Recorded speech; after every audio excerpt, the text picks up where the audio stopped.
Dia telah hadir on the track, yo.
Day 6 of the round robin, and we're going to be heading straight into, of course, the non-stop back-to-back action in this BO3 series. The first match is going to be happening between Mooncreds versus Onade Esports. Onade yesterday they faced another defeat, while Mooncreds is also not able to get any victories yet, so we will found it together.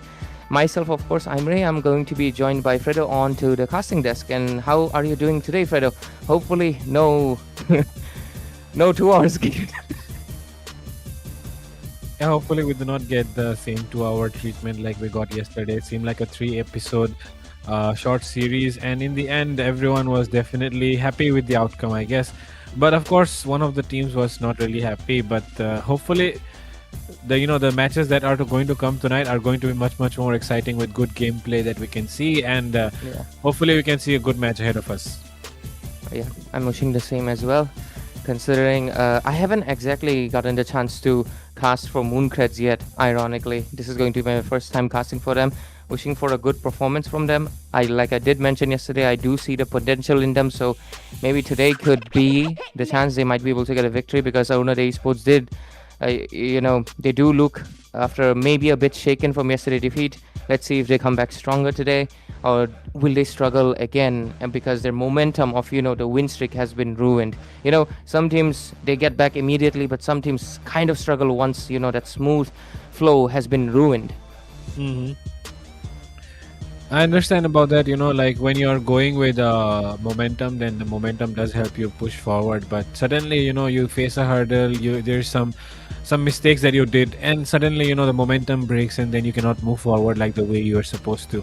Yes. But yeah, the match is going to be versus Arunodaya, right? So Yeah. Arunodaya yesterday they faced the defeat. They were the ones who were definitely favorites to win it, right? Going ahead, because you also told they are the second team for you, not the third. But Akiko on the Moscow, I think they have they decided not to respect it, and that's why they had to pay the price, because it had been getting picked up for 3 games straight, and if you are underestimating your opponents, then I think you're doing it wrong. Because in this tournament, what I've seen is CRK have definitely banned out respect bans whenever possible, but Arunodaya on the other hand, yesterday they decided not to respect Akiko's Moskov, and they got punished for it. But now we're jumping into the draw straight away. Arunodaya this time onto the red side, or is it the blue? Or they are onto the blue side, it seems. Yeah. And Mooncreds will be onto the red side. The first ban coming in, I think Arunodaya are not really the kind of people who do target bans, right? So we might be able to see some bans which are more specific, to be honest, like which will counter their draft kind of thing. Yeah. Sorry. I'm definitely looking forward to that point. And you're right about that. That Arunade does feel like they kind of avoid the respect bans, which I believe was their weakness actually yesterday. They did not pay respect to their opposing God non-stop, and yeah, it happened. And they even gave away to Zushin once, I believe. So yeah, I think no, not Zushin. Sorry, my bad. They kept the Zushin open, even trying to perhaps play a few mental games. But tonight they are facing a different team, which is going to be Mooncreds Esports. So let's see if they'll change their strategy or they will stick through the same thing. For now, of course, Mooncreds looks like they're just prioritizing on banning out the Phobius, a general, very tanky frontliner, and followed it out with the Harith. Right now, of course, the side of Honor, they have the option to they have to ban out the Marcel. I don't believe Marcel should be kept on open. Anyways, the new season has begun, and I believe, of course, we have gotten a brand new patch. Hirara will definitely be banned out, not getting used. And the second thing, I believe we've seen a few adjustments being made to a bunch of heroes, especially the roamers. So we might see something new, but I believe it might be too early, right, Fido? Season just started. I don't think people are just going to change their strategies. The new patch just dropped today.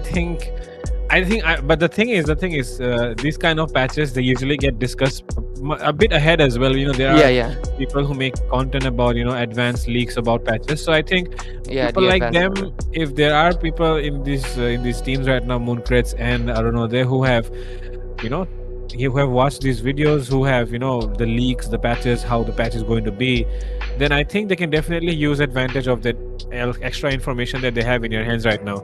Because while the enemy is probably not aware, what is going to work in this patch. You have some idea some heroes which are pretty good, well buffed. Like in the last patch, it was the Paquito. So I think that's the reason why I feel like Paquito. Of course, I think I remember Paquito. It did get a nerf in this patch. The nerf is actually on the minion clearing, so you won't be able to cut in so easily anymore with the Paquito. Honestly, they should have a category that says tremendous amount of nerf and a nerf that you won't even notice section. This is the Kyr, like minion. I mean, to be fair, yes, minion clear will affect the late game potential. He's not going to be someone you need to rely on to clear the waves, and also it is going to affect his split pushing thing. For sure, that does affect his capability as an EX player. That is true, but I do believe a lot of the players are not playing Paquito for the lane pressure. They're mainly playing for the burst potential and the fact that he can, basically go for a really good flank and take out the back laners. That's the whole purpose of him. So yeah, but it does affect his laning slightly. Anyways, right now the Zushin is going to be left out along with the Zaytian. We have seen a few Kalia show up. Yesterday there was even there we go. The Zaytian immediately locked in for Mooncreds.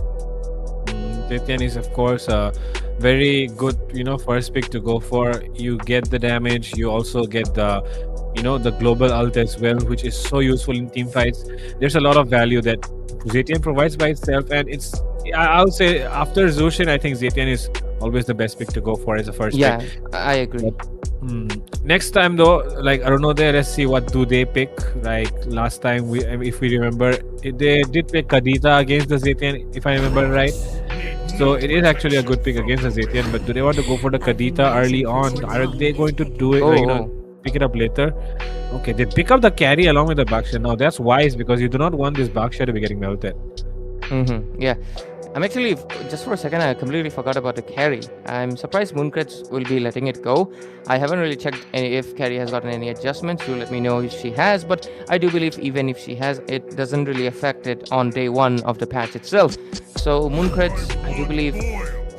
Okay. Looks like they have indeed been keeping up with the patch on the advanced server, and right now, even though the patch just released today, looks like they're very much well prepared to go with the Balmond that has gotten the buff today. And like one of our other casters have been discussing, he might be something that we will see once more, the rise of the Balmond meta that I believe what was 5 seasons ago, we used to see Balmond everywhere. It was getting annoying to a point, honestly. Every game it was just Balmond. But yeah, well, let's see how there was a time when everyone just used to go for the Balmond, right? But those days are far from over, because I think Mooncreds are going to, of course, show us again tonight. But for now, what I'm really curious to see is also how they are going to try and respect their opponents this time around. Are they going to respect this Sora pick? Yes, they do kind of pick up the hero, which will work against it. It's going to be the Valentina picked up right away. Goal lane wise, though, I feel like carry does lack the range. Clint could be a possible ban coming in right now from Orno their side. Good point you mentioned right there, Fedo, because Carrie's main weakness is for sure the fact that she's one of the marksmen that she even has less range than the Moskov itself. So she's basically the one with the shortest range, and that is what basically counters her in the lane. But obviously, the main strength of the carry comes into a team fight at making sure the front to back composition, you can run it well by taking down the front liners much better. But obviously that requires scaling, and you can obviously stop that by the Clint. So if Mooncreds are smart about it, they can sorry, not Mooncreds, Orno the Esports, if they're smart about it, they can ban out the Clint, and there we go. You're right about it. On point. Yeah, they should ban out the Clint here. I think even the Granger is something that they should ban out here, especially because I feel like the Claude is also a threat, but I think the Granger is much more, because in the early game, if the carry gets ganked once and the Granger is able to get ahead, there is no way that a carry can make a comeback, and that is just because the Granger has such range that he'll be able to keep it away, right? So I think the Death Sonata is more than enough to just burst down almost 50-60% of his HP, and the carry will be forced to recall anyhow. So that's the reason why I feel like Granger is another ban if they could consider. But at the same time, if they want to think about they're banning out a roamer as well, I think I'll agree with that. I think as we go with the draft right now, Mooncreds is definitely really trying to eliminate the chances of a hefty front line by the bans of it already. Phobias, Glue, Khalid. Will they want to commit even further with one more ban? Let's see if they will do that. On the other side, like you mentioned, they can indeed ban out the Granger itself as well, making sure carry gets quite a lot of comfort space, but there's going to be the Claude still left out open. I do believe he might have got an adjustment. I haven't checked yet, but I don't think his relevancy is going to die immediately on the day one. So let's see what... Okay, they go with the Moskov instead. Okay, looks like they do not want the late game terror to be coming in from the side of Mooncreds.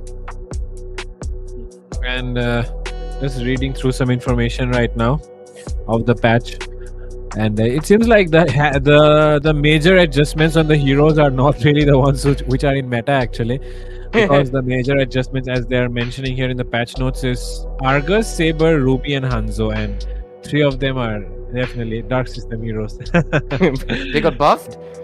Yeah, all of them got buffed. Looks like Fredo, Hirada is a Hanabi simp, right? So I guess like developers are saying, yeah, we're welcoming the Dark System slowly. This is Dark System season.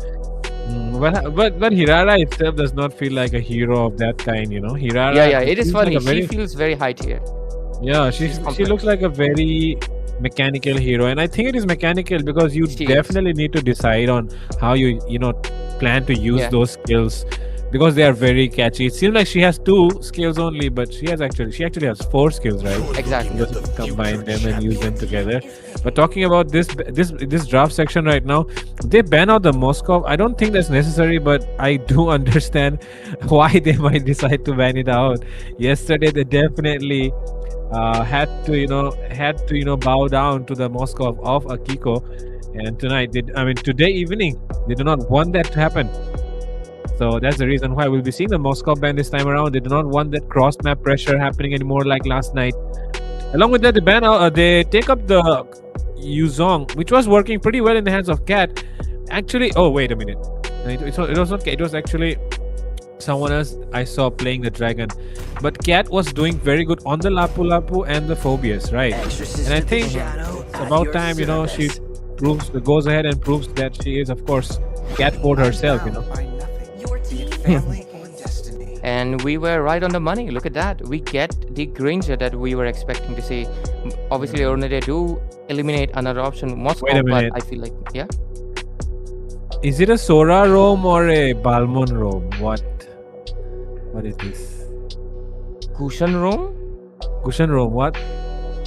Wait a minute. Is this Kushan even like... Is it actually a pig? Like, doesn't look serious at all, Oh my god. If it's a Gushan roam, oh my god. Cinema, man. Cinema. I mean, because Fredo, see, there's like two magic-based heroes, right? Yeah. That's why I'm like thinking this Gushan does scream a lot more roam. But what's the reason? Did he get adjusted? I hope I this is do just a not technical know. glitch. I'll be just reading the patch, while this game is going on. Yeah. Just help me Check if there's understand any as well. adjustment on Gushan. Did he Yes. get like insane damage buff or something? Okay, Balman did get buffed. Oh no. Okay. I think you're right on money about it. We are getting a Balmon roam. Okay. What? But what is the buff? Talking about the buff, okay. Move skills once physical defense reduction effect to skill 2 to make it easier to trigger. HP regen upon killing 20%. It has been down to 10% of max HP now. Upon kill Okay. and assist, by the way. So if you get an assist on Balman, you're going to get HP regen. Okay, that's good. Okay. Makes him more Now, support like, I guess. Skill 1, it used to reduce physical defense, but it doesn't do that anymore. Now, Oh, okay, that's bad. skill 2 reduces the target's physical defense Oh, by okay. 5% up to 8 stacks. That's 40% physical damage. I mean, penetration Defense kind of thing, Yeah. So, Okay. damn. And also, the movement speed used to decay over time, right? It no longer Yeah. decays. That's crazy. Okay. Oh my so God. we are here into the land of Dawn, ladies and gentlemen, and looks like we are here for, of course, a very nice beginning of the season as well as a nice beginning of tonight's matches. It's going to be Mooncrest versus Ornate Esports in this day 6 of round robin, and Mooncrest has come up with a peculiar strategy. They have seen the patch notes and they believe Balmond will be the pseudo defense reduction. It will basically lower opponent's defense for Granger to perhaps snowball, and they're hoping that will work with Gushan Jungle Yeah. too. But yeah, myself Ray, and I'm joined by Fredo. And Fredo, I think we might be in for a very exciting or could be a dull game too. Because if it doesn't work out, yeah. Yep, let's see if it works out or not. But I mean, it's a very experimental thing, but I like the approach. I also like the fact that they have who gets it. It's going to be Chibi who gets it. But I'm liking the fact that, take a look at this. Just Valmont. Of course, it's not going to be able to sustain too long. If you do not get the assist that you're looking for, Okay, let's see the damage. The damage is definitely there. This Valmont is definitely having some damage. But talking about the sustain part, oh, wait a minute. Sarah takes a solo kill on Cat in the first minute before the turtle. That's Insane. damn. I would never you would never expect a dragon to die to a Sora in the early game, right? Exactly, huh? I don't really know how it happened. I think Cat did dive into the tower or something. Yeah, she's too close to the turret when she died. Like she Yeah. went in aggressive trying to take Sarah and it backfired. That could be the only possible reason. Obviously, Sarah most likely like stepped quite a bit and was able to do something about it. Right now, Baxia rotating towards the top lane. This, I do think instead of a Gushan, they could have went for something physical. If they are trying to utilize, Balmond's physical reduction that he provides to the opponent, that's going to be 40%. They could have committed to, I guess. But to be fair, maybe they're more comfortable with the Gushan. We'll find out soon. Turtle right now has started. One kill for the favor of Mooncrest with that solo kill. But right now, Sarah's suffering quite a bit. Okay, Sarah decides to back off. I don't know, they're able to get this first turtle for free with no contest coming in. Okay, Chibi here taking quite a lot of damage, doing a lot of damage as well.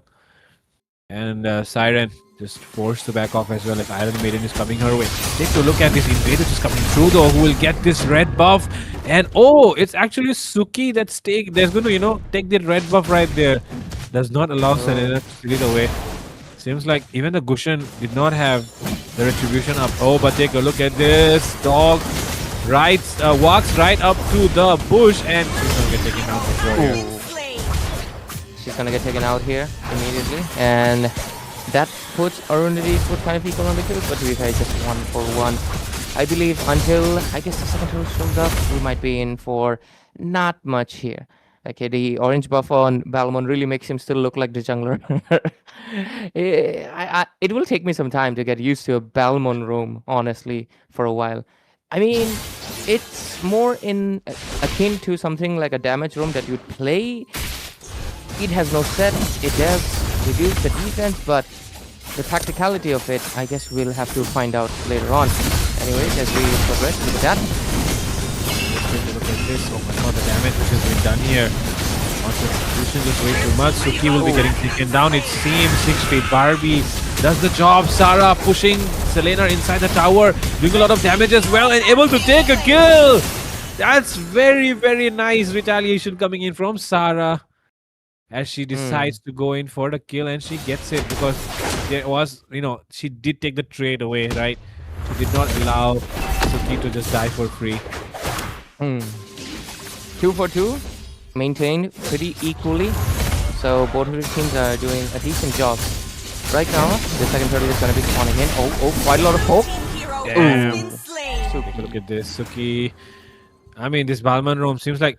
I mean, it is a best of 3, so you can kind of experiment in the first game. Maybe Mooncrest will go back to their, more comfortable style of play after this game. But the first game is a new patch, and that's why they're experimenting probably. But the experiment is not being successful as of now. Suki has died twice already, and the thing is, you get that region when you get an assist or kill. And the thing is, if you do not get any of those, oh my god, Suki walking right up into the bush. They get caught. There comes the Fury of the Phoenix, and Roses will get deleted first. And now Siren just left to defend the lane. Suki is still there as well. It's like, I don't know, they are looking for a gank. They want to take down members here. And take a look at this. It seems like Iron Maiden will sacrifice herself for the kill. Selena wants to go in. And it's 2 for 1 trade down bottom side. They might get the, get the tower as well, it seems. Whatever you may call it. I don't know. They are definitely, enjoying their time right now. Except for that first blood by Sarah against Cat. I think they have had a good time in this game so far.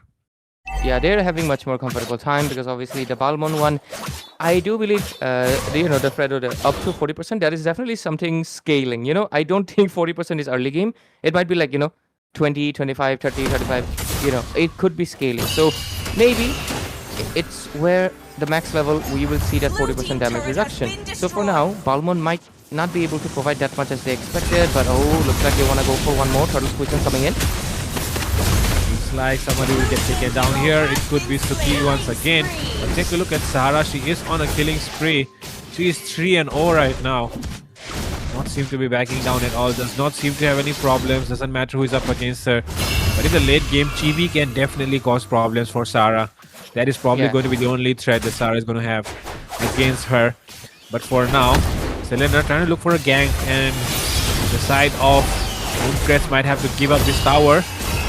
But okay, 1 HP, the tower still stands. Into the mid lane though. Seems like something could be cooking up there because as you can see, Iron Maiden is in a very good bush. She is giving out complete information of this rotation which is coming towards the side of GB. It's very good, the way Arunodha has been playing. Because GB has full information of where the enemy is right now. And now there could be a counter gank coming in. Yeah, and 4-7 already, and they have quite a bit of goal lead, around 2k, and that puts, look at that, they also get the turtle. No, Chibi getting the D100 sword, but top lane. Wow, Sarah, that's a very nice combo, and Chibi will get taken down. Inside the tower though, Seiko will fall as well. But now, here comes Cat, here comes the wrath of the Cat, and shutdown secured here by Iron Maiden along with a double kill.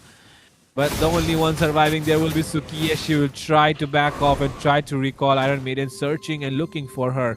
We'll try to force out that recall. We'll try to cancel that recall, but she'll recall anyways. And to the bottom side, they'll be able to get some more stacks. Time to take a look at the items right now to understand how things are progressing. And as you can see, take a look at this. The items definitely, looking much, much better in the side of Arunodha. They have a good goal lead as well. Carry onto that golden stuff, and once she completes that, even Sarah, who has been performing so good, might start facing problems. Yeah, I think I'm a bit confused. Did the staff get nerfed or something, or did corrosion get buffed? Because DHS is understandable, you do need the DHS, but no staff here. That's surprising. Usually Carry do prioritize the staff overall. But yeah, overall, let's see. Look at that. Nice fight coming through. A lot of damage done here by TB. He will fall. Sarah targeting Chibi, but she does not find the connection properly. Chibi able to dash away, and now there comes Cat, and oh, 3-man petrify knock-up combo from Cat with the furious dive, and that is going to be the death of Mooncrest as they get wiped out, and Arunode are going to use this opportunity to take down all the towers that they can and convert this into a neutral objective as well if possible. Because I don't know, they have been styling, and my goodness, that combo from Cat. Did you see that, Ray? Yeah, it was. Really get an instant replay of that would have been nice if we did. But regardless, 15 kills already into the hands of Honor Esports. 5 kills, and majority of them are into the hands of none other than Sarah. The rest of the members are not really able to provide much value to this game, and that is not a good sign, because right now Sarah, despite being the XP lane, and look at that, even Chibi gets basically her Trinity build done, and she's basically gonna go full-on machine gun with once her ultimate activates and she gets her light wheels. It's not looking good for the frontliner, which is obviously Spooky on a Balmond, which does not have any form of defense stat, and on the same time you also have like only the Sora, who's also not exactly something you'd consider the most tanky XP liner either. It just puts them in a very rough spot, honestly, and I'm not sure how can they make it back for now. But let's see. 5 to 15 still maintained, no more kills, but this Lord, it's going to be uncontested completely. Once again, another day. This time around, Iron Maiden completely stranded away from her teammates. Might still be able to take a kill there. Oh my god! 6-feet Barbie with the Fury of the Phoenix takes the kill instead. I was wondering how is the Fury of the Phoenix even happening, right, for a moment, but then I realized, oh, there's the Valentina on the other side. So the Fury of the Phoenix actually working against this team right now, and Seiko 0-3-1 on the Gushan. That's the last pick that they went for. I think they're probably regretting about this. The Gushan was not something that they should have done. I think going for the Balman as a jungler could have actually been good as well, and yeah, man. Maybe going for something else like the Xborg could have been better as a jungler. Yeah, exactly. I mean, I feel like despite how he's adjusted, I feel like he's still a jungler. But anyways, Black Dragon zones them out. Here comes Fury of the Phoenix. And right now, the Lord still crashing in. Already and Cat, oh, once again, a 2-man Petrify combo this time around, taking down Rose. And there comes Sarah as well with a combo of the shifting clouds. But Suki is still getting taken down here. Psycho coming in with the revenge kill. Chibi will get taken down. Without Chibi, can the side of Arunode end the game? Does not seem to be the case. They understand Chibi. They need her to be there to end the game, and that's why they'll back off. They do not have their main damage dealer around. And that's good show of discipline, but they get 2 towers once again along with the neutral objective. So that's the reason why Arunode Esports are going to be ahead, and they'll just like to sit slow and steady on that cushion that they've built now. Almost a 10k goal lead. Okay. Looking back into the itemization, she's going for a fleeting time.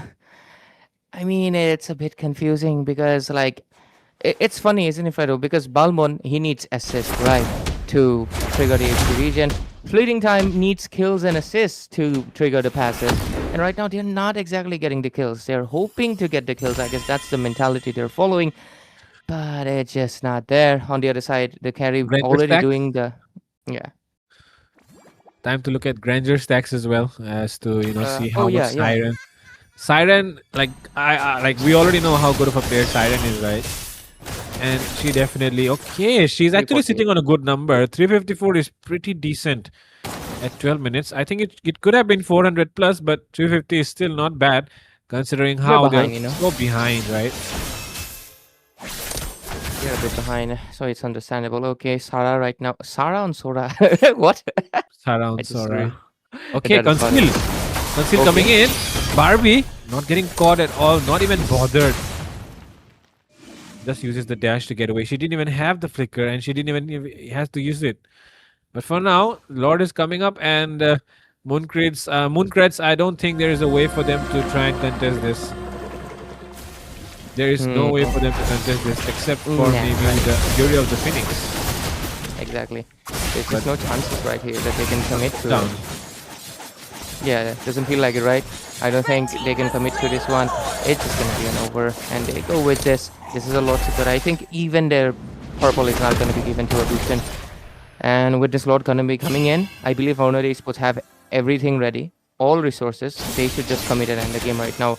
because yesterday they did lose because he kept on overextending, isn't it? And kept on extending the game to the point that it was unachievable. Yep. Today, I think they won't make the same mistake, right? They want to end it before 20 minutes mark. They want to end it as soon as possible. And that's why they'll try their best to make this Lord crash onto the base, working on the bottom side. Take a look at Catch, he's zoning out the members. Here comes the Fury of the Phoenix, stunning 4 members. Limner going in, there is no backup. Oh my god, what is Iron Maiden even doing? Iron Maiden could be getting taken down here. Take a look at the Lord as well, crashing in. Petrify combo on 3 people coming in from Cat. A lot of damage being done. Too much Suki will fall, but so will Cat. But take a look at them, they're marking down the tower, and Aruno, they will get the victory in this first match of the BO3. Yep. First match of the BO3, and they secure a really great win. Honestly, it was very inevitable with how it did feel like Mooncreds was definitely, kind of experimenting. The MVP does go to 6 feet Barbie on this Valentina, and 84% kill participation. Damage taken was only 29k and 47,000 damage dealt. I think that's just a standard build, and other than that, I feel like this was just a very comfortable game for her. There was nobody to mark her. There was nobody that could take her out. She was in a good spot, and whose ultimate was she stealing? I did not actually notice it that much. Honestly, there was not any ultimate she could except for Fury of the Phoenix, I believe. Yep. And sometimes I might have even mistook that it was Rose who actually was going for it. But yeah, anyways, we are getting the result screen. It was a 14 minutes game. Semi-late game, not exactly mid-game, I guess. Yeah, mid-game. 7-19 score.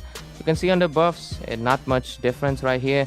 And no turrets, no turtle, no lord. It was basically a one-sided game for Another Esports. Sarah was able to pick up a few kills, but unfortunately, Sarah alone cannot do anything about it. Yep. And that's why we're going to have just this game for now, I guess. Talking about 6 feet Barbie though, I think she did maintain a very good KDA this time around, and of course there was a lot of backup as well coming in from Selena and Yuzong, especially Cat here, who did a very good job, right? I mean, you saw those Furious Dive Petrify combos. It happened like twice or thrice in every single team fight. It was so crucial for her to get it right, because that's the way they were able to, engage, get the initiation in those team fights, and that's how they were able to win it out. But taking a look at the Sandbag here, hey, that's surprising, because Sandbag is actually Suki here, who was actually on the enemy side.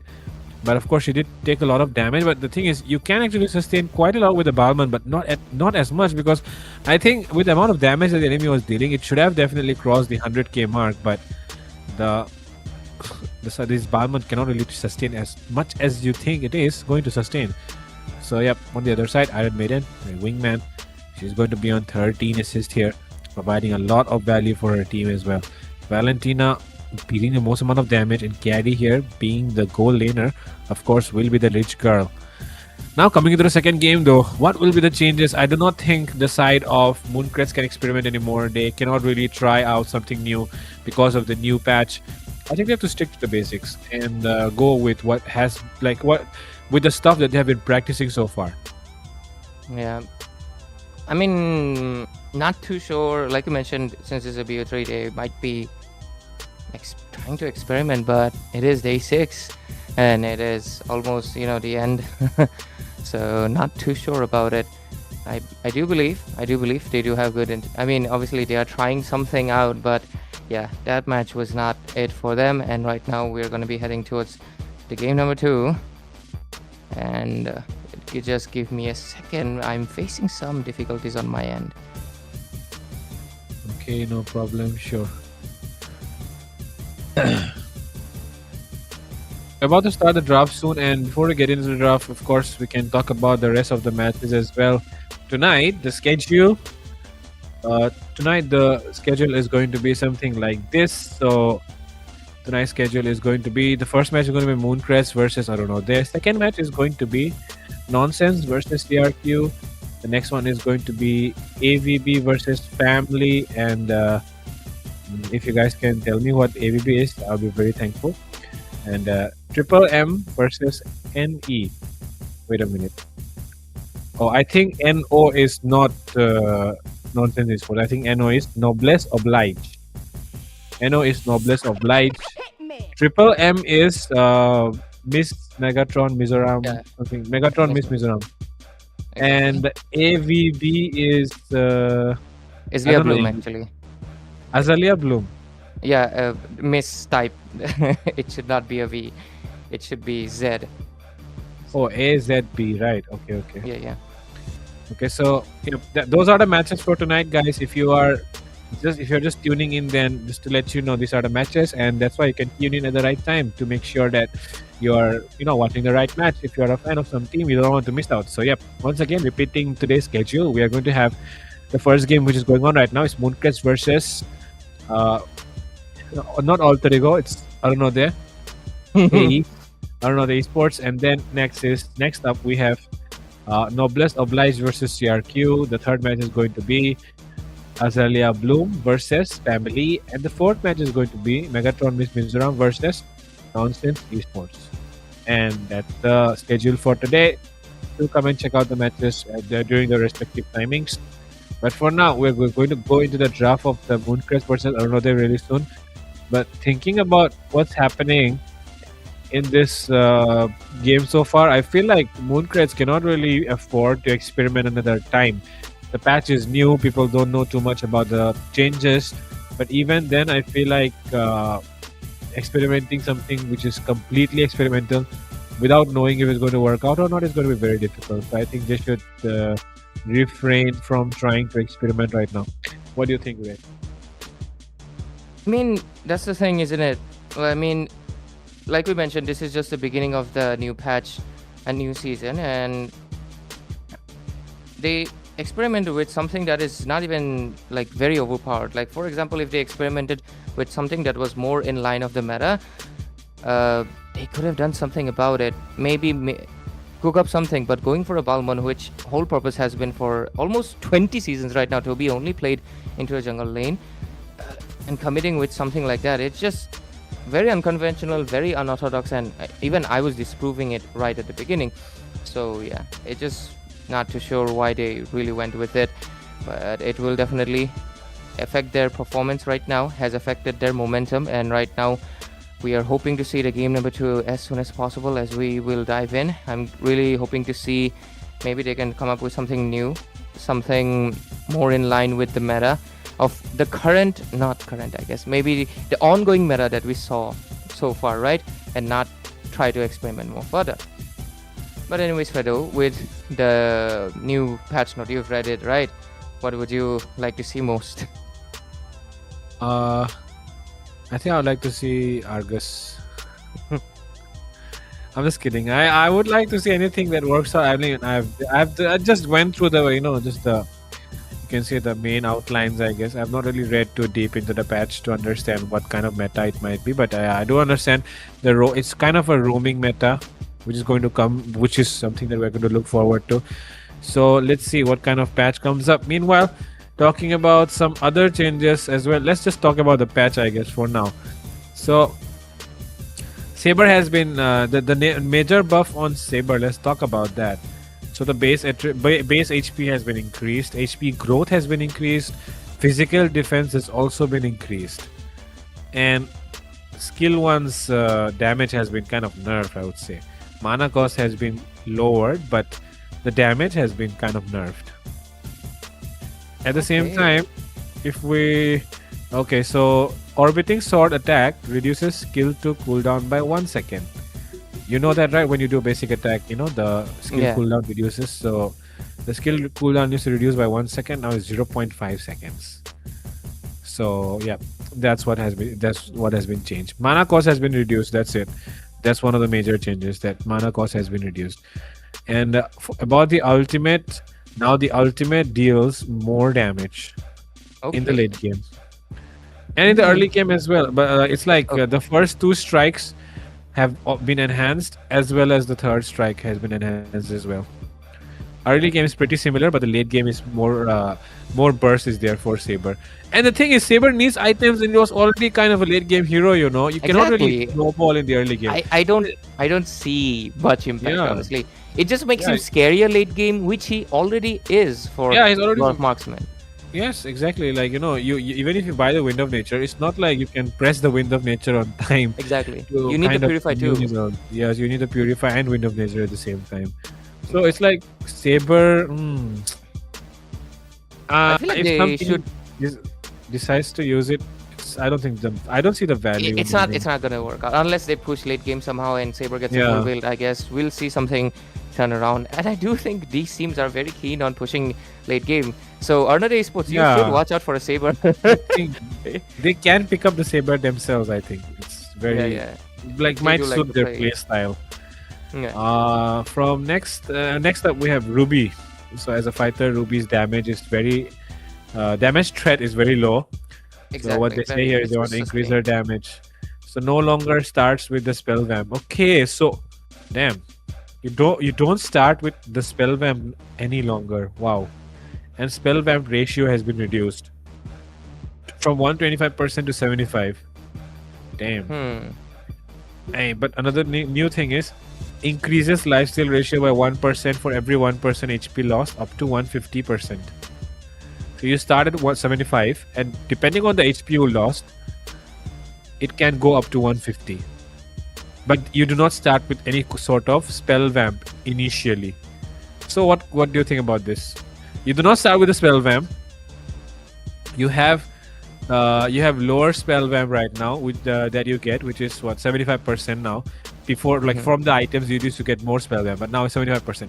But from the HP you lose, your spell vamp will increase. So the lower your HP, the more your spell vamp, and the cap is 150. So at lower HP, she will get more spell vamp. So it's a very tricky. It makes her basically a bit akin to, I guess, I mean more similar to Alucard and stuff, but it kind of defeats a little bit of a core purpose, I believe, because yes, it is true, Ruby is someone that we used to see those TikTok plays, 1 HP to 100%, but that was all before Sky Piercer was a thing. Right now Sky Piercer is a thing which will basically force, if your opponent has a Sky Piercer, basically the Ruby will never reach her max stacks, because anytime she's below that 20% HP, she's gonna get executed. So that is something that they will have to watch out for. And so yeah, I feel like this Ruby adjustment is also like, you know those memes like, it's all right. Yeah. It's basically like, it's all right. It's all right. And ultimate base damage has been increased by a lot, as well as the skill 1 damage as well. Damn. You know that the Ruby skill 1 actually works in 2 phases, right? There is the first damage and then the second damage though. And the increase is just way too much, man. It was 90 plus 70 to 130 physical ATK before. Now it's 280 to 480 plus 110 physical ATK. That's a huge jump. That's almost, double. More than double. They really want her to play like an damage fighter? Is that it? Yeah, I think Ruby go lane back? They want Ruby to be a damage dealer more than a sustain, fighter type.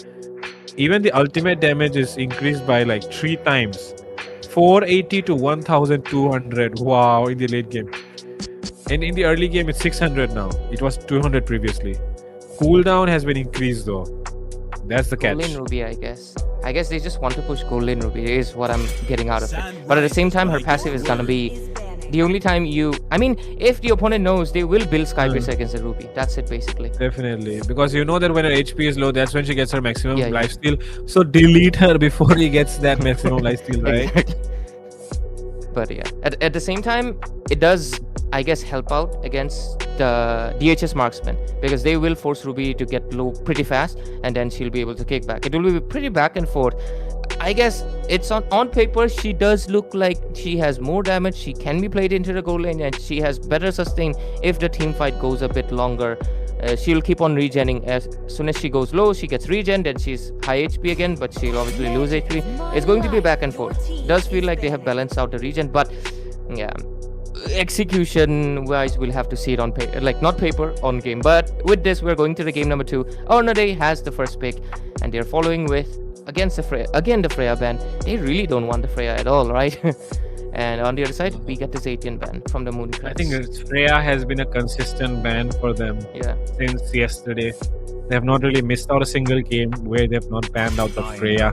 Khalid coming up is not going to be surprising as well.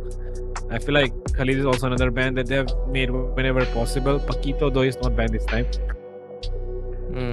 My bad. Phobias is banned, though.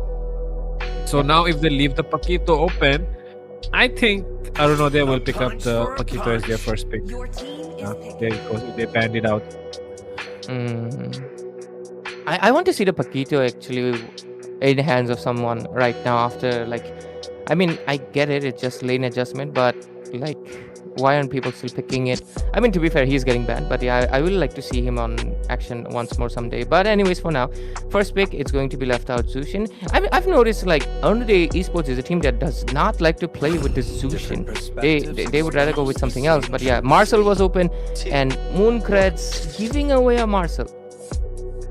That is just the easiest Granger or Kimi pick going to be. So now if Mooncrest do not pick up those heroes, you know that they are kind of cooked. Yeah. They have to. They have to get those heroes for themselves. Because Granger Marcel combo is very undefeatable unless you're able to basically destroy Granger completely every time.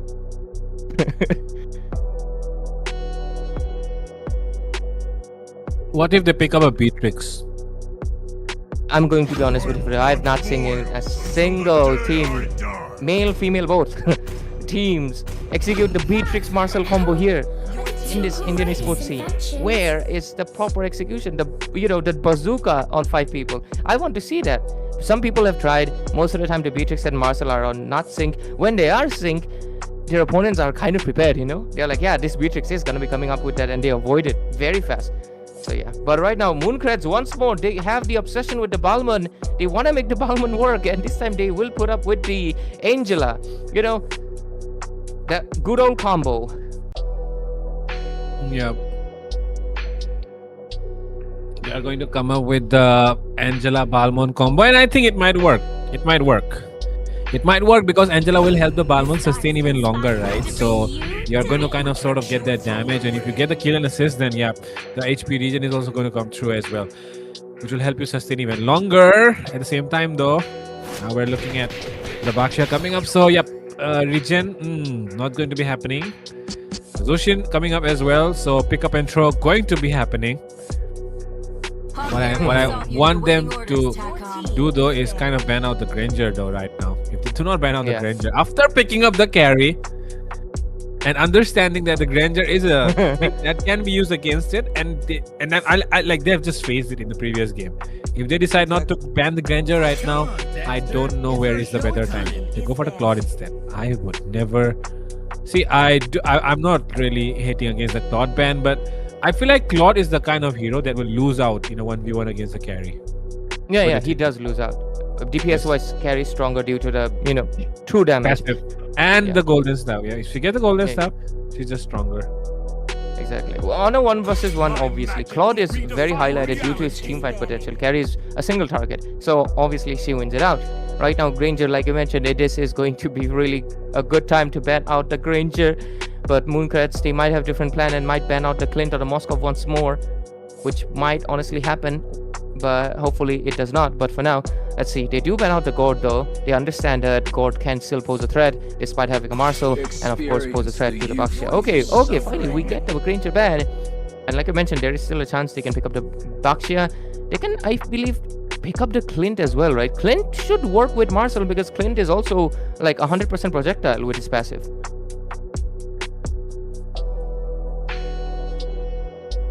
But anyways, right now, the last ban gonna be coming in from the side of Day Esports.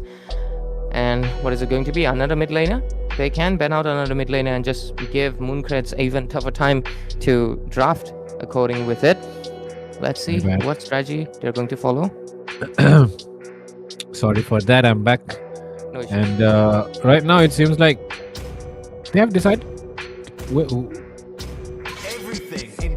I don't know where do I keep hearing these background sounds from. Do you hear it too, Ray? What kind? I don't know. Anyways, they ban out the Granger though. That's a good one this time. On the other side, they ban out the mages, which can cause problems. But oh my god, such a nice pick here. I really like this pick. I'm telling you, I really like this pick. The Eve is such a good, such a good one to kind of slow down the Marcel and the Bakshia, especially the Bakshia. She's going to kind of nullify the Bakshia's presence as well, because she'll just slow her down and she will not let the Bakshia reach her teammates. That means that the Balman, who actually depends kind of on the movement speed, right, is going to have a good time. You're right about that. And the last two picks are right now going to be coming in from the side of Honor Esports. They have to respond with the marksman. Like I've discussed, they can still go for the Clint right now. They can perhaps go with something entirely different. What is it going to be is the game plan. We'll find out in just a few seconds. Time is over. What is the picks? Okay, they go with the Moskov, have the late game advantage. Oh, she's trying to communicate something as well. And they commit with what looks to be Guinevere Rome, I believe. I don't think pushing a Bakshia into the Rome would be... You can, but you're facing a carry. I would not suggest it, honestly. Carry, right? Moskov, though, is in the hands of Arnaud this time. And Chibi, yesterday she was spamming the Harriet, I guess? Harriet, Claude. Yeah, Harriet and Claude, right? Did she play the Claude? One game or so? She did. I think she did, right? I remember her playing the Harriet. Anyways, two games Harriet, one game Claude, I believe, right? Yeah. Okay. Right now, though, we're looking at the Moskov, and I'm not really sure what do they want to do with this, but I think I can kind of understand, because they do have, they already have a team fight kind of lineup, so they are trying to send the Moskov to go down the split push lane.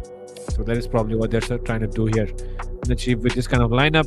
But this time around, it seems like Yu Zong hasn't picked them on the other side. And what does that mean? That means Mooncrets are trying to take a revenge, I think. And this lineup is too good, bro. This lineup is too good. I do not think Mooncrets will lose easily with this kind of lineup. It's going to be a very, very good fight that they can put this time. Yeah, it's a solid lineup. They have the Balmon, obviously, the new buffed one. This time around, since she's going to be in the jungle, should have more comfortable spot to really basically go for the assist to get the HP regen. I mean, better well might she get the kills as well, but obviously she can even get the assist and just try to feed the carry, and that will give them a lot of leeway. Once the carry gets farmed up, the Bakshia is basically nothing. He's gonna disappear into thin air, and then even the Moskov or the Zushin can be dealt with. But for now, of course, they still cannot take a sigh of relief, because Chibi or the Moskov can pose a threat for them as well. Balmon on basis is just a high HP hero, and any high HP hero loses to a Trinity build, and that's the thing. But with this, everything is right now settled. We have the Petrify spell, and let's all flicker one Purify, and here with this we go into Land of Lawn, ladies and gentlemen. Welcome to the game number 2 between Honor Esports and Mooncrets. 1 point for Honor.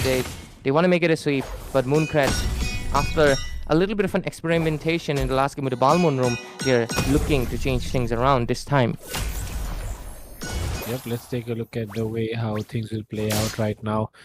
As we can see already, Siren is going to have a very good game against the Moskov, especially because I think the Moskov is definitely someone who does not really win it out too much, in the early game. She will mostly, try to go for the split push gameplay only.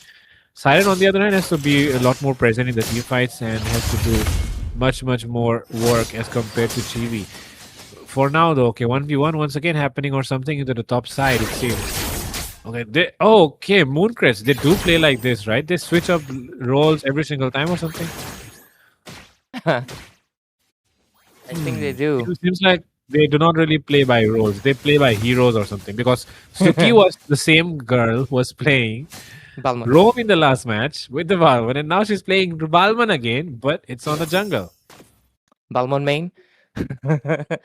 Yeah. But hey, also Seika was the Gushin, right? Whoa. Right now she's on Angela. Yeah. And Sarah is in the mid lane. The EXP is now Misaki. Damn, a lot of changes happening here in the lineup of Mooncrets. Probably going to make the algorithm go crazy here. And, might see some production fuck-ups happening. It just happens every single time, It does happen. It does happen. We've seen it. I believe it was it nonsense or was it Noblesse? I think they swapped one role in one of the games as well, and it was very chaotic. Where I was seeing, I believe, Baxia against a Granger or something, and I don't want to Wow. see that again. I think that will happen, unfortunately. Anyway, Turtle has spawned in. Oh, okay. Marcel, What is this? Iron Maiden goes in, goes out. Okay, a missed jump here from Cat, and the punishment is given immediately. And basically the 6-hit Barbie falling down first, but the fight keeps extending. Misaki gonna back off. Seiko providing her with the heal, and suddenly, all of a sudden, this turtle pit, which was in a 4v1 situation, 4v2 situation, suddenly it's being given away for free to Arno there. What is this, Mooncrest? Oh my god. they have a Balman. Yeah, Balman like, is really good. wait a minute. He just lost the red buff as well. Wow. No, I'm really wondering because see, Sarah was there, Seiko was there, Suki as well as Misaki was there, right? They were all there. And it was only Selena and I think 6-hit Barbie. Sorry, my bad. Not Selena and Iron Maiden, right? It was a 4v2. In a 4v2, why would you give up the turtle? For now, a fight coming up and Suki, you can chase down Iron Maiden. Iron Maiden able to flicker away. And Immobilize coming up as well. A lot of damage is there. But can they actually sustain it out? Selena versus Suki. And Suki will lose out the fight because the backup coming through. Cat catches the Angela with the Violet Requiem, and Seiko will fall as well. Not looking good at all here for Mooncrets. This is not looking good at all. They just lost the turtle. They lost the red buff. And they're giving away kills as well. 2 kills on top of that. Just like that. And that's not good news at all. Ooh. This is looking pretty tough for the side of Mooncrets. Quite a lot of questionable decisions have been made, but okay, looking at the items, the carry does have the corrosion, so does the Moskov. They're pretty much equalized regarding that. Balman going a bit too aggressive, but I guess the Angela is her main core support. Zushin trying to prioritize that Sky Piercer as soon as possible. On the other side, the roamers are going for the same thing, but yeah, okay. Zushin might be in trouble. Might be in trouble. Yes. Oh, she had the ultimate, she had the flicker. Why didn't she use it? But anyways, she's going to be taken down here. And Suki will secure a kill, and we just saw the region, right? The region is pretty decent, I would say. But for now, it seems like Misaki might be able to do an outplay. Might be able to do. My God! And there it is, the outplay happens. But of course, gotta give some credit to Seiko here. Angela always, right? Always with the clutch healing. That just allows you to sustain 1 HP more, and that 1 HP is more than enough for a Yuzong to turn the moment into a clutch. At the same time though, this time around, another turtle given away. Are they going to sacrifice more things here? I think they're playing a little bit more for kills, but look at that. Hunter bottom lane might go for another one. Okay, looks like Suki has to back off. And the 6-hit Barbie just doing a good job with the lantern to keep enemies at bay. For now, seems like something could be happening. Iron Maiden trying to cook something up here. But okay, nothing will be happening. Chibi pushing down the tower. Suki coming through. Hard guard is still on her. Oh. It seems like they're caught in a very, very bad position. Damn. A lot of damage being done, but nothing comes out of it. 5 people from the side of Mooncrest into the bottom lane. And the top lane is completely empty, and the Guinevere just keeps pushing. Cat is getting towers for free there. Up top. At the same time now, bottom lane, seems like they want to target Chibi. Chibi should probably just swap the lanes at this point, because Cat is the one doing more of the push job. Yeah, I'm not too sure why, but let's see what the game plan is going to be. For now though, it is still maintained on 2-4-3. There we go, the Angela gets 6 Astro Forces right now. It's going to scale up quite a bit. And the Marcel is not able to provide much value, but let's see. Okay, Zushin is still poking. They're not able to get much. Balmon on the top lane is really pushing. Let's see. Okay, seems like they're trying to go in and invade. It's a 5v4. And can they make something out here? Balmon in the far lane. Balmon is trying to push. Not something that I would agree, or I would approve. Cat taking a jump. Does not find anyone, but they'll get the tower and they'll back off. Okay. No kills so far. It's surprising how this game has been going much slower compared to the last time, right? So with everything on board, Fredo, I feel like this is going to be a very slow game until we get into that point where both of the marksmen, are farmed up and they start basically going for that brawl that Honorary Sports does favor quite a bit, and I believe it will show up immediately the moment. Oh, they Cat look at finds the that. connection, and there comes the hard guard, but it's not enough to save Sarah here. She will get caught, and they'll get another turtle for free. And you're right about that. We won't see too much action unless the goal laner gets farmed. But before that, I think the action that Cat has been providing and Misaki has been providing is good enough. The EXP laners are definitely doing their job. Even though what I've noticed is Misaki is not really the kind of EXP laner who tries to go in for the aggressive. I think in this game, he has definitely, done a good job.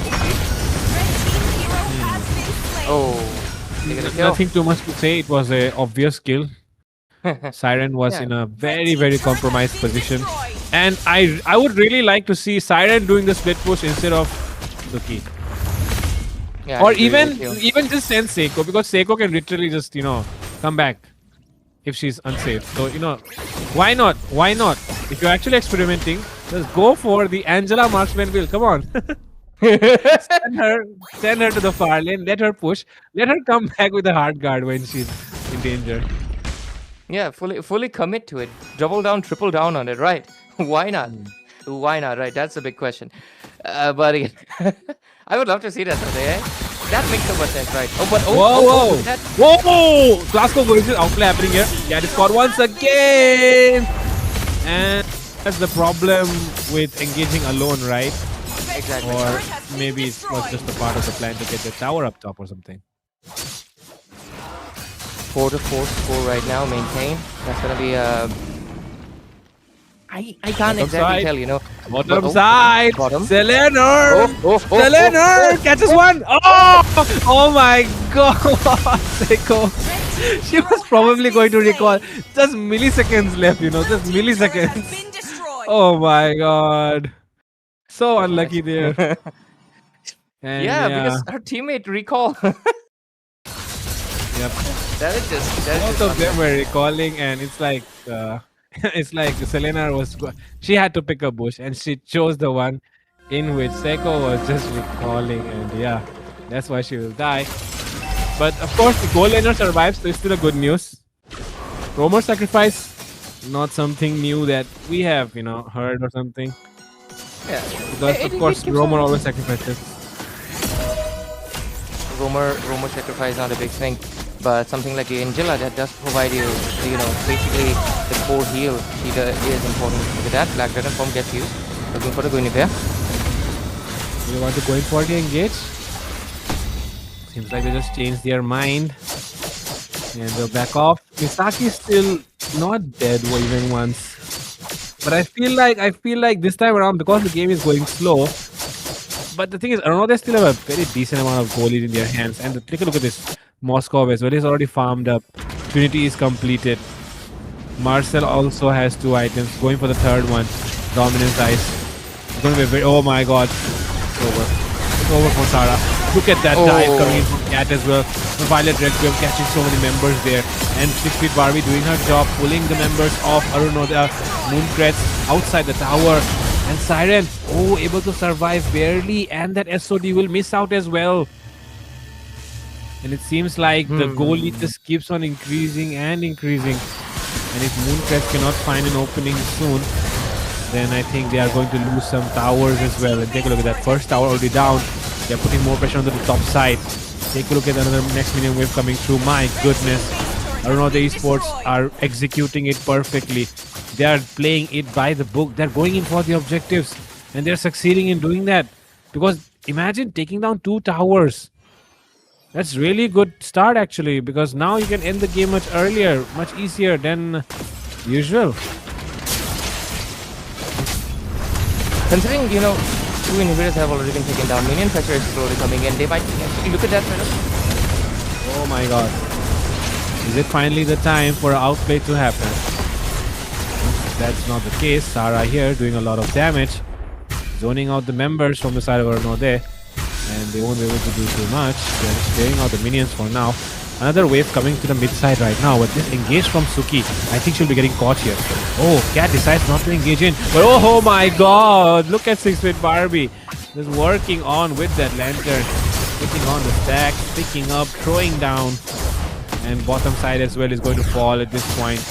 Mooncrets, I do not see a way out of this for them. Except for a crazy gameplay coming in from Misaki.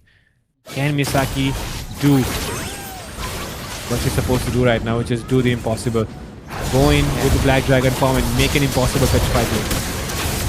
Not too sure. The base is already looking very vulnerable. It's getting hit non-stop. The base is laid out exposed. And it's over. It's over before we could say much about it. It was a pretty slow game. Can't say anything. Not too much hype. Very slow game. Very moderately paced, I would say as well. So, but the MVP which comes out on top this time is Iron Maiden from Arunodaya Esports. I don't know if many people know it. I think Iron Maiden is the name of a band or something, right? Yeah, it does sound like one, right? Yeah, I think I'll it is have the to name search of a metal band or something, if I remember it correctly. So this girl is definitely, she has a very great taste in music, and that's the reason why she plays very good game as well, guys. And I think this match is definitely a very good match from, very good sort of gameplay, I would say, from the side of there. Very well executed, right? Completely clinical. I would say kind of like P8 style type shit, because it's very clinical. They didn't even try to take fights for no reason. Only one who was trying to take fights there was Guinevere. Otherwise, Iron Maiden, Selena, Chibi, 6-bit Barbie, all they were trying to do is just go for the turrets. That's all they did. Cat is the only one who was trying to engage, somewhere, trying to get some pickoffs and all that. Other than that, I do not think they had any any plans to engage anyhow. All they wanted was to get those towers down, and that's what they did. Take a look at that. 9 towers. They took down all the turrets. And that's the reason why they won this one. This was a very fast-paced game. Considering to last day, it doesn't feel, very fast. Yeah, it's so quick. You get my point, right? But yeah, we are right now getting the head-to-head. And let's see if there is any mishap, like you mentioned. Okay. Probably going to skip the mishap. We're just probably going to skip the mishap. We definitely have a goated production guy here, so he won't make the mistake. He won't like to taint his records with this kind of stains, so that's why he'll just absolutely. We'll just skip that but yeah, part. this was a bit of an anticlimactic match, because Mooncrets Esports, they definitely came here today to not exactly, I feel like, to win the hardest, but they wanted to try something new with the Balmond, because the new patch dropped.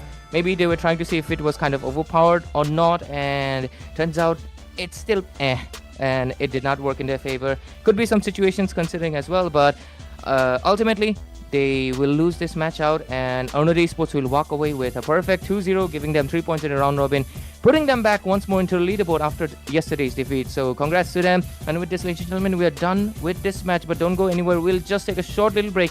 We'll be right back with another series, so make sure you stay tuned. Fredo has already told you the schedule. Yes. Let's Next not match is make him repeat it. Noblesse Oblige versus CRQ. So if you want to watch the match, just stay here. We'll be back in a very short while. Yeah.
Baby, I feel how did I be on the track, yo.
damn. We are back. We are back so soon, guys. And of course, this time around, we do not have Ray anymore. This time we have Baldudu on the caster desk alongside the legendary Fredo. I love to self-blame over here. Narcissism as at its finest. Anyways, going into the match this time, CRQ versus we have Noblesse Oblige. Just by judging the names, not the players, right? Baldudu. If there's a game where Noblesse Oblige is playing Crux Requiem, judging just by the names, who do you think is supposed to win? I mean, both these names are really fancy. But I would like Noblesse Oblige, or I would probably take CRQ probably because we've heard about it in different tournaments too. But no, like, I'm just telling by like just the name your itself. name aura. Okay, then I would go with Noblesse Oblige. Yeah, that's what I'm But talking like, about, bro. who do you think is winning? No. Oh, Noblesse Oblige. Like people did tell me, Ray. I was asking Ray yesterday, and Ray did tell me that his favorite team in this tournament to win it is Noblesse Oblige, and after that is CRQ. After that is then after that is CRQ, and after that are the rest. According to Ray, I asked him yesterday. Do you have any ideas about the teams? See, I was going to. No, I do. I did watch all the games, but the thing was, before I just on the round robin started, my bet to win the tournament was Mooncreds, and yeah, that's not going too well right now. Okay, Sarah bias for sure. I guess Sarah bias. Yeah, I was very heavy on the Sarah bias, but Sarah has ruined my prediction table completely. Second, I was going for AZB. They're doing pretty well right now. Yeah, they're doing great, in fact.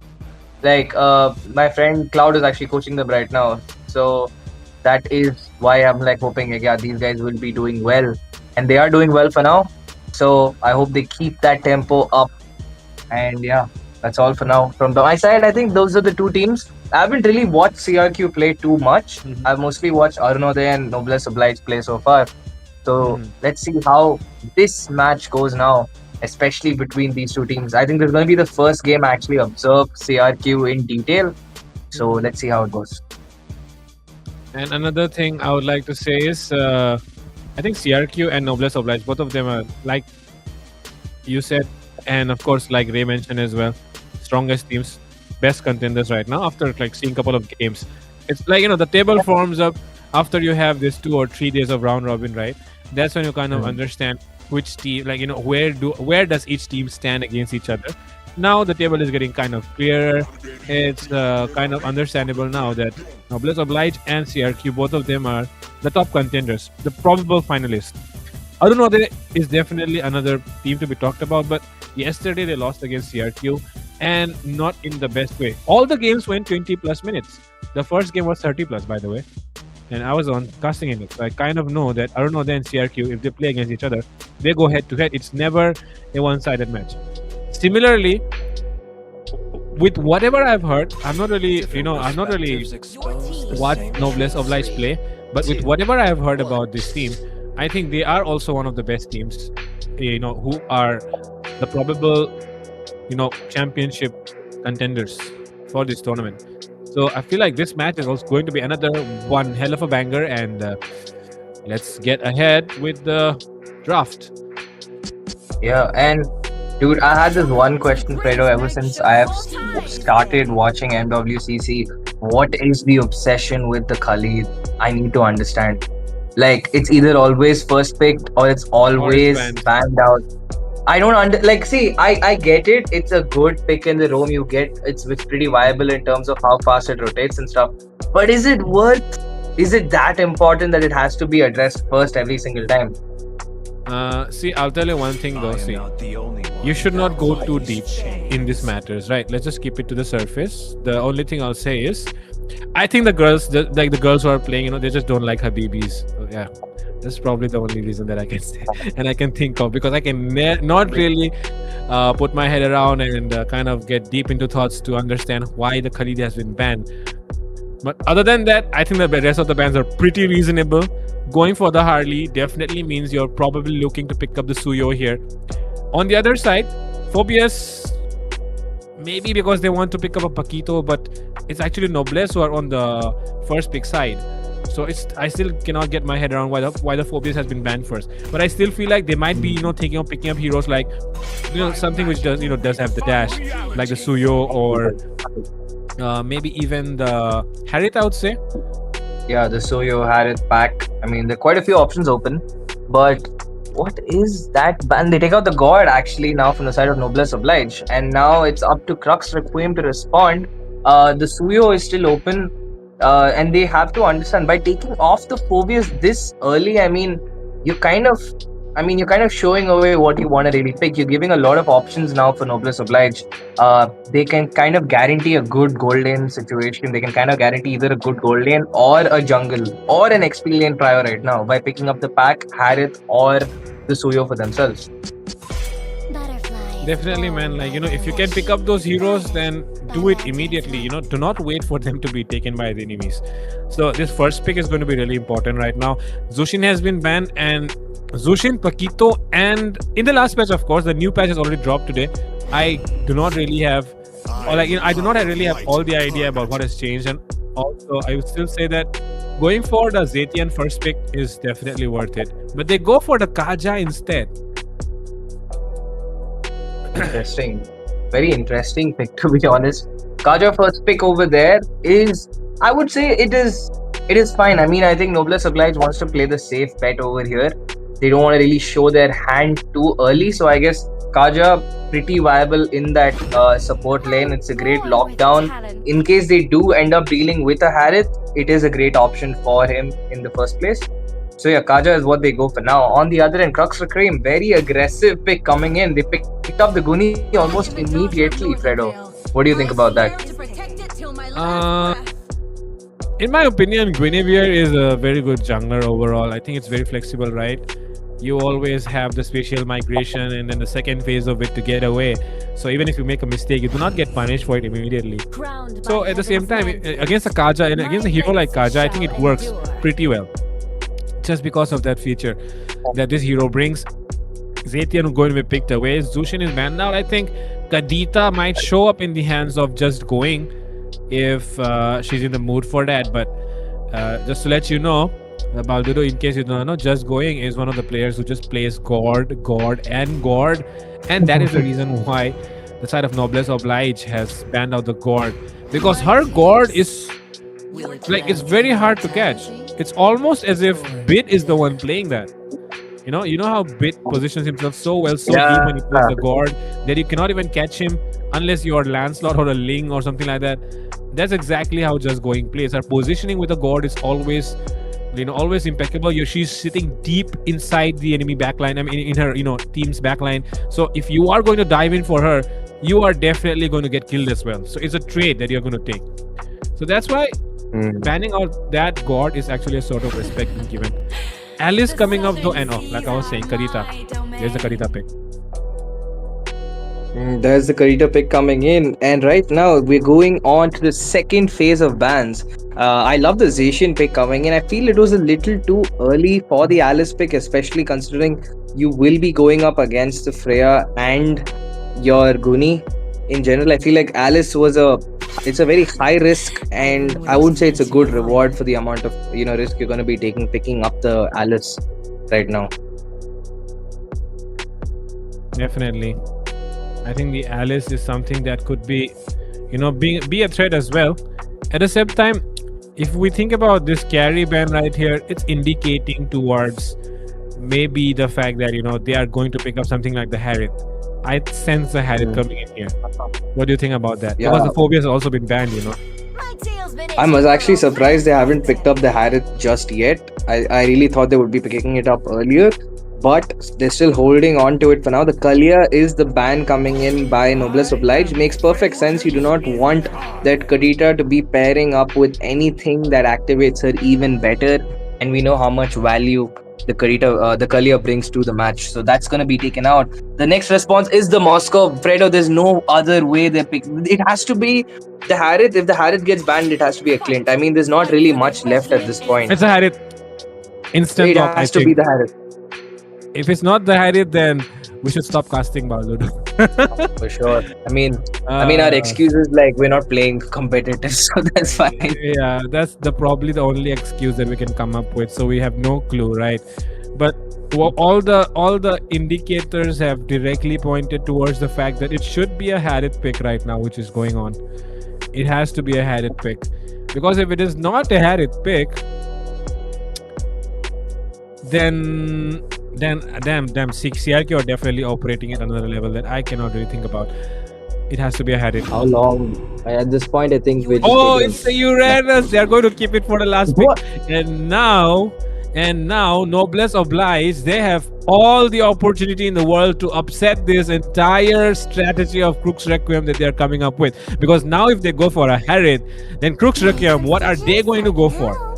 Okay. But the thing is, I don't think they will go for the Harith because they have 3 magic characters already. I mean, if you go in for the Harith, I mean, that Radiant Athena is going to shut your entire lineup down. So I think that is what a big risk for them that they can't afford to go for. That's true. So I feel okay, but still they went for the Joy in the jungle. I mean, that is quite surprising. I mean, if you're going for the Joy anyway, you could have probably gone for the Suyo and then locked in on your Harith. If that was, I don't know, man. I am quite confused myself with this draft. But don't worry. I mean, play around it. This is not the usual draft that you see. This is whoa, we are going to see the YSS. Damn. So it is going to be a double fighter. I mean, I for a moment I thought are going to be insane. it's it could either be the Uranus jungle, it could either be the Guinevere roam. So okay, it's definitely a Guinevere roam and a Uranus EXP and a Freya gold.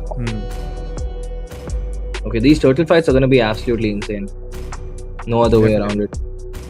Definitely. At the same time, if you think about this Joy and Melissa pick, they are not really the most meta picks, I would say. Did they get a buff or something in this new patch? I have no clue. But for now, I think the Joy and Melissa are definitely something that I'm going to look out for. I'm going to observe and see if these picks can actually work. And take a look at this, guys. Okay, I was just about to say the thing that I was planning ahead. Leave that. I should not say that. Fredo, move it on. Yeah, you should not say it. We won the MWCC to continue functioning for now. So with that being said, this is the draft, viewers. Do let us know in the chat box who do you think is going to win this first game and who's ultimately taking that series away. If it is not going to be Noblesse Oblige or Crooks Requiem, who is going, who else is it going to be? Is it going to be Baldudu? Is it going to be Fredo? Who is going to take this series, guys? Let us know in the comments. But with that, we are into the game already, and it is Noblesse Oblige versus Crooks Requiem in a BO3. This is just the first game, and of course, the one who wins this will of course get some more points in their favor, and both of them are probably at the top 1 and 2 right now. For sure. And right now, both teams right now just trying to hold on. The YSS obviously is going to benefit a lot more from how fast he farms up over there. I don't think Alice is going to have too great of a lane against the Uranus in terms of clear speed. But there is a little action going on in the mid lane already. They do poke out going, and I sleep a lot quite a bit. CRQ members will have to actually take the recall. Seems like they're forced for a recall, and if you look at the way the Melissa has been able to maintain the range and just keep poking that Freya as well. Freya on the other hand, okay. The Basanti actually picks up the boots very quickly actually. And now, I sleep a lot. She wants to actually engage. Leah could actually be the one going in for a counter engage and pick off a kill here. And now if they're able to get away with this beetle creep, then I think they will not get the level 4 to Ada, but Ada will still take it away. Lot of commotion going in the jungle area. Nothing fruitful coming out of it though, but right now somebody could be in trouble. Alice! First blooded by Ada. Alice a little too deep. That's the worst place to be cutting the lane, especially when the turtle is in that lane. Ration with a big set nearly catches out Ada right now. She gets Whoa. chased away by the Kaja. But look at the Kadita over there. Will be doing a lot for their team as they will take down PV and Leah both. And we head into a pause as the turtle is all but secured. Seems like a pause has been called in by one of the teams. Network issue or something. Seems like it is a network issue or something. But whatever it may be, I think the team fight that just happened now, I think there was some sort of miscommunication because Kadita was, definitely missing on the map, and they still decided to go ahead. Like the Joy still decided to go ahead. And the thing about going in with a Joy is Joy does have the dash, but while your ult is activated, you cannot really use the rest of the skills, right? So you have to. You're kind of vulnerable that because you cannot dash there. That's why I feel like Kadita, Exactly. she was able to get that petrify combo. And on top of that, even the Guinevere was able to get hold of the Joy with the help of that uh, spatial migration. So I think that's the reason why the Joy was taken down very, very quickly. And this turtle should be going into the hands of Ada. At the same time, Nancy kind of overextending, I would say, because the Alice, I think she could have done more. Wait, my bad, not Nancy. I was talking about Sebi actually. Yeah, and the Alice actually Yeah. kind of she did not get the info as to where her teammates are. I mean, where the enemy is, and while she was clearing the lanes, and she got caught off guard. But I think it was kind of obvious that the enemy will also be around the turtle area because it was about to be the 2 minute mark. So the Alice going down as well, not the best thing to happen. I mean, they did show the vision over there because we saw how they did try to go in for the poke at that moment, how they Mhm. dived in. Immediately, Alice goes in for the lane cut right after they pressured Ada near the top grab. So it was a risky play coming in. It was like, and I don't really see any point of doing it because the Alice did not have her ult just yet. She was not close to it. It was actually a level 2 wave. It was not even the level 4 wave, which was like the crucial one to start the turtle. So going in all in at that stage was a little too much, I feel, from the side of Noblesse Oblige, especially considering they have almost no early game damage or even heavy crowd control apart from the Kaja's Divine Judgment. I mean, you have no real CC apart from the Alice. And now that they lost the Alice in the fight, going in for the turtle still, I don't think that was a good decision coming in by Noblesse.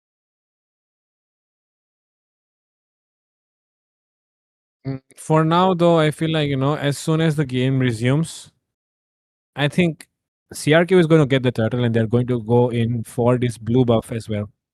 Because take a look at the positioning that they're in right now. Basanti is retreating. She's low on HP.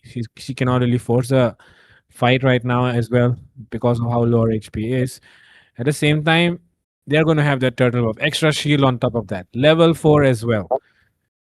Like whatever it takes to go for the fight is already there for them. And even the Guinevere is recalling up, so she'll be available as well. If she gets the level 4 as well, then it should be a fight that CRQ should be willing to take. And on the other hand, though, the only thing that the side of Noblesse Oblige can kind of get away with is getting some gold on the bottom side because Melissa is going to be completely left alone, right? She can kind of farm up right now, taking the opportunity to just kind of farm up a little bit. And I think that's how Noblesse Oblige can kind of get a trade, but still a small trade, but it's still decent enough than not getting anything, right? True that. But overall, I think the real game probably we'll have to pay attention to would be from the second phase. I think from the second or third turtle is where the teams will actually be tested.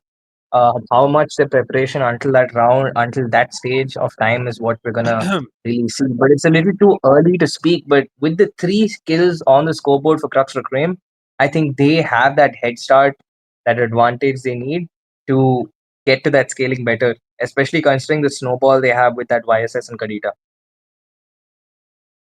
Definitely, man. I mean, the kind of snowball comp that they have, they're already ahead 3-0.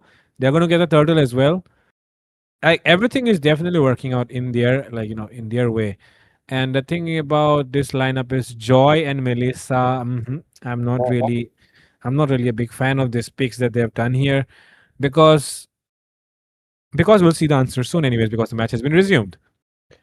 Going back in, and CRQ are going to get away with the turtle for free, and I did say they should try to go in for the purple, but they decide not to do that. Maybe they'll take some time to kind of regroup themselves after a long pause. And with that, focus shifted on towards the bottom side. Seems like Mark will miss out on a minion. Yes, she's And going to miss that's out on a big. minion. She has to. She knows that their body's over there. So, they didn't even try to go in for the gank. Ice Sleep was just like, I'm going to show myself there and let you know that, yeah, this freeze is not going to be broken anytime soon. We know where the teammates are, and they're not coming yet. So, yeah, the player over there is just frozen the wave completely. The second Melissa is going in, if you see on the map, she's getting pushed down. And right now, there was an engage coming by Ada, but she does not have to commit onto that. With the advantage that Trux has, they're just trying to take away as many creeps as possible, deny Mac, and prevent her from actually reaching that potential that she has.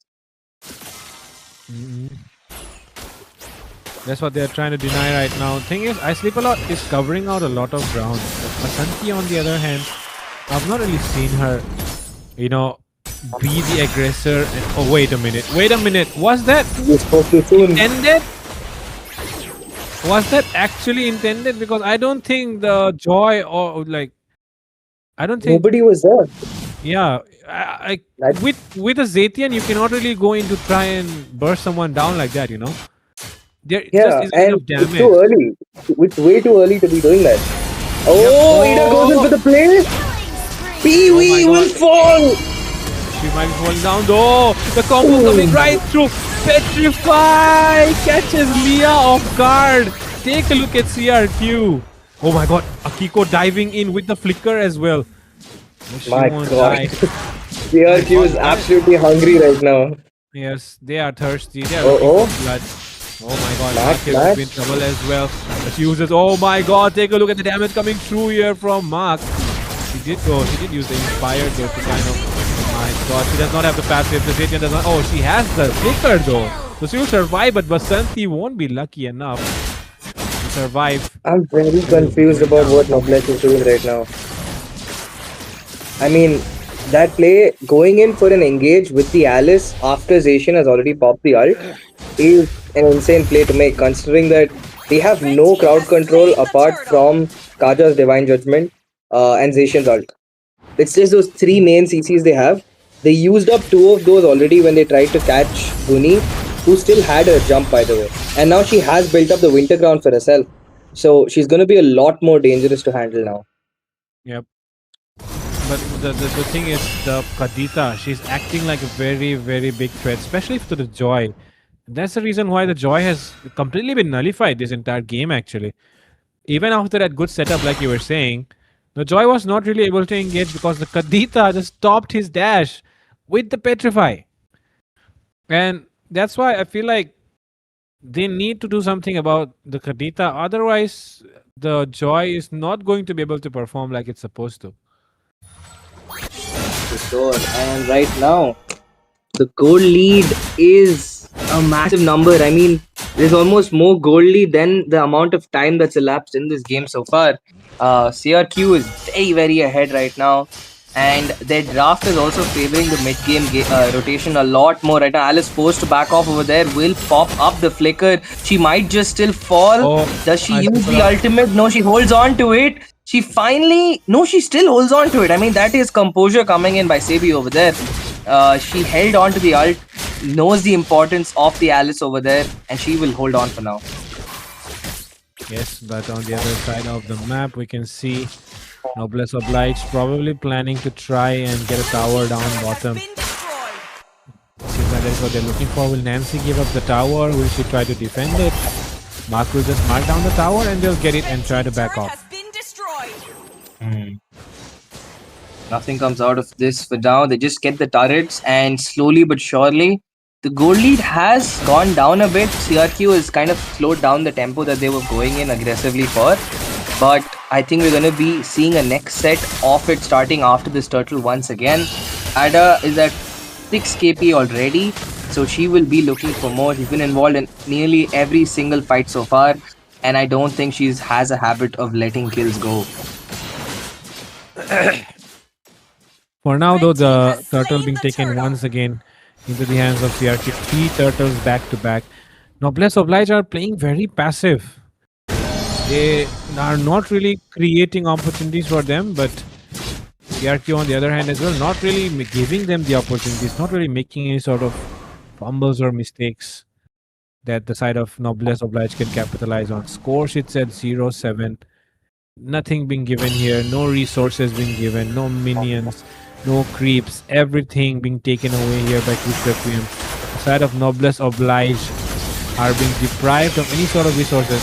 But right now, it seems like a breakout could happen. It's a lot of damage that's being dealt right now. Still not enough for taking one down. I sleep a lot. Winter Crown play coming in, but she will still get taken down by Vasanti. Maki going in actually very, very aggressively. Takes down another one. It's a big shutdown secured here onto Ada out of nowhere. It was a 4,000, 5,000 goal lead, and it has just been reduced. And they're getting towers as well. CRQ completely phased with what has just happened. Because to my surprise, this is something that I didn't expect 30 seconds ago, you know. What is suddenly happening? I don't think we would expect it in general either. I mean, with that kind of goal lead, the kind of lineup that CRQ ran, there's nothing else except to call it except a massive throw coming in by Crux Requiem and an amazing key, a sense for opportunity from the side of Noblesse Oblige, because they saw the gap and they exploited it to the fullest. They didn't just get the shutdowns, they also took away that mid turret. And that means they finally have space in their own jungle to farm. I think Leah can finally go to a buff without a possible Kadita dive.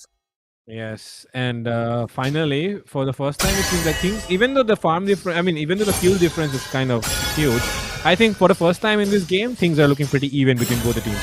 Because since the beginning, Cruise Requiem have been the one being the aggressor. And the thing is, the moment I mentioned that Noblesse Oblige have not been able to create an opportunity and CRQ are not making any mistakes, that's exactly the moment when CRQ starts to make the mistake that they were not making.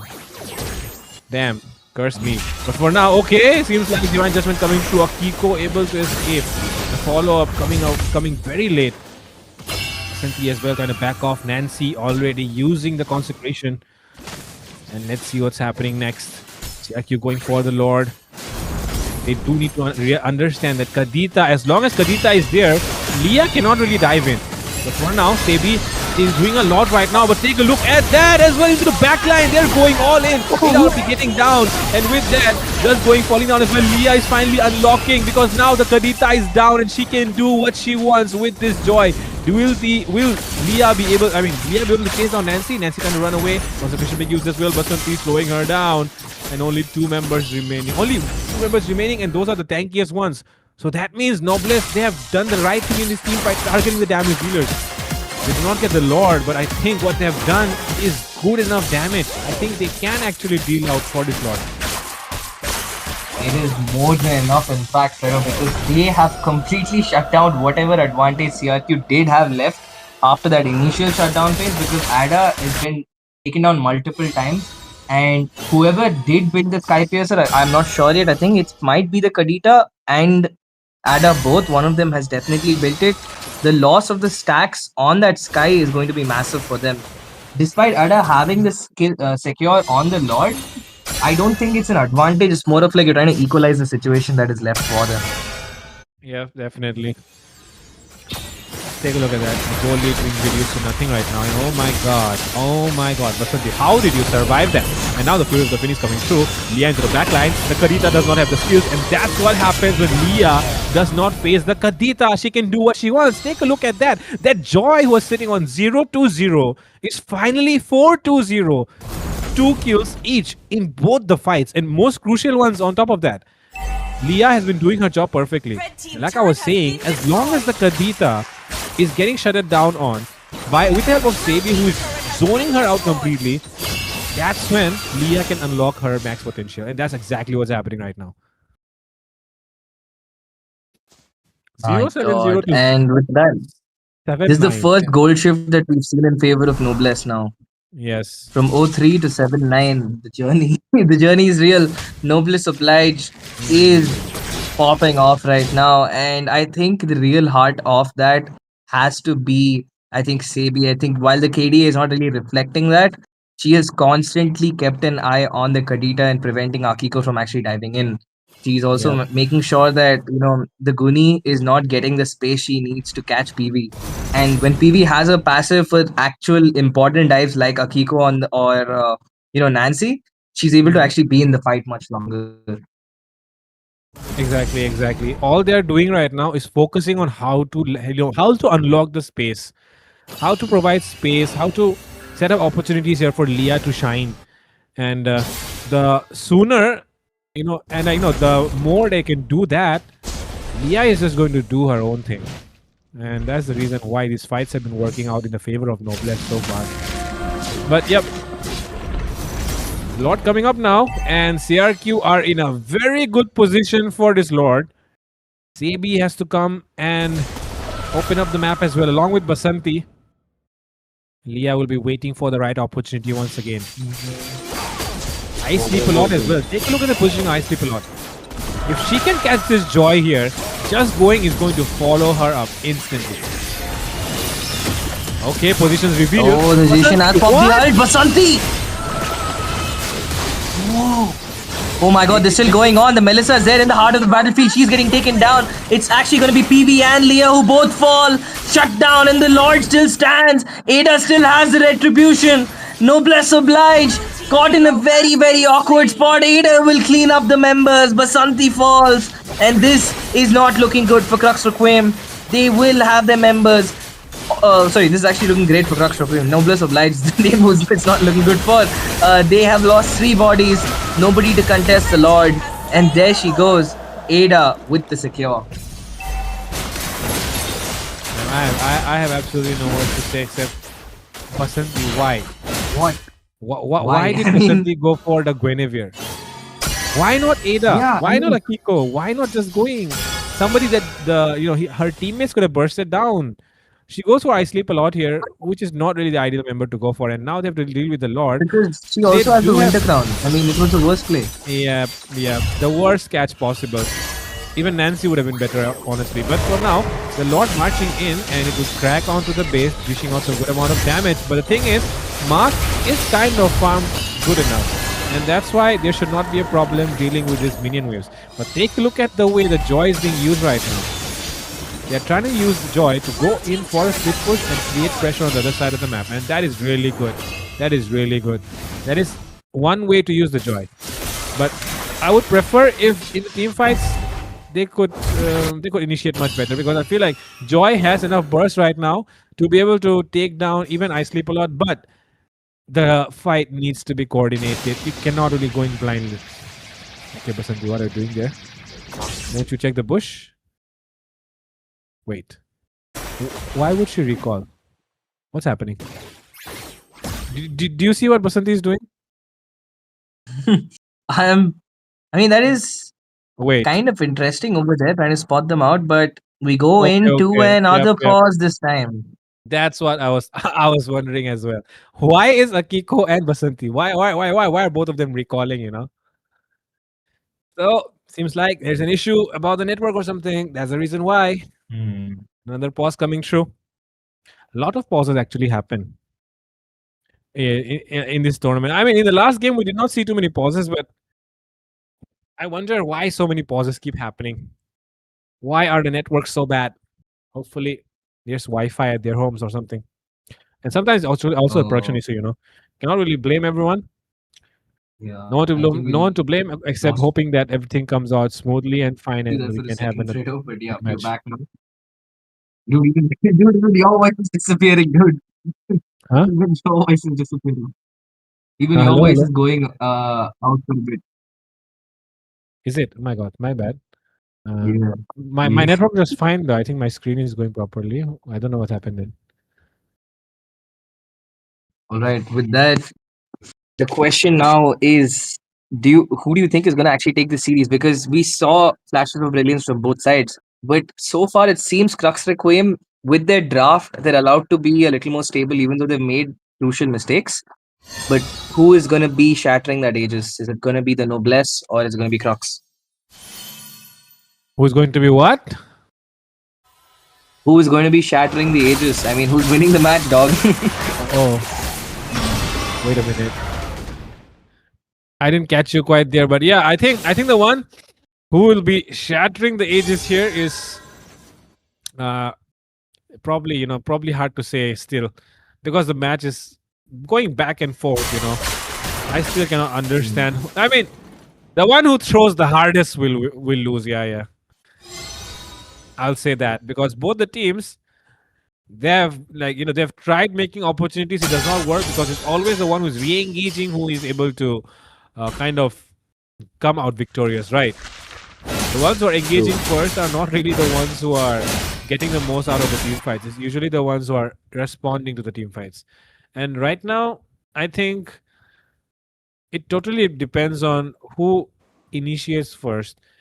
The one who initiates first will probably lose, because most of the times the initiations are not happening properly. Okay, top side. Fight about to break out. Mark is probably unaware that Akiko has already spotted her. And but this ultimate. Oh, Akiko probably unprepared for this. Mark might be doing the biggest upset against Akiko. Mark able to dash away as well. Ada will be upsetting. Oh my god! Like I told you, the one who goes in first is the one. But take a look at this as well. They thought that the enemy is going for the top side, so they will go for the Lord, and instantly punishment coming in. Leah will be falling down as well. And Naka was saying, Baldudu, there is the pattern. The pattern is, if you engage first, you lose the fight.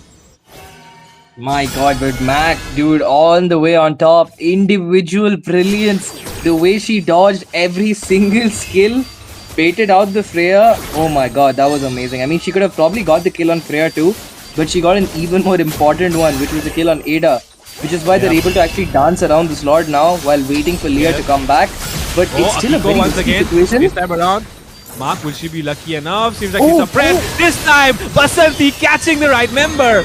But even then, Akiko will be able to escape. Mark still struggling to find the damage. But Nancy, she will be lucky enough to escape, it seems. But no, Akiko already taken down in the back line. And Nancy will fall as well. Ada coming through, but she's between 5 members of Noblesse. And she will be falling down as well.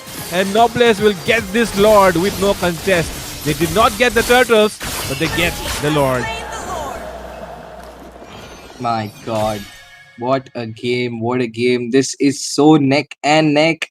And the way Mac has been playing right now, I mean, at first we were quite worried that will she be able to ever scale on time with the way she was getting frozen. But look at that. The sync between the Zacian, the Alice always, like this is what I'm talking about. The Alice constantly providing space and pressure in the back line. And Ice Sleep is so confused, like does she go in for the set or does she protect her teammates? And she ends up not really getting to do either as her teammates fall with only her left standing. Yep. And it was all possible because of course, the well-coordinated play coming from Noblesse. But now, they want to take down the tower, it seems. Will they get the towers though? It should be Basanti! That is no Basanti that I'm talking about. This time around, she finds the right target once again. And that will be a punishment. But Akiko here coming out on top. Rose Gold as well. She got a lot of damage, but oh damn. Immortality will help. Will help Basanti survive. And Ada right now, despite having all the immunities in the world, it's not going to be enough for her to stay alive. And they're sieging the Aegis, they're sieging the inhibitor and the Lord near the Aegis. They do get the defense, but they lose every single inhibitor. There's a massive fight! And whoa! Why did Ice Sleep go on like that? Yeah, it's over. It's over. It is over. It is over, and it is over because Mark is just marking down the base. And with that, we have the winners of the first game, and it is going to be Noblesse Oblige taking the first one in this series of BO3 versus Crooks Requiem. Damn, what a game. What a game. What is happening? I don't even know. Very well deserved win coming. Massive win for them. But what actually... Okay, wait a minute. Why... MVP screen not loading, but no problem. What I was thinking is... How did that fight turn around? See, the first mistake is CRQ for some reason. I don't know why they... the extended so long. They just kept taking damage from the Melissa. Like, they were just allowing the Melissa to free hit them. That's exactly when things turned around. And after that, the top side as well. Mark also showing her, individual brilliance. There were so many moments where Noblesse Oblige, it felt like things were going to, turn around for CRQ. When Noblesse Oblige decides to go and engage first, it was always them who were losing it out. And then at the same time, CRQ as well, when they engage first, they lose out. But in the end, Noblesse Oblige were able to convert the engages into something useful. And that's where things started changing. And Noblesse Oblige finally started getting control of the game in their hands. But other than that, do you have anything to say about how the game progressed? Do you think CRQ, what were the kind of mistakes that they made? What do you think? I mean, the main would probably be a lack of discipline. I mean, when you're playing your Freya as a gold laner, but why is she the one engaging first? You have the Guni, you have the Kadita, and yet Freya is the one starting your fights for you every single time. She's kind of using her ult as the main engage rather than the one where you use for like a flank. She's not flanking. She's going all in every single time. And I think you can make that mistake once, twice. I think the Freya has made that more than that. And at the same time, Ada was, I mean, we liked the aggression from the very start. She was going very well with her tempo. But I think at one point, after they got shut down the first time, she still tried to play like it was the early 3 minutes. And she got punished multiple times for that. So when your main sources of damage, your YSS and the Freya both are getting picked off or zoned away from the fight before it even begins, how do you expect to really win? That puts the question as to what is going on, during the communication of CRQ, right? What's really happening? Who is the one taking the short calls? Is it the goal laner? Is it the jungler? Because most of the times it's usually the guy who is initiating the fights who takes the short call, right? Guys, we need to fight. We need to fight right now. So right now it seems like there's some sort of miscommunication happening in the side of CRQ's lineup, because I feel like there is no proper sync, because the roamer is not the one engaging first, neither is the EXP. It's usually going to be the goal laner, which is Akiko, who's going to go in for the fights first. And that's not really something that you want to see, right? And whatever we've heard from Baldudu, very well analyzed there. Of course, Freya is not the kind of hero that wants to go in for an engage first. You always want to go in for the flank. You also want to go in for the backline. At the same time, what do you think went wrong in the early game here for Noblesse Oblige? Because in the early game, they were definitely not performing like the way that they were doing in the later phases, right? I think since we saw the pause, I think one of the main issues would probably be that they were definitely lagging for sure. I think the fact that we went into a 5-minute pause speaks volumes. But if we talk about the actual gameplay over there, I feel like we saw how they overcommitted very heavily on Ice Sleep a lot. We saw that them do it twice actually. They got the wrong targets. We saw Basanti kind of having tunnel vision. She's like, I have to catch someone because my Divine Judgment is off cooldown. So I'm going to catch whoever I see first. So the logic was, if I kill their roamer first, their roamer can't kill my team. But it didn't work out. But the second she's changed her mindset from that, I think the result is in front of us. See. True. Definitely, Basanti did kind of evolve during the entire game, from catching the wrong targets to again catching the wrong targets to catching the right targets and taking the entire control of the game in her hands. So that's a lot of progression that Basanti has come. She has done a very good job. Hopefully, like who's your MVP? Who's your MVP? My MVP, Basanti. Basanti. For me, it's like I'm split between Basanti and Max, because I mean, I would choose Max at the end, because while Basanti did have the end most crucial plays, she did make a few mistakes at the start, so she comes like second for me. But otherwise, I think these two were the people who got the game to, where it required that win. Those two have got them to win. But yeah, Max, dude, insane micro from her. And of course, because we did not release your MVP screen yet, I think it's a very good time to engage with the chat and ask them as well. Who do you think is the MVP of this game, guys? If you have any answers, then do comment down below. We're looking at them. Let's see who gets the fan favorite MVP award. 30 people watching, 40 people watching right now. Please leave a comment and tell us, who do you think is the MVP of this game? Kadita cooked the game, someone is saying, and I think it's kind of true. Kadita was definitely cooking Leah, because Leah, like, the thing is, in the early game, you know that the Melissa is not going to do too much. Zetian is not the kind of hero that has burst damage. So you're going to rely a lot on Leah. And Leah was also getting shutted down by just going. And that is the reason why I feel like a lot of times the team fights in the early game were not working out. Because just going was able to get her hands onto Miss Leah. Wait, for now. Coming to the second game, CRQ are onto the blue side, Noblesse onto the red side. And of course, the map is dangerous grass. Might see some Hilda, I think, in this game. What do you think? I mean, it could be. It could be with the dangerous grass coming up. The Kadita is definitely going to be a fan favorite. The Kadita, the Kaja. I would also probably love to see anything with an instant burst from any side. Zacian would be an amazing pick in the to counter the dangerous grass up. Grok, I would love to see a Grok or Mino, but since it is dangerous grass and not the broken walls, I think we probably won't see the Minotaur. And yep, Noblesse is still going in with that ample fear of the Khalid. The Habibi will be taken out for now once again. Your team is Seems like Khalid taken out once again. One of the favorite picks. I mean, not picks. Favorite, yeah, picks and bans. But you can say both. One of the favorite picks and bans of this tournament has been the Khalid always. And once again, he's going to be getting taken out. Marcel taken out as well. The next one, I'm wondering if it's going to be a Zetian or a Zushin. Because I feel like those are one of the picks that you want to deny to Noblesse Oblige. They did very well with the Zetian actually. The Phoenix Furies were definitely very, very crucial. The way it was provided. Now, once again though, I think there could be a probable chance of, okay, there comes the Zetian. And I think they're going to respond with a God ban. What do you think? God ban, I mean, you said it last time how good going is on the God. But the question is, yep, it is, there's the ban. We don't even have to discuss it for longer than 2 seconds. The next one, let's just keep guessing, let's just play a guessing game. Okay, make a pick. Hilda. Okay, Hilda. I would say Zushin. Kadita?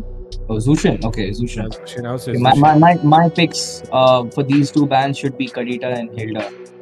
So yours is Zushin and Hilda. Oh, it's a phobias this time around. And it's supposed it has to be a Paquito.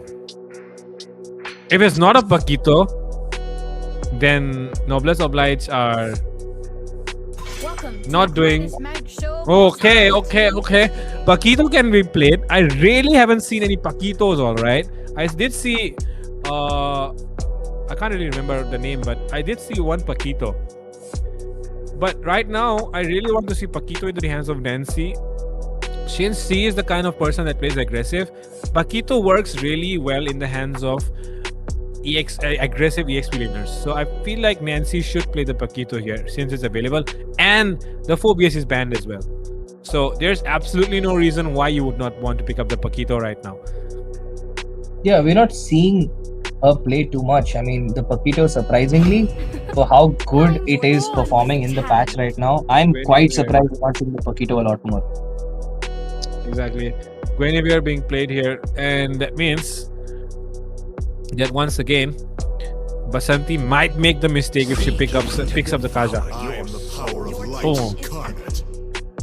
Okay, very early Moscow. Whoa, okay.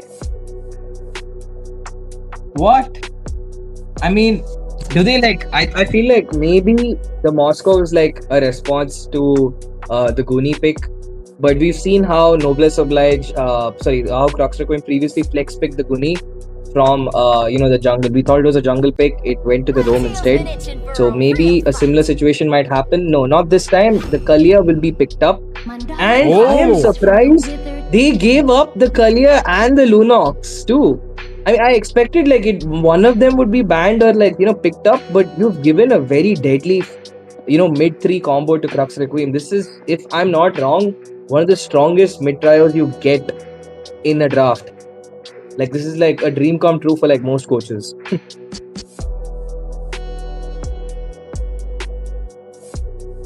Definitely, man. I mean, this Kalia and Lunox combo is one of the deadliest combos that you can think about. Because Of course, the burst is there and the pickoff is there. Plus, you're getting some healing as well. So it's a very big it's a very good combo, and you cannot ask for anything more than this. Valier on the other hand is being picked up here because they do not want to rely on a Purify, right? If you take a Purify, it's going to waste a lot of stuff. So you just go for the hero that can purify itself. But now the next ban section coming up, and what should be the next ban? You are going for a Moskov, so you do not want any sort of cross map plays happening. I don't think anyone in the side of Crooks Requiem plays the Fanny, right? So I don't think there is any sort of heroes which can be picked up right now to try and counter this split push Moscow. Any suggestions from your side, Balu?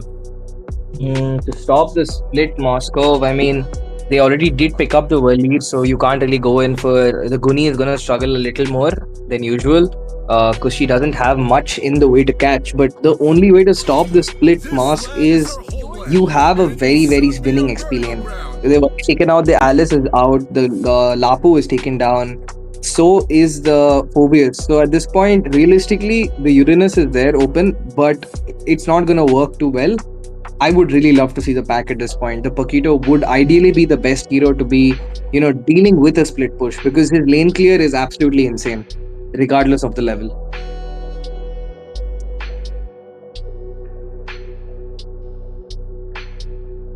Back. While you're right about that, I forgot to tell you, but in the new patch, Paquito's lane clear is exactly the thing where it got hit. Wait, they've messed up the patch? Oh nah. I've not checked out the patch yet. Why would they do that? It just happened. That's the only reason it was being picked. Yep, the lane clear was definitely good. Why would you do that to my god? Yep, Paquito has been cooked actually. But yeah, it's the lane clear is the damage was like 150. I guess it has been reduced to like 120 or something. 80. I can't remember exactly the number. But lane clear has been reduced. Also, the damage reduction that he used to get has also been reduced. Yeah, he's trash. He's trash now. Yep. The thing is, it still gives you the same amount of damage reduction, but before it was 10 plus 1.3 into hero level. So now it's 2% into hero level. So it's like if you are at level 1, you get 2% damage reduction, and only when you're level 15 is when you will get the 30% damage reduction. Yeah, that's pointless because the point of the Paquito is to scale you early. So yeah, the Sora pick. Oh my god, my next option would have probably been the Sora, but I really didn't think the Paquito's been hit that hard. So yeah, this is what the Sora also gets stolen away from them. Noblesse Oblige right now really cooking with their draft. Terizla, at this point I feel like Noblesse Oblige is Crux Requiem is going in for like a Purify bait kind of comp. Like, okay, then Moscow is gonna dash. We're gonna bait out with the Terizla's jump. We're gonna bait out the Waleed's ult and Moscow's Purify. And then again, we're gonna go in with the Kalia to bait out whatever they have left if they have a double Fury, and then we're gonna send Guni in for the jump. I mean, it's a high risk pick coming in. There's a lot of crowd control, but I think the real carry for CRQ is if they actually get that Brody active. Because if the Brody gets active early, Moscow is not going to actually get much space to split push, and the Brody is going to effectively chip down the Waleed. It's a great answer to the Waleed and Kaja. Yep, and at the same time, I think another thing that you should be thinking about is why the Amon? Can Amon work here? What do you think? I mean, I don't even know. I mean, like if there was like a target lock ability that something that CRQ is running, I would say the Amon is like perfect. It's a good response. But the fact is that every single skill that CRQ is running can be manually aimed, and it usually affects like a big chunk of a crowd at once. Yeah, including the Brody. I mean, once you lock on the S1s, you don't really need to worry about the Brody. The Brody doesn't have to worry about his ult not landing. So that is another question on my mind. We really have to see what is Noblesse Oblige thinking with this Amon pick. There comes the Brody up against the Kaja. A classic meme that we all know about. But anyways, getting back to the game. The Brody. I mean, who should win this? Should it be the Kaja who should be punishing the Brody, or will it be the other way around? We'll find out very soon. But for now, as we can see, Peewee, she is doing. I mean, she's doing it. She is poking them like hell. Take a look at that. Just going is so low. She's down to like quarter of her HP at this point. But of course, I mean, she knows. Kalia is always there to regen. She knows the value that she has, the kind of poke that she can put in, and it is working wonders for them. And I really like how they are so up ahead in the lane, and they are not even bothered. They know that the enemy cannot do anything to them. And I like this combo as well. Take a look at the skins, right? It's like fire skins, both of them. Even the Kaja is like a fire skin, right? I don't know what it's called though. Kaminari or something. Wait, no. Kaminari was the... No, this is the epic skin that he has, if I'm not wrong. Kaminari was the season exclusive or something. Oh, yeah. Oh, okay. The Kaja goes in for the poke, and look how aggressive Basanti's playing. Oh, he stole away the red. Oh, wait. Oh, no! Oh my god, Basanti is just doing the right thing this time. No, I completely forgot. That that's the red animation. It looked like a part of her skin. So Yeah, I'm like, exactly. I'm I like, okay, thought this is a cool skin. This is a cool skin. But Yeah, it's not the part of his skin. It's actually the red buff that got taken away. Basanti part is of her pulling the jungle. right strings. the part of Ada's jungle that has been taken away. Yeah, Basanti is pulling the right strings. And the thing about this is, it's going to create a lot of pressure right now. Ada, hardly level 3. She's behind Basanti, by the way. And now, with the kind of level gap that they have, Leah is level 5! She can invade! Basanti is about to hit level 4 as well. No bless! What are we cooking up here? Nancy's also low. They've used up the flicker too. Wait, Peewee! Peewee! Network! Oh my god, I think it's the network. think we It might has be to be in the the pause. network. We have to go into a pause. Yeah. I think it's a pause. But yeah, dude. Oh my god. This is the same thing that happened to Noblesse Oblige last game, but it's actually CRQ who's responding instead. PV is an unfortunate victim, and she's now just standing at the base right now, moving back in. And they kind of lost a big chunk of the advantage that they had because of the death PV gave. Peewee was, I mean, the reason why they were having this advantage was because of Peewee, you know. She is the one, along with the help of Basanti, who was able to dominate the mid lane duo. But right now, if Peewee is facing issues like this, she cannot keep going on, and she's going to have a lot of trouble, you know. And CRQ is definitely going to have a good time because of this. So I think, I just hope Peewee can play properly. You don't really want to see a player, I mean, see a team lose out because of their network, right? It feels very bad when that happens. Okay. Oh, it's over. Big play. Oh, nah. They gave the Brody the farm. Sadly, it is Brody who is going to be given the farm here. And the thing is, it's Kaja who died in the hands of Brody. Damn, what a coincidence, guys. Anyways, let's take a look right now at the match, and bottom side, some gank could be happening right now. Finally, just going, and I Sleep a Lot are doing a very good combo. This combination is going to work out so well. Yeah, able to escape, it seems. Oh my god, a very, very long lash. They're coming in, and Sadie wants to go in, and she will go in aggressively using the flicker and take down Akiko. Leah getting caught in the backline. Nancy and Ada not making the life easy here for Leah, and Leah as well as Leah and Akiko both do that. Ada, though, she's still there, and she will be able to get the turtle. Mark here, marking down, dishing out a lot of damage. Not really enough to take anyone down though. And she's just a Moskov in the early game.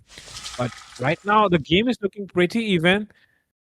And with the help of the turtles, Crooks Reckon will be able to somehow kind of get back into the game.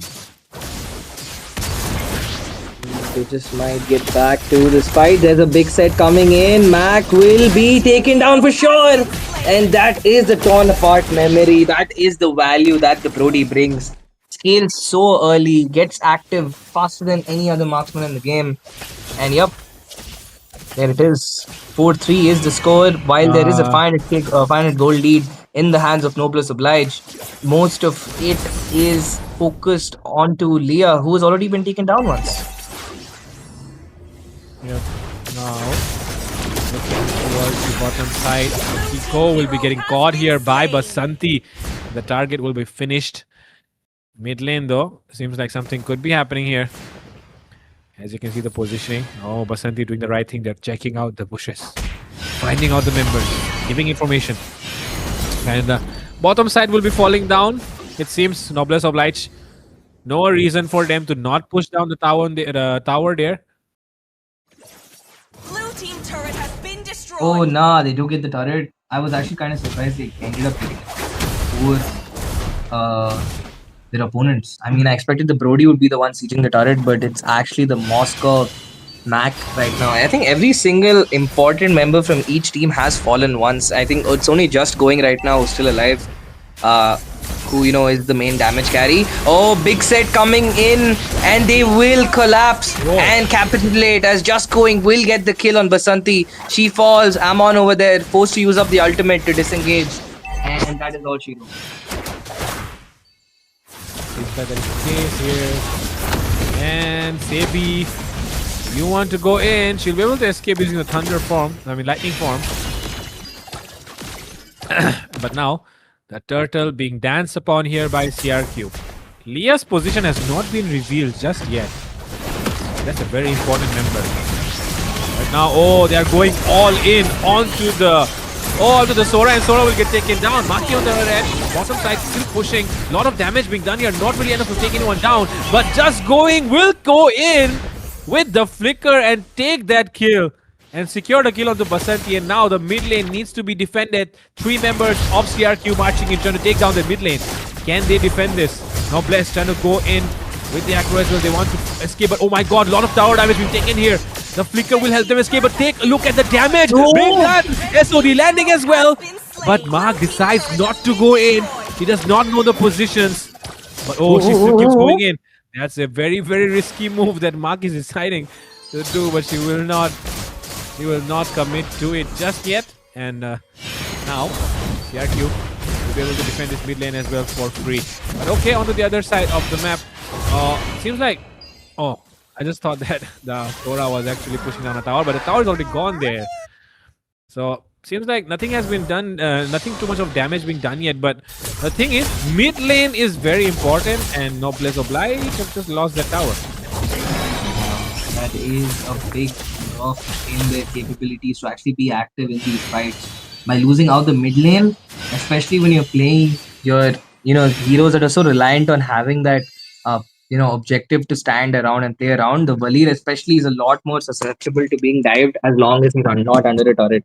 It's a lot easier to now kill that Valir, and it's a lot harder for Mac to dash around, because how many sets will he avoid? He can avoid the Guni, but can he avoid the Terizla, Brody, and the Nox on top of that? Because they will all go in on site. They have a kill order on site for Mac the second she steps out of her turret. Yep. Mac is definitely going to get targeted heavily in this match. There's no way that they will allow the Moskov to push. And that's the reason why, only the side lanes are gone right now. As soon as that mid lane cracks open for Crux Requiem, it's over, because then Mark will be able to do much more, create much more pressure across the map by rotating, because now you have to kind of rotate through the far, the far lanes, I would say. To the farther routes, which is going to take more time to rotate towards the lanes to defend it. And that's exactly where the Moskov comes into play. He's going to be able to push down more turrets more easily. So that's why I think right now, Noblesse Oblige, if they really want to take complete control of this game, they have to crack that mid tier 1 open. That's the only way how they can kind of, try to take complete control of the game. Otherwise, I think it's still going to be a 50-50 game where anything can happen. And you do not really want anything to happen. You want things in your control. Yeah, I mean, that's the worst situation to put yourself in, because the whole point of the game, especially with the draft both these teams are running, they need river control very heavily. They need control of that jungle, especially in the dangerous grass. It's too risky for any member right now to clump up for the side of Noblesse Oblige because of the comp that Crux Requiem is running. And at the same time, it is too risky for anyone from Crux Requiem to actually set themselves up and camp a bush too long because of the comp Noblesse is running. It's so difficult for both of these teams. Any shred of control that they do buy for themselves kind of gets lost immediately because of some kind of misplay or individual brilliance from their opponents. Yep. And while we're taking a long pause, I can just open up the game and we can take a look at, of course, the items as well. But of course, we'll take a look at the patch as well after we take a look at the items. Taking a look at the items right now. Lunox on Skype here, sir. Must be having a couple of stacks, I guess. Her KDA is 401. And at the same time, Brody completing the 2 core items after this. If he wants, she can go for the Rose Gold, I guess. Even the Malefic. She does not really need. I mean, if you build a Malefic gun, you do not need the Malefic Roar, right? You already have that penetration on that. So you can go for the Rose Gold. You can go for the Sea Halberd as well. Those are probably the items that I would go for. And meanwhile, the Moskov. Okay, Moskov is playing without boots actually. So we're going to go see this Moskov reaching and picking up that Demon Hunter sword very soon as well. Other than that, I don't think there's anything else that needs to be paid attention to. Everything is probably the same old ordinary build. But yeah, another interesting thing is Terizla, man. Take a look at that. Terizla is going in for not going for any damage item actually. Trusting. Yeah, pure tank, At the- raw, complete damage sustain. Yeah, no War-X. Usually you see a War-X, right, on the fighters in the side lanes. Even though they're sustained, if it's a Lapu Lapu or a Terizla or a Paquito or any sort of fighter which can kind of deal some sort of damage, you usually see them going for the War-X usually. But it feels like even the War-X is being ignored and they're focusing completely on getting as tanky as possible. That's what the Terizla is doing. Even at the same time, take a look at that. On the other side, the Sora is going. He has already built up the Oracle, and now he's going for the War-X. But seems like that is not what Nancy is doing here. Anyways, that's all about the items. You have anything to say about the items, Baldu? I don't really have much to say. I mean, the game is so even. It is the dangerous grass. I mean, we would have had a little. I think the answer would have been a lot more straightforward for both of us as to who might be having a winning chance if we were not playing in the dangerous grass. But with the comp that both these guys are running, I feel like the XP lane in this game has kind of been ignored altogether so far. We're not really seeing too much of the Terizla and Sora. Both of them are kind of just present in the fights, but the impact is a little more negligible considering the amount of escape skills that every single player from the other team, both the teams have right now. While you have a bunch of purifies coming in by Noblesse, you have the same situation for Crux Requiem. So I think the real carry for both these teams right now will be how well their mages and roamers perform. I mean, if the Waleed does a better job at keeping Kalia away, keeps the zone that prevents Ada from diving in, I think Noblesse will be taking home this victory and they will achieve the clean sweep. But Crux could get that comeback if you have your mage right now. She has not died even a single time. Just Going has been alive. Despite the amount of kills on the scoreboard, she has been standing strong for now with the Sky Piercer. So if she hits that 80 stack, I think it is done and dusted. Same thoughts here about Just Going. Now I'm looking at the patch and reading about it. So of course the main highlights of this patch, which has been mentioned in the document, is basically Argus, Saber, Ruby, and Hanzo. Not really the most interesting heroes to be talking about, but let's talk about. Okay. No time to talk. We're going to get back into the match. Hopefully the network is resolved right now, and we are back, and the fight is on. And Sebi will. Oh, Sebi survives using the flicker and the thunder form. My God. For a moment, I thought she will not survive that. But okay, she survives that, and of course, it's a flicker burn right there. Not a very good moment to be pausing the game, but Sebi does survive that. And now, the Lord is up as well. What a timing, actually. Is there going to be a fight? CRQ and Noblesse Oblige. Oh, Basanti! What? How did she do that? And now take a look at the damage coming through here because Akiko is just free hitting everyone. That's all they need. They might just turn this around completely. They've taken down 2 bodies. The Lord control is firmly in their favor. They defend the mid lane. Mac has no option but to go for the split push on the bot side. But even then, there's not really much she can do over there. Will we see a possible steal? No, we do not. Leah cannot risk that. She doesn't want to risk that situation at all. She does have the same amount of XP, but they felt that they could defend this Lord much easier. And that is kind of true. I mean, like, Mac can make like short work of the Lord pretty easily. But it's the side turrets they have to watch out for, because while Crux Requiem can afford to split up, the same cannot be said about Noblesse. But right now, big set coming in by Basanti. Nancy, will she survive? The answer to that is no, but they will trade out. Sevi will fall. It's an XP for XP. I'm on! With the players, Mac comes in. She gets picked up and taken back. But she will survive right now, but not for long. It's just going unstoppable. Lord marching down the mid. They clean up the outer turret in the mid lane, and that is a 2-for-2 trade. But Crux Requiem will come out on top.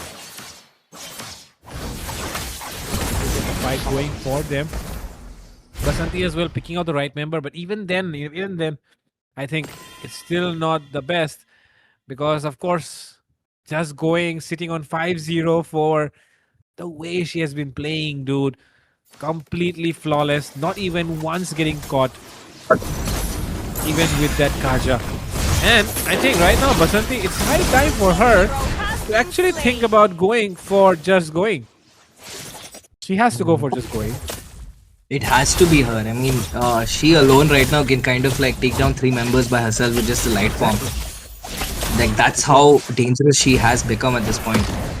Exactly, and that's why if they cannot pick off just going, then I think the game is going to get very, very difficult. It's going to get very, very difficult. Okay, jump coming through, does not connect. That team is here to guard that mid lane. Mark could try and use the opportunity to kind of take down the top side tower. Will they do that? There's going in Akiko, maintaining a very safe distance. Seems like somebody could be getting caught. Nancy backs off at the right time. Akiko using... Oh, there comes the Tsunami Slam! And take a look at the Sky Piercer stacks coming through as well. Leah doing a lot of damage, but Leah will be getting caught. And once again, another kill going into the hands of CRQ. It's over. As well, not a lot of damage, but double kill coming up because Ada connected there with the special migration. And Sebi is trying to back off, and she will be able to do so. But the minions marching down the mid lane might just be enough for CRQ to seal the deal here and end the game before the side of Noblesse Oblige can even resurrect. 4 seconds on the clock here for Pee-wee. Can she make something happen? This could be the miracle that they're looking for. 1 HP. Base Nissim's marking down. The minion is very low. The minion is not there anymore. And Pee-wee pulls off the defense. What is happening? Ada, 1 HP. The SOD misses out. The conceal has been used. Leah is still chasing down members. Just going in. Akiko are not still safe. And Leah will still go in for more. But they are too far away for her to catch anymore. But Noblesse Oblige have pulled off a defense. Basanti flickers in. Oh my goodness. They really got the kill on just going too. And if she fell, Crux Requiem would have been in a very, very bad spot. They already still are because they've lost 2 bodies and their jungler. And my god, what a game we have on our hands. Sebi and PV have been the miracle for Noblesse Oblige. We did say that the EXP laners have not been too visible, but Sebi right now definitely had her highlight moment. Definitely, man. She did, buy out some time for Pee-wee, and Pee-wee, as soon as she came in, she ulted and she used the Searing Torrent to keep the enemies at bay. And now, they have the Lord on their side as well. She can make things work. Sebi getting caught in the penalty zone, but that penalty zone, was it really required? She could have saved it for later. Anyways, though, they are able to, clear the minion and save the tier 2 for now, I guess. Top side, though, being worked on by Leah, and Leah will be able to get the tower as well. Noblesse setting up for a good fight. They want to get down some inhibitors. Nancy forced to back off. Here comes. Oh my god! Oh my god! How many times did that Kalea got tossed in the air? Dude, In how many directions did she just fly? knock up heaven, and this might just spell the end. It's only going. She has the damage, but it's only her against the world. She can sustain, but they hold on for now. Once again, miracle defenses after another, and they have bought enough time for the members of Crux Requiem to get back. What a game we have on hand, man, Fredo. This is amazing. This is like I told you, bro. These are two of the championship contenders. You're not going to get anything less than an awesome match here. Crazy match on top of that. And oh! But do you have no Purify? It's a flicker, Moskov, and she's going to get shut it down immediately. A legendary coming up for just going, and they're going in for more. Torn apart memory coming in. Ada diving in with a special migration, and they'll be able to back off as well at the same time. Nothing coming out of that fight except that kill onto Mark, but that is actually the most important kill that they need.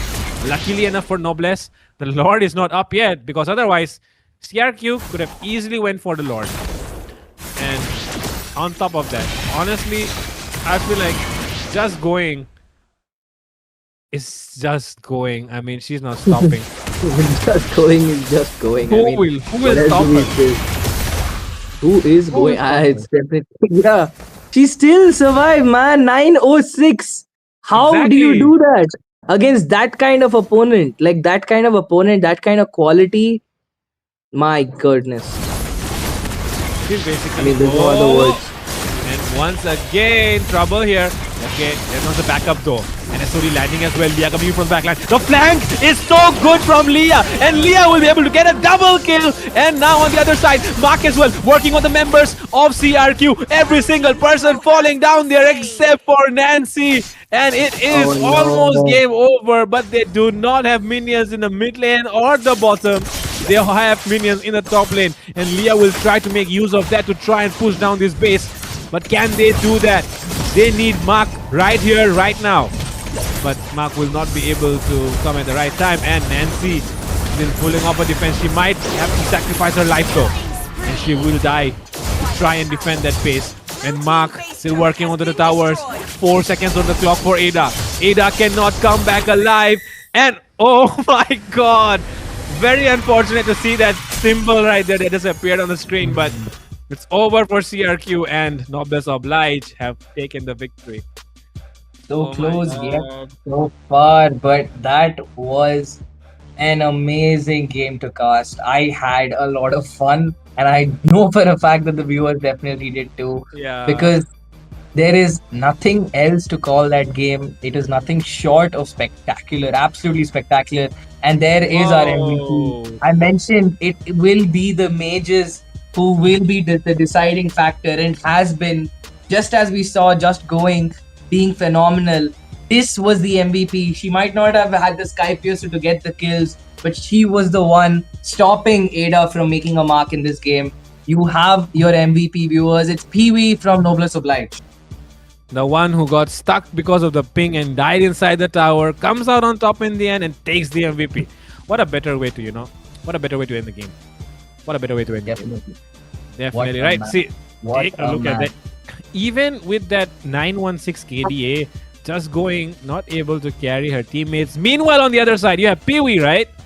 Even with that bad ping, even with dying under the tower for absolutely no reason, not even complaining, not even doing anything but going ahead and taking that MVP for herself, carrying her teammates. Even that clutch there where she was able to save the base with the help of the Searing Torrent.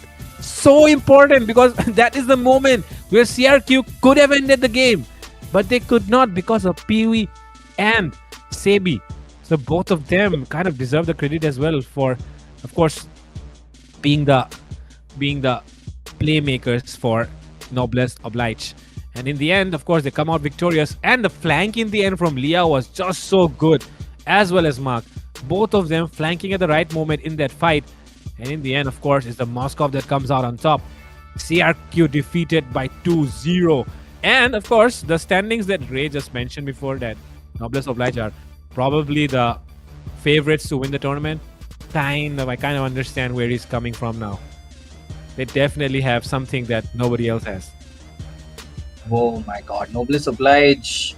Oh, dude, I love this match. Genuinely, this was the most fun game to cast that I've got to cast in the MWCC so far. So thank you for both teams to keep it so neck and neck. But there's only one team that goes and gets those points. It's gonna be Noblesse Oblige. Don't let the scoreboard fool you. Noblesse Oblige did struggle quite a bit to get those 2 points. Yep. Definitely. The was argue not at definitely all- made them work.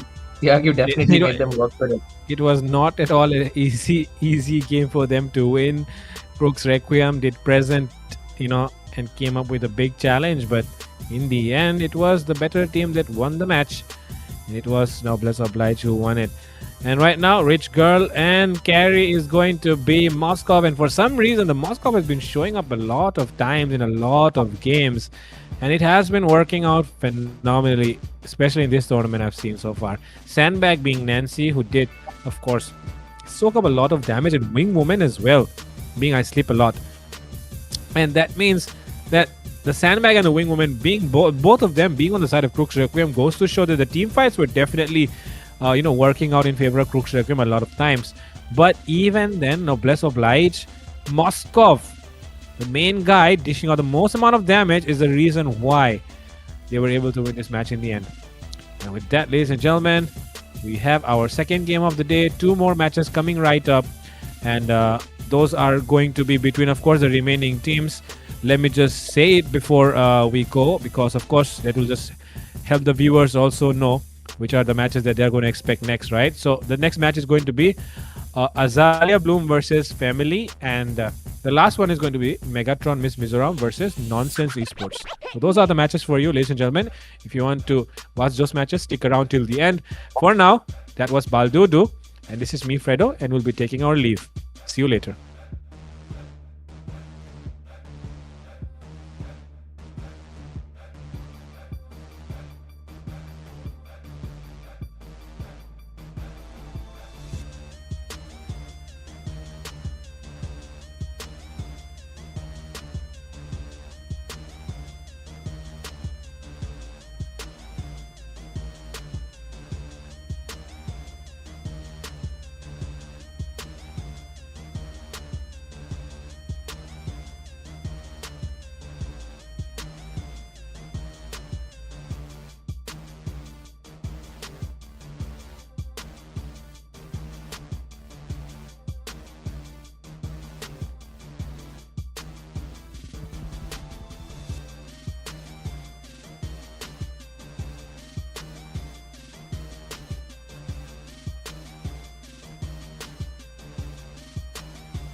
Baby, I feel how did I be on the track, yo.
dia telah hadir Abi on the track, yo.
Good evening, ladies and gentlemen. I am happy to see you guys back here again because this is gonna be This is gonna be the third game that we have so far in this tournament for today. Welcome back to MOBA Women's Championship Cup, and we are closer to knowing who's gonna be topping the charts here. But for today, we have Sasuke with me now, and we will be bringing you the teams that is gonna be playing out today. This is another best of three series that we have so far. Julia Bloom, I presume, and Family. They are gonna be trying to fight for the spot right now, right, Sasuke?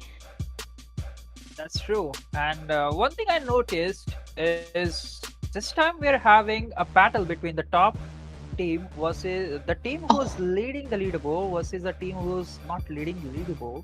Either way, they are one in they are first in some other ways. You got me, I think. You definitely got me. Yeah. We does. But yeah, they do still have a lot of chances because it's all about sportsmanship. I mean, e-sportsmanship. If you are gonna be able to play server in any tournament no matter what your position are. So this is what I'm actually waiting for the teams to be played in. And recently we also, I think the players also have a good region. They already know that we have new patches dropping freshly today, so we should know that the new hero is definitely not gonna be open up for another 2 weeks for any tournament so far. So other than that, there are a lot of buffs on different heroes, a lot of nerf on different heroes. We are kind of expecting to see a new and different kind of a draft, which we haven't seen in the previous 2 metas. Only 1 game so far for Mooncrats, but other than that, there's not much of a change into the picks so far. So I'm excited to see what these 2 teams are gonna bring onto the table. I can agree about you that the new patch update is gonna be bringing up a lot of new changes up to now. One thing is certain that we're gonna see a lot of healers into the mid lane or maybe into the roamer. Oh, I think ideally you put them right. into the roamer, or you could just shuffle it out into the mid lane and just get a tanky frontliners. Now, I was with a gentleman debating about how you can put a Ruby into the room, just because with the damage buff she received right now, even though she's been stripped off with the lifesteal, so the lifesteal you've been expecting with the Ruby is not there, but as a compensation you have the damage, so the poke is there, and also the healing. You can just throw the Angela or maybe another healer into the mid lane, maybe a Matilda, and you have the mobility. Right. But the gentleman did suggest that you could probably throw the Ruby into the goal lane. It will work wonders. Now that the Claude has been nerfed completely, it makes a lot of sense. All right. Okay. Talking about goal lane fighters, I do also have an idea that the CC, right? It also have a good buff. Like, you can maintain your stacks longer, which means you can have more utility and more damage altogether with just one skill. So that is definitely going to be one of the most important buff that the CC is going to be receiving, as well as the Ruby on top of that. So I'm expecting these 2 heroes to come through, but we'll never know, right? Still, if it's gonna be XP lane or gold lane, there's a lot of flexibility that these 2 heroes can also bring. So that's what we are waiting for here. And into the roam position as well, it's there's been a bit of a change up. You don't have to hit the minions to get the XP and the gold anymore for other roamers, right? So that is a very, very good change because it was already there. They just changed it, reverted back to the previous roam style, and I think this is so much better because now it's gonna be making a lot more easier for roamers to have that momentum where they can get level up their XP faster, so that they will be able to get the tankiness so much more. Basically, a short summary, we can come to the point, or come to the conclusion that they have enabled the ganking into the jungles or into the enemy jungles a lot more better, because you see the jungle update or the jungle patch has already been revoked. Now the bear creep makes you a level 2. so it's Yeah. not mandatory that you go with the red buff. So there will be a drastic change into the buff rotation as well into the jungle positions. And I believe like the fall of the Leo mode and also the Suyo is there, along with the rise of Balmond into the jungle. And now just when the first passive, the first the the skill or the effect, the physical defense negate when you hit the enemy with the first skill is now been shifted to the second skill. So that makes more sense and also one of the best pick against Fredrain. Now there is also one major thing that Balmond's second skill is not being cancelled out in any kind of stun or crowd control unless and until it's a suppression. So that is a big thing if you want to counter it out with the frontliners. So I think there's a lot of drastic changes and we might see him into the banning section. If not, then maybe in the later pieces of the game. This is gonna be a very unpopular take for me, but Ling is also buffed. I mean, come on, man. We do love some assassins, right? Because we are actually tired of some fighter junglers, man. The Zuyo, the Leo Morse and all, and the only assassins that have been viable for a long time is the Fanny only. So I was thinking maybe the Ling can be put to good use because with the buff onto the rumors, especially the supports like you mentioned, maybe the Angela can also come through again. This is what I'm actually thinking, but then it's not really a hero that you wanna utilize into a tournament. It's like a rank game hero, so I don't mind really think about that. But hey, they do have the idea that this hero can do so much more than it can already do. So that is gonna be slowly rising to popularity, which I presume. But yeah, like you said, Balmond just makes more sense. So this hero in particular, there are so many heroes that doesn't have this kind of combination. Like, what do you mean you cannot get your skill cancelled? What do you mean you can deal maximum HP base damage? That's just fully packed in one hero. It's so useful for now, especially trying to counter tank jungles, right? So this hero is definitely gonna be rising to popularity much more than the others. And guess what? Just with the Balmond, I'm gonna drop one more nuke. Pair it with the Matilda, circling Eagle to the back lines.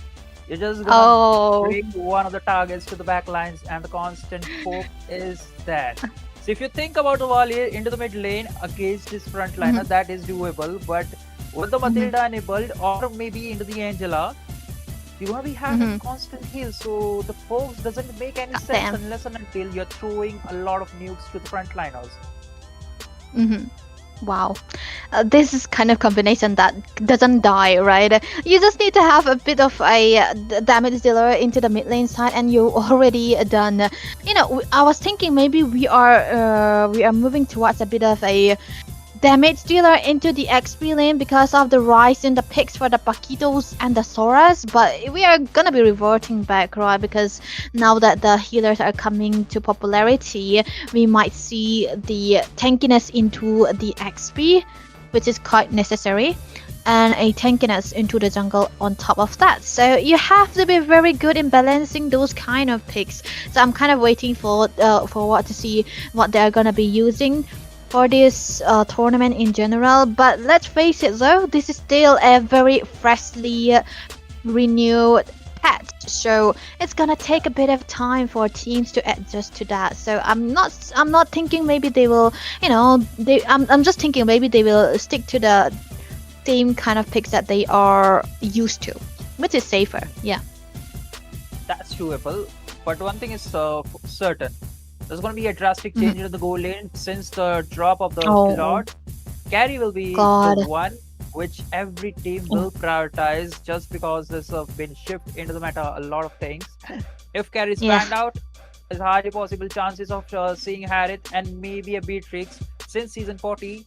The buff she received, especially the attack growth, it's doable. Yeah. And with the drop and with the fall of Claude, we might see Beatrix coming into the picture at this point, and maybe a Granger too.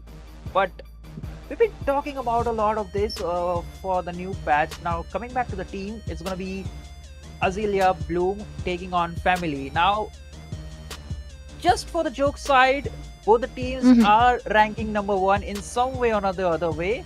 If you check it in certain perspective, but yeah, if Azalea Bloom wants to maintain the number one spot on the Yeah. leaderboard, they gotta be winning this game. If not, they Mhm. can just try it out the new patch and check it out, like what kind of variants it is gonna be performed. So I think in this match, Azalea Bloom do have that kind of advantage. Even if they lose, it is really okay for them. Not completely 2-0, but a 2-1, and maybe they have the leverage to go with the kind of a composition, maybe try out certain heroes into certain roles, and maybe check it out. Cause Mm. they have already secured the top 4 spot, so it's a confirmed playoffs Yeah. for them. They are the only teams that doesn't have their place endangered unless they get swept today. But yeah, other than that, the other rankings are so vulnerable because there's always a chance for the other one to overthrow the other one who's onto the top, and the one who doesn't really look like they will make it to the qualifiers might actually make it too. So there's no saying what they can do, but for Azalea Boom it's kind of safe, so they can actually play it safe today as well. But for Family though, they need to have this win actually because they kind of needed to stay into this tournament as well. So even though it doesn't really look bright onto the other side, it doesn't really mean that you have to give up, right? They can still stand a chance. And talking about the draft and the team as well, I would like to say that Azalea Bloom, they are so good into the aggression, especially into the jungle side. So I think they can use and abuse these pets for themselves and pick up the heroes that Sense comfortable on, and they can play the aggression style that Family isn't used to. Because let's face it, Family are a kind of squad that's very, slow. They play slow, they play very passive in contrast to Azalea Bloom. Okay, so we can say it like two different kind of resonators, or two different kinds of opposite poles to be exact.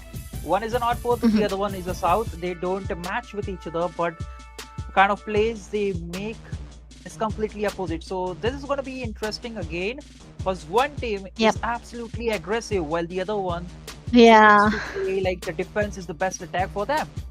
Even though the defense, this kind of plays you've been making is not likely very going as they predicted, but again, it will be some chances for them to like revoke or something like I'm out of words. Let's say maybe they were like even though they don't really have to change their personal style, the squad's personality or characteristic, because both of their style have a pro and con, and it can counter each other in some cases. So they can actually abuse that part as well for both of the teams, because Azalea Bloom can actually punish the fragility of the side of Family, and Family can actually abuse the aggression from the side of Azalea Bloom. So they're gonna have to, it's gonna be like two asterisks just striking each other. So the long-awaited draft, let's head into the draft here. Dangerous Grass is gonna be the map that we're gonna be seeing, so it's gonna be a bit more fighty than we are gonna be used to. Exactly. Quick look at the bans. Azalea Blue on the blue side taking on Family, which is going to be on the red side. Though the bans are quite similar, Guinevere alongside the ZTN, quite understandable. You don't want to give those initiating kind of heroes to the enemy, and we saw like how brutally Guinevere could be. The surprise attack, especially in the Dangerous Class, is quite lethal. Though they go with the Baksha ban as the third ban, leading to what?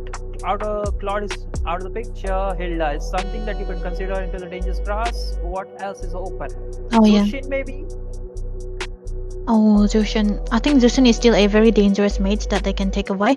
With the way for Azalea Bloom, the way that they are banning the Zetian, it looked like they wanna go for something of a pick-off. which can actually work in favor for them because they are very aggressive, like we already mentioned. So there we go. It's gonna be the Junction ban. These two teams completely ignoring the Freya and the Phobias because previously we could see the Freya didn't work for CRQ for Akiko. So it's nerf, right, Sasuke? So I think it's still gonna be okay if they wanna pick it up, if they know how to play around it. Even though the nerf is not that much bad, like it's Yeah. just the rate and the damage is still intact. Though the Phobius nerf is not that much nerf big of a Yeah, deal, yeah. but surely there are a lot of better picks. They go with the Fred Rain, so I think there's Oh. gonna be support coming inbound in terms of roam. A good pick. Now can we see a Balmond coming through from the side of family? Yeah, for a long while we have talked about Balman being so good against the tanky jungle, so I think it's okay for them to pick up the Balman here and play. But oh wait, we've completely forgotten about the carry, which you said was gonna be the top priority other than the Claude, because the Claude did receive a nerf and the carry did not. This hero in particular is left untouched. So it's a very good prior pick from the side of family. So they need a combination. Oh wow, okay. Lunox directly. So do Azalea Bloom get the Kalea for themselves, or do they give it away? I think they could secure a crowd control mage. They go with the Kalia, Yeah. right call. Okay. But now they need a burst kind of a damage to pad it out with the Kalia. Maybe go to the Golden God. Guard. Interesting. So they have the Right. range, they have the crowd control along with the pick-off, so they could go with the chain CC. Now what kind of heroes can family go with this kind of heroes? Like the first 3 picks from the Azalea Bloom, it's a lot of crowd control, a lot of stuns, Yeah. and also a burst damage, that also the 2 damage coming in from the Mystic Gut from God. They go with Yep. the Alex. I kind of like the Elise here actually for family, because the Elise kind of dive into the backlines as much as possible, especially against the Gord as well. And on top of that, even the Kalia goes for the pick off onto the Elise, it doesn't really work out because this hero doesn't die when he gets the Oracle, and it's also good against the Fredrin. So now for Azalea Bloom, they have to ban the Grok taken away, which was one of the heroes that Nura's comfortable on. And talking about Nura, I think her favorite hero, the Minotaur, also got a buff, but it's onto the damage side, right? So I don't think it's completely a good buff, but she can still go look for it. But you know, their lineup looks like they want to go for the pick off though. They can go for the pick off. They can also go with the re-engage kind of a potential, though Hylos would be something onto the checking list. If not, a Gatot Kacha will be likely on my mind, because he's the one and only hero that could safely go and check the pushes since there's a Kalia. Because even if you get pick off with the Sunset left, there is the AOG for the retreat. And even if someone else is pick off, you can just land the AOG on the back lines and they're gonna be turned into the shambles. Yeah, makes sense. And it's also good against the Kalea on top of that, right? So that is gonna be a plus point. So, oh, they still ban away the Kaza. So they are more scared of the Kaza and the carry slash Lunox combination rather than the Gatot. So it's kind of safe for a family to go for the Gatot here, but they are yet to secure their jungle. So which kind do they want to go for? They did ban away the Sora, so it's kind of safe to say that the Leomon is still an option, but it's gonna be so slow into the jungle this time around though. What if they go with the Balmond at this point? And then Yeah, that's what. juggle it out. Yeah, and for the final pick in terms of room, when they can juggle it out, or they go with the Balric. I was gonna suggest Oh, Matilda, nice or suggestion. Valkyrie, yeah. Oh. This is a combination, right? This is the Bellaric plus the Alice. I think previously I've seen it from Miss Megatron. No, it was from Aruna Day. Yeah, it was Aruna Day, and they were doing so good with these two. Even Miss Megatron did it, I think, and these two in particular, these duo have a very good win rate in this tournament so far. Family, I think this is the second time I've casted their game, and this is the first time I like their draws. So they are doing so good here. And Jada Bloom, what Iritel? What do you have to say about this Iritel though? And Ruby, there we go. It's gonna be Ruby into the XP lane. I'm finally happy to see something Yes. new. Even though it's gonna be a problem in terms of lane, because now Ruby Lane, does yeah. not have, it does not have the lifesteal. It's more into the HP. The more HP she lost, the more lifesteal she gains. So in That's right. in the early game, like there won't be that much. But if she is into that sustainability part, like Oracle, and just go with the Twilight armor, then No. you'll be getting a lot of HP and you can just constantly stack it up. I like it. Now there's no spell ban, right? So it's all about lifesteal. So I want to see if it's still gonna be a War X Ruby or a direct Hassas Claws Ruby. That's what we're waiting for here. So we have the lineup sets in. This is what we are gonna be seeing, but I still prefer the Elise Beleric combination over the Ruby, because in this scenario, like you said, the laning is definitely not gonna be the best, but the Ruby does have a lot of damage, but she doesn't really have the penetration or the ways to crack out the maximum target HPs like the Balmander. So this is still gonna be a bit iffy into the early stages of the game, but still, family, if they can pull off and hold that early game, which they trust physically and magically onto the hands of the Xbox here that they pick right now, I think they still got a chance to go to the late game, because the late game comes and family, they're gonna shred everyone. Yeah, that's true. Final Xbox pick coming in through for the family. It's something that we could just debate over it for a long time, and actually we want to be convinced like either whether or not it's going to be a best pick against the Fredrin or not. But it all comes down whether or not the frag armor is bursted out just when the fight drops. But overall, I think Azalea Bloom, they do have a lot of mid control. The first turtle will be in their hands unless and until they deal with the Lunox problem in the mid lane. Yeah, the next problem is always gonna be there because of the lack of clearance, and especially against the Go, right? Like you said, I think first turtle is definitely gonna be for the side of family.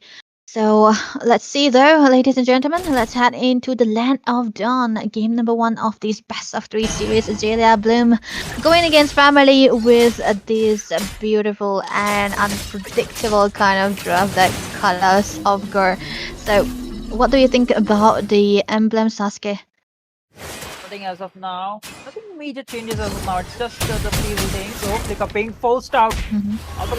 Wow. That is a big irresistible just used in just a matter of time. But that's just okay, I guess. It's A fine. win-win situation alright. at this point. Oh yeah, it's fine. It's fine. They got something out of it. Azalea Bloom leading to first time more resources go again. Beautiful start. Yep, so that's definitely gonna be a engage coming through. That's the wolf calling, and a damage coming through as well with the Ruby. Happy Man Sama with the first blood cannot contain anymore, but onto the other side there's gonna be a damage coming through as well. The Baraka armor will not be dropping because Zyla will be able to get another kill of her own, but that's gonna be a slam coming through as well. Anura has to back away. That's a okay because they got the EXP instead of a mid laner, and you got a kill in the mid lane. That too on a Lunox. So the mid control is gonna be shambles for the side of my family. The first turtle is up, and so is a frag armor. But that is Burst. Fred Rain tank.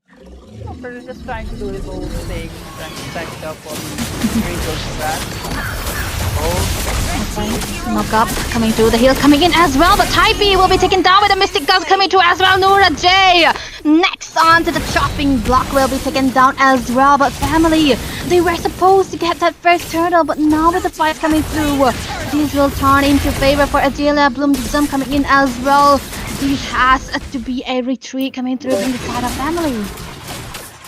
A big comeback for the side of Azealia Bloom, also into the goal lane. Irtil is somewhat trying to poke around carry and is definitely winning in terms of lane only. Oh, speedy light Yeah. wheels, sprint to pin you. Just wait out of that entire situation again.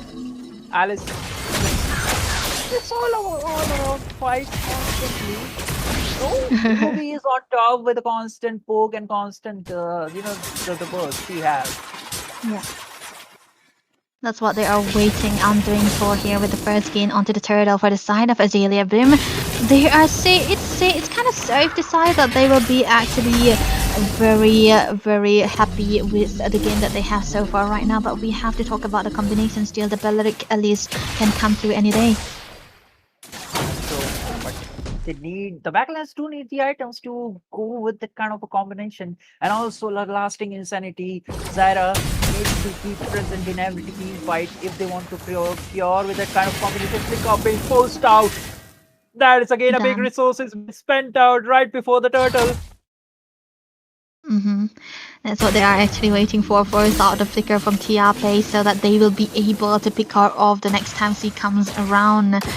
Into the mid side, Uzu with a perfect position to try to get something off the board here right now, but that's gonna be the Brilliance coming through as well. The Brilliance for survivability, but the Tsunami Slam coming through onto Zyla. She have the armor, will be able to walk away without getting taken down. What a good engage coming through as well, but onto the other side, Nura might be in trouble getting so low. That's gonna be the Mystic Guns and they all coming in.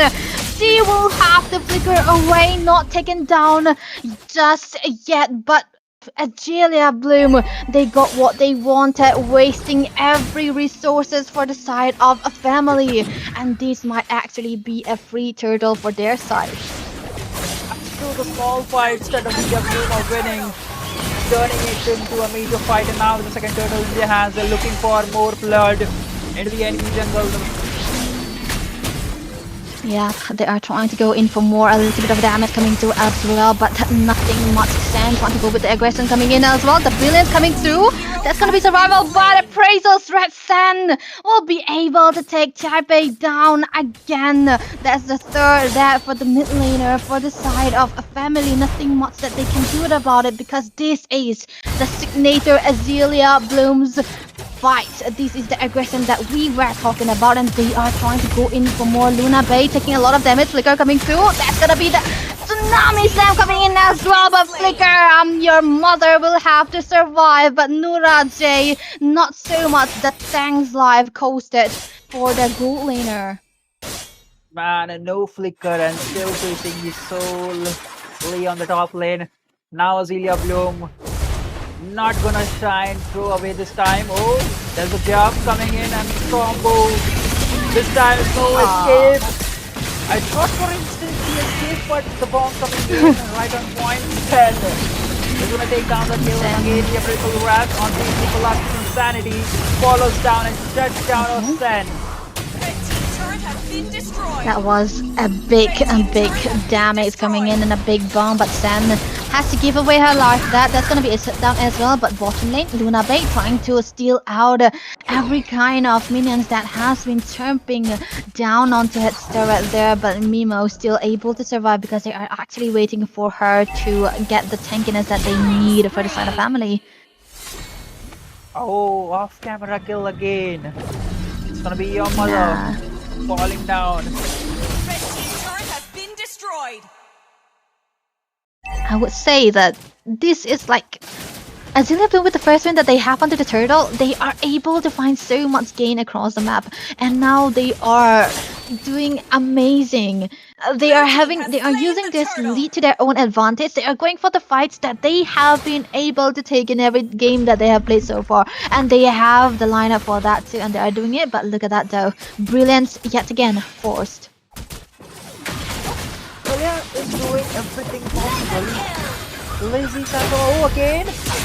No Brilliance. Oh, that's gonna be a corner burn coming through. Oh no, this is gonna gonna be a damage coming in. But the carry will be able to take a kill for herself after dying so much. But onto the other side, Lazy Smash is gonna be taken down. It's gonna be a double kill coming in as well. Uzu might be in trouble, not getting chased down, but onto the mid lane. The stun coming in as well. Sam trying to do something. Appraisal stress. And that's gonna be Jayla taken down. She's trying to go in for more. I'm your mother, trying to do something out here, but onto the top lane, Luna Bay has been trying actively to take the turrets down, and she's so successful. Far more, and she will be able to get the holy blessing down as well. Overall, it is a win situation for Azalea Blue, even though family could or maybe have turned tides into their favor again. The overextension coming in from their part again. Oh, blue buff been stolen out right from their noses. Retribution is on point. Now I think like maybe if the Lunox was a very early pick, because at this point even if they go on with the Lilia, it would have been a-okay for them. The crowd control burst damage, Lilia also kills is good. It's not a bounce.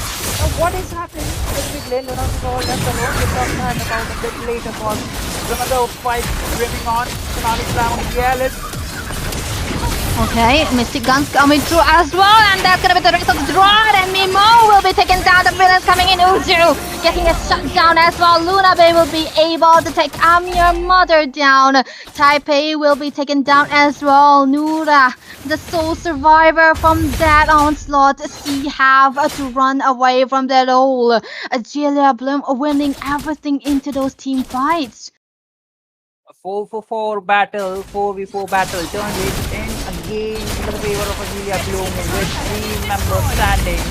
Now again the first lord in their hands. It's going to be a very difficult way for family to defend it again. Not again. On coming in as well. Jayla, she have the damage, she have the immortality as well, but there's going to be a lot of stun coming through. The Mystic Gush! Taipei will be taken down yet again. Next is gonna be Your Mother falling down on top of that. Azalea Bloom, they got the Lord, but family, they decided they want to give them 3 more kills across the board. Difficult situation they were thrown into. Maybe Azalea Bloom just taking advantage over the advantage against the stuns, and the constant poke coming in from God is something that family is not able to handle it. The Holy Shield will be popped down. That is AOP, but the Lord is marching. The tower in the top lane is not looking healthy. That's gonna be taken down as well. Lazy Man Sama, she have the Tsunami Slam, the Mystic Ghost coming through as well. Tsunami Slam coming in onto Mimo. She have the Thorn of Brew with the flicker coming through. Stun on 3 members, but it's not gonna be enough. Uzu will be taking her down. Luna Bay into the back lines with Nura taken down as well. I'm Your Mother will be next, and it's gonna be a triple kill for Luna Bay onto yet another unorthodox pick. That is the Irithel, and they made it work. Azalea Bloom, they took game number 1. A complete wiped out, and then they go for the tower or the base. Yeah. A complete over switch match. And also one more thing, a new pick we come or saw through the goal lane, Irithel. Now that is an underrated pick. Like, okay, so you might not have think about it, but since the Cloud has been nerfed, we might be able to see a lot of things. I did say that, but the Irithel, the early games range and poke she does in the lane itself is something expendable that Azalea Bloom decided to pick it, and the work flaws for them. For the MVP, we have the Lazy Man Sama constantly making sure that he is using the Tsunami Slam on the right target. And we saw in the later phases of the game, the carry was the primary target. Once she had the farm, once she joined the team fight, unless it was all a-okay. She was trying to poke, she was trying to bait out the brilliance and also the flicker from the Lunox, which was a crucial point. the flicker has always been wasted resources most of the time for the hands of TIP because he has always been baited, like you mentioned, and that kind of became, completely useless for the Sada family here because they were actually playing for the damage coming through from the mid side and the gold lane side. And when these two heroes are on offline, like they are not really having the damages, it's completely useless for Nura or Mimo or even Zyla to go for the front line because that's exactly how Azalea Bloom were playing. They were targeting their damage dealer, they were targeting the marksman and the mage, always baiting out their resources again and again, and they have been engaging when they need to. And they were able to burst Mimo down as well because she was so poor onto the goal that she wasn't able to take any defense item at that point. Agreeable. Now a quick look to the rich girl. It's gonna be Luna Wow. May over to that Irithil, constantly farming, and also the carry. I think the most damage has been through the Irithil as well. A 1v1 left alone into the corner of the Land of Dawn. She was working so well against the carry, making sure the carry is always under the bay, less farm, and she is constantly pressuring the carry. Sandbag that has to be the carry, no questions asked. Are you happy That's that your Ruby, your Ruby kind of worked? It's a damage dealing hero now. It's also sustain, it's also damage, right? It's so good. Beautiful. It's more of a worthwhile hero, and also I think it's gonna be a new hero which could be picked up against Paquito in terms of laning. Though, if Paquito decides to go in cut and not actually play in a 1v1 lane, then Ruby want to work ideally. But in team fight scenario, it could be a better solution to overcome the Paquito, maybe a 4vs and maybe even guaranteed pick to catch the Fanny. Oh, that's always there, because we always talk about how Fanny is like never out of the meta. So with the presence of the Ruby now, I think it can actually become a popular pick. We did not get the Bowman, but we still did get the Ruby. So, and the Ruby one, so it's still definitely a good and positive patch that we have so far. Very well done by Azalea Bloom as well. And we also talk about how aggressive they were, and these are the exact picks that they wanted: the Gore, the Kalea, the Fredrin, to go for that early aggression. So let's see. Game number 2 is gonna be the decider again for family. They have the first pick now. Marcel, Ben, and the Baxia as well. That's interesting. Now all that remains is the Zetian and also the Zushin. The last time in the game number 1 it was Azalea Bloom that banned out Zetian and left open Zushin for the gambles. So this time, if family decides to let it go, let both the mages be open and we can get one of them, try to go with the gamble with the 50-50 is going to be a problem. Same bans coming into the game number 1, nothing major changes. But I think the next 2 bans, the last bans from each team, is going to be the game-changing thing, because in the game number 1, the family banned out the Zushin and Azalea Bloom banned out the Zetian. So this time, are they going to go and follow that same tempo, or are they going to just ban out Irithil or something major, maybe a Kalea? That has to be so. It has to depend on what kind of draft they want to bring onto the table for Azalea Bloom here, because looking at their draft in this tournament so far, their first priority bans, 3 bans, can actually tell what their composition is going for. So the next 2 bans comes a bit situational. So we have to see though if they wanna ban away the Kalea or not. That is gonna become an option. Okay, they still ban the Zetian. So the Kalea is still available for Nura if she wanna pick it up, but I still like the Belleric that she played. It's just that they don't have enough damage that they wanna go for the combination of it. But still, the Freya is also available if they wanna go for. Kalea. Now, do you want to prioritize Kalea at this early point? But surely there are a lot of better picks than Kalea at this point. Prioritizing the first pick. Now you can arguably go with the Freya, though you have to give up the phobias. That is something that you don't want to. Maybe a gamble it on carry, and again, Irithil is out Yeah. for the grabs. They go with Sora this time, which was panned out in the second phase of the Okay. draft. Sora first picked. Something I don't usually see anymore. Maybe it's more like Nemo being comfortable onto this hero, so it's a bit of a damage now. So maybe they have to stick to a bit of a utility jungle onto the hands of Zyla, which can actually work because they have the Sora now. But for Azalea Bloom, the Valentina can come through again, but despite the fact that Valentina usually comes into the XP side, I think it's still okay for it to be coming into the mid lane. They can red tree it, but they still have the Kalea if they want to go for and ban out the the Gatos and stuff that can actually counter it. That's true. Best possible, yeah. Fred Rain and Valentina if they really want to go. It's gonna be Fred Rain and Paquito. That is AOP as well.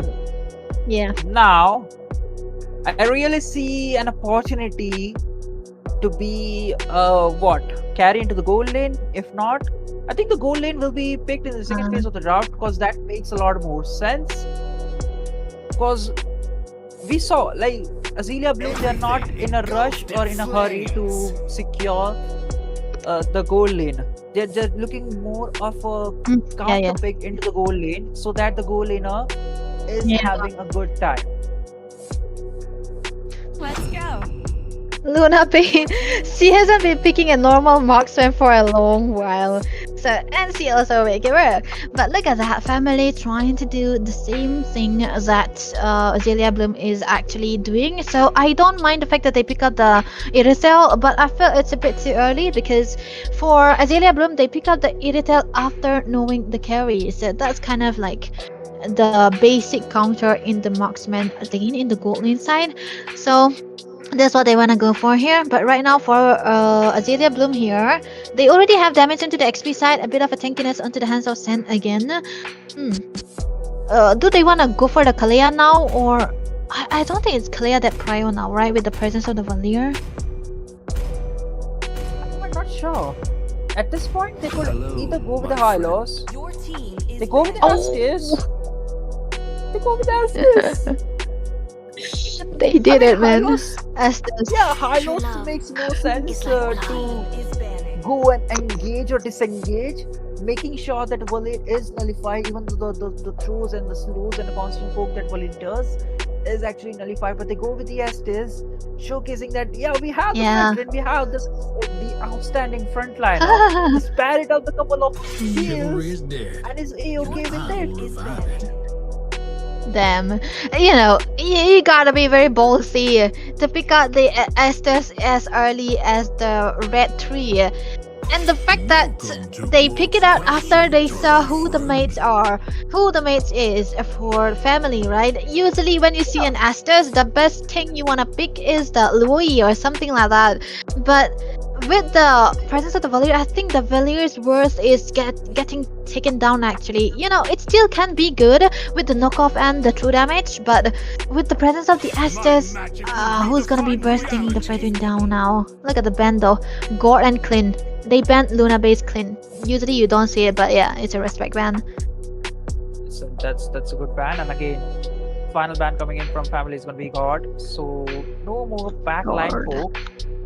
But that is something that they could work out with. There's a fast shot into the mid lane. They could eventually work out with it. But I see one major factor that family could pick into the wrong position. The Atlas pick with the Fatal Legs and the Shifting Skies.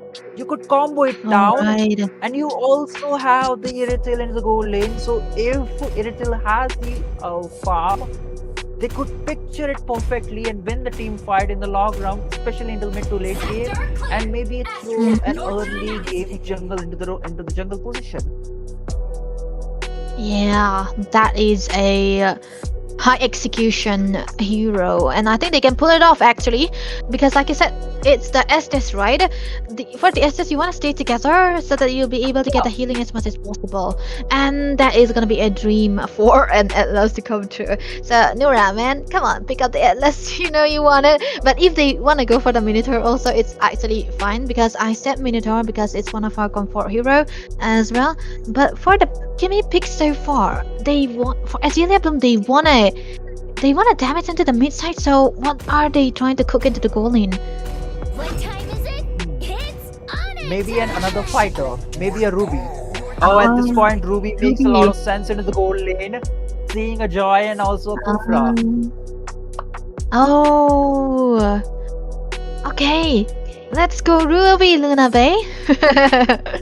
Even the CC could work actually, but I don't get the fact that family pulled up the Kufra in this case because I think the Kufra might not be able to do so well in this so far because there is a Kemi, you cannot catch a Kemi, and there's a Paquito, you can actually counter the Paquito well, but then again it's not a hero that can die with just one set.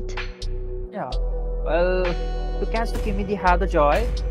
And Kufra is mainly to block down the Paquito's engage. And maybe if they go with the Ruby into the gold lane, they need to make sure that they gank the gold lane to make sure that the Irithel stay at the bay. The Moscow in the gold lane against an Irithel. Damn. Okay. Now, This is the worst match for Moscow. That is the Kufra. There's also an Irithel which you're gonna lane up against. And the constant poke from Irithel's first skill and second skill is not gonna help Moscow to farm up that early. So I think at this point it's just the late game insurance that Azalea Bloom are going with. Like it's a-okay if Moscow is not able to farm up to 10 minutes or 12 minutes. We can just delay it out because you have the Kim into the mid lane. So it's just maybe a double marksman potential to carry up if the game throws or goes to the late game era. This is an expensive pick from Azalea Bloom, all to the XP, to the mid, to the gold lane, even into the jungle, because usually when the Fredrin is there, you think that you're gonna be invincible into the early game. No, it doesn't work that way, man. You need at least 2 items to get the tankiness, and when you get the tankiness, it's definitely gonna be up to the par. But for family though, they have the ways to try to play cross-mapped, just because of the Joy and maybe even the Irithel. So let's see though how they can make it work, because ladies and gentlemen, we'll be heading into game number 2. Family versus Azalea Bloom yet again into this best of 3 series. Match point for Azalea Bloom. Wait. Did I just saw Wally onto the second skill and at level 1? No way. No way. She's not level 2. Well, is that kind of a new strategy that you tend to go with? Like, I think like they were expecting that enemies are going to invade and like let's just go with a pushback. Maybe even if they do so, like that's not going to help out rather than having a constant poke. But I say okay, I think it was just some misclick. But again, Has to be.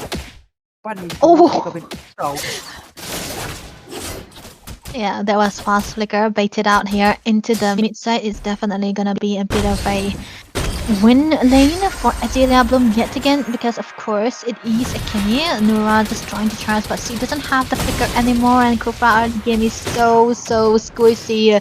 Bouncing ball just to reduce out the damage output coming through from Azalea Bloom. She has to go, but Sando she's still gonna be farming, but Jayla trying to give out a bit of a help into the mid side, so this is okay still. Nothing out of ordinary. Nothing out of the ordinary, but something expected is going to happen. The first turtle. Look at the position Azalea Bloom is taking on control. Yeah. Hiding there. He kept someone out of that with a quick jabs. Sora not yet level 4, trying to be so, but family have a different opportunity. They are looking forward for the first player in the top lane. Might be an engage. Oh, jump. Nura, they're trying to go for the engage here. Luna be able to flicker away, but the turtle will be saving her for a while. But one more hit, it's all it takes. for I'm Your Mother to take her down, but there's gonna be a re-engage coming through. Nura will be taken down very low. It's gonna be falling down to the hands of Uju as well. The Kimmy will be there, perfect on time with the turtle. Sen will be trying to go for the invade, and it's gonna be successful. The con coming through as well. Paquito trying to go in with the damage coming in as well. Mimo will be taken down. Top lane, mid lane, and the turtle. Everything is in favor for the side of Azalea Bloom. You get a kill onto the marksman, that is A-OK, says Azalea Bloom, but they steal the turtle, and also a kill onto the Sura, and also some minions, but again, look at the aggression, electrifying beats, and that's the heal coming in from his tails. That is a perfect heal! How are you gonna Perfect counter heal. down that heal? They have to wait for Mimo to come through, right? So that at least the Kingdom Form will be able to take people down. But 1v1 situation, Lazy Man somehow will be actually winning it out. Nura trying to give out a little bit of a save up on top lane, but I'm afraid it's gonna be a tad bit too late, man. Too late, Mosk already taking down every piece of gold upon Coco. Okay, the damage coming through, the heal as well. The fight coming in from Zyla, not nothing out of ordinary. So they have to back away so far. 2 minutes and 43 seconds. Uzu now securing the Sky Piercer. So any more kills in the hands of Kimi is going to be much more fatal. Keeping Sky's under farm. Pakito might be in some danger. There's the Gatling gun. Okay. Direct damage up to the core here. Damage already done. The SRD will not be landing for another lens, but onto the top side. It's definitely going to be a winning lane, but look at the taunt coming. Top Flicker committed. The CC immune will not be enough to save Tai P, and she's going to be taken down again. The taunt coming in as well. There's going to be a heal stand trying to do something out there, but C will be able to taunt them all down. I think it's going to be a mishap that they secure the Irrital in the goal lane. But the mid control is falling down along with the room. Constant poke coming in from Kimi. They're not able to sustain it. And even if they push Kimi out of the way, the private healer they have in the form of this team is constantly backing each member up. Oh, to jab. Okay, jumped. Nura have to survive that, but they are, losing everything out to the point. But Azalea Bloom, they are carrying across the map here, top lane. This is gonna be the heavy crossbow committed just for survivability for the hands of Your Mother. SOD missing out. Other guy has to walk the path of shame. That's okay, cause he's leading in terms of goal lead, and also he has out-farmed Irritil at this point with the help of his teammate, but okay, Kuka spotting him out in a 1v5 situation. Lakers, but taking out of the harm's way. Okay, nothing much though. Sen trying to get a taunt. It's gonna be knocked back again. Nothing much that they can do. The shifting skies coming in into the mid side.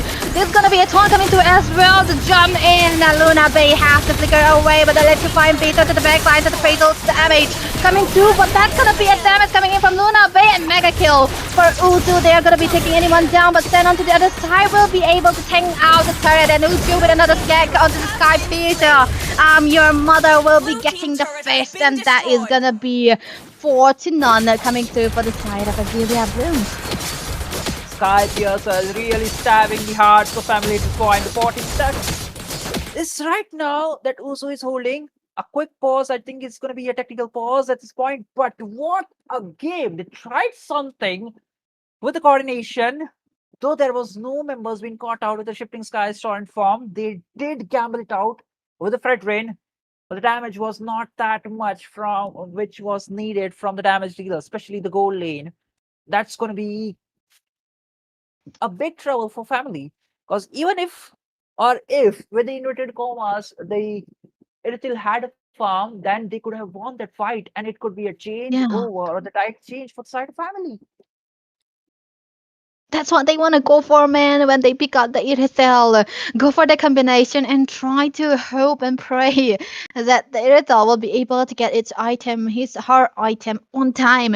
And I don't think it really worked here because Azalea Bloom has been across the map, and Nura, even if she tried to go for the set, Akrufa is Akrufa after all. This is a tank who have more damage than tankiness. So that kind of, didn't work in favor for the side of family, so they still have the chances onto the later part of the game where they wait for the marksmen to come through. But then again, there is also a Muscov onto the opposing side. Quick look at the itemization. It's gonna be Counter-Strike equipped onto Paquito, and look at that. Fredlin just rolling with the brute force press plate, trying to evade each possible stuns that Walid is gonna throw at him. So that is a Mhm. good thing, but I'm still not looking at the magic robe or the silence robe. That is kind of a mandatory item when you're facing a constant poke kind of a mage. I think Yeah. it's just because you have the Estes, it's a-okay for you to skip it. Because you have the healer with you roaming around at every point of time. Healer, man. This is the nasty healing rumor that we usually talk about a Fredrin and an Estes. They are not going to be dying anytime soon. But onto the brighter side, family, they do have chance because they are the ones with the better crowd control, because they have a Sora after all, and they have a re-engaged position from the Kufra on top of that, and they also have a Valir who is a mid that's so good in defending the turrets, and even the Lord when push comes to shove, so they can actually drag the game on the later part, because usually when you talk about late game for an Iritel and a Moskov, the Iritel have so much of a better range. Agreeable. But again, with that quick look we saw of the itemization, family does not have any kind of anti-heal. Though Syla have the Genius Wand, and Walid is trying to get the glowing wand, but I don't see dominant size onto the Kufra. That is understandable just because Uzu is dealing a lot of damage, so he's forced to go with that. Oh, there we have it, dominant size. Okay, right. When I'm about to criticize. Oh, Nura with the jump! That's gonna be the Tyrant Race coming through as well with the setup. Mimo trying to go in, but there's a lack of damage. Electrifying Beast coming through. Lazy Man somehow will be taken down. Sen will be taking Jayla down as well, but that is gonna be a disengagement. But a perfect set. Luna Bay still so low, but she's still surviving. Lazy Man Sama trying to go in for more. That's gonna be a knockoff coming in as well, but Nura with the bouncing ball able to survive. But Jayla, okay, never mind. It's gonna be Sen though. She still will be able to walk away. Finally, a good combination, but none of them fell down. The ray of hope that Nura brought with the Kufra alongside the Sora combination. It was something, but the damage aspect was not that. Two of the members of Australia Bloom this time to succeed and evade out of that dire situation. Again, SOT missing out. Okay. Majorly. Yeah, that is your Red team hero has Oh, wait, what? Off camera! Nemo. We should have seen it, man, but there was actually fire of a movement. But the zone coming through from Lazy Man Sama onto the bot lane, not Lazy Man. I get confused with the name, but hey, that's gonna be a re-engage coming through. The electrifying boost coming in as well. The long extend will be able to take it down onto the back line. It's gonna be the Paquito going in for more. The damage is coming through as well. The knockback, but this is gonna be a free hitting Uju into the other side. She's gonna get the double, and it's gonna be a triple. They got the Lord. They got 4 kills off the board, and this looks so much better for the side of Azalea Bloom. The Sky Piercer is rolling in the hands of that Kimi, and with that damage, she's just rolling the Gatling gun around all the members of family with an entire possible wiped out. In that situation, and a lot already marching down the mid lane. Family is not ready to defend this. On send on to I'm Your Mother again. SOD will not be landing this time around. The knockback's coming through as well. Sen trying to go in. It's gonna be Mimo with the engage coming through as well. The heal is there, but Sen so tanky onto the Fredrin, taking the turret shots, but with the help of the heal coming in from the Estes. Lazy Man somehow will be helping her teammate, but that's gonna be electrifying beast with the engage coming through as well. The damage is in. Nura trying to go in. It's gonna be stunned upon Uzu with the damage coming in as well, but that is the blessing of the healing coming in against them, trying to go in for more. The base is completely wide open. Uju trying to do something out there to back off the dawn, but Luna Bay trying to go in, but she's gonna be taken down by Diala, and I'm Your Mother will be taken down as well. The base is open. The minions only one standing. A G level trying to go in for more. Legendary for Uju with the stacks, but the base is what they wanna go for. But Nura J will be taken down on top of that. The Appraisal Thresh with the last hit, and that is gonna be the closing of this series, ladies and gentlemen. 2-0. Again, an absolutely outstanding performance coming in from Azealia Bloom. With a ray of hope into the game number 2. Like, Yeah. family did had the opportunity, but it was Yeah. that. Yeah, it was just that the constant engage and the pressure that Azealia Bloom did in the early segment over to the Irithil did pay them off into the later phases of the game. Like, if they did not do so, the plays that family did into the later phases of the game with the combo of the Kufra and the shifting style transform from Sora would have been a game-changing point for them as well. So the early game macro that Azealia Bloom did was absolutely amazing. It's just that the Yeah. family was not able to co-op with. Yeah, they had synergy, they had the picture plan idea that Kufra will try to jump on, maybe catch on one or two members just because they have the Estes, so they are bound to, stay together, and that will give a good leverage for Sora to just club them up in all one good ultimate. Yeah, this was a high expectation lineup that we see from family. They did pull it off once, but it was a bit, they lacked out the initial damage potential. That's why they kind of, they weren't able to find a far target. But Azealia Bloom there with the perfect maneuver, they were trying to use the Moskov as a distraction.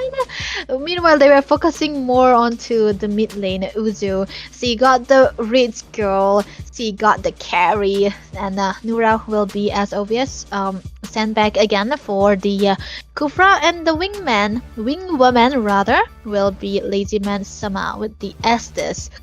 That is also on a Purify, by the way, so that says a lot about the combination that Shen have with Lazy Sama, because they were both present in all the fights and all the engages, which kind of helped them play with their fundamentals, play with the box or pentagon rather, so they were making it work so well. And the thing about the setup is that family, they had the better crowd control, but I think Estes just out-healed every damage at that point. So the time that they got the anti-heal, it was quite too late, because you saw it was nearly the end or the start of the first Lord, and at that point Azealia Bloom had took a lot of gold advantage into their hands, and also there was a lot of items being equipped, and also Kimmy was rolling on around 50 to 60 stacks of Sky Piercer just to when they got the anti-heal, like the dominant side along with the glowing wand onto the Valir. It was way too late for them to do anything at that point. Yeah. Man, it's just that certain mistakes into the early game, which family did, tend to the late game, controversy, or you can say the damage not able to put out or dish out onto the enemies was a major factor. Yeah, I agree. At certain extents, there was some mistakes in the draft, but in the game number 2, the draft was very precise. Just that they were not able to co-op up into the early game. Like Joy, the fundamental was clear. Like, we'll pick the Joy to mark down the backline, especially the Kimmy, who's quite nimble. But she was way too aggressive. She was the one who's engaging at a lot of points. And at that point, the Traction Pulse was there, available on Kimmy to block down Joy and just burst him out right on point. Now, I agree that you see a Fredrin and you think this is not a good pick to pick Joy at this game, because that's basically a neutral counter. You can argue about it, but he dared to pick it just to get to the back line. She did try his best, but she was trying to engage it. Instead, she needs to be the damage dealer.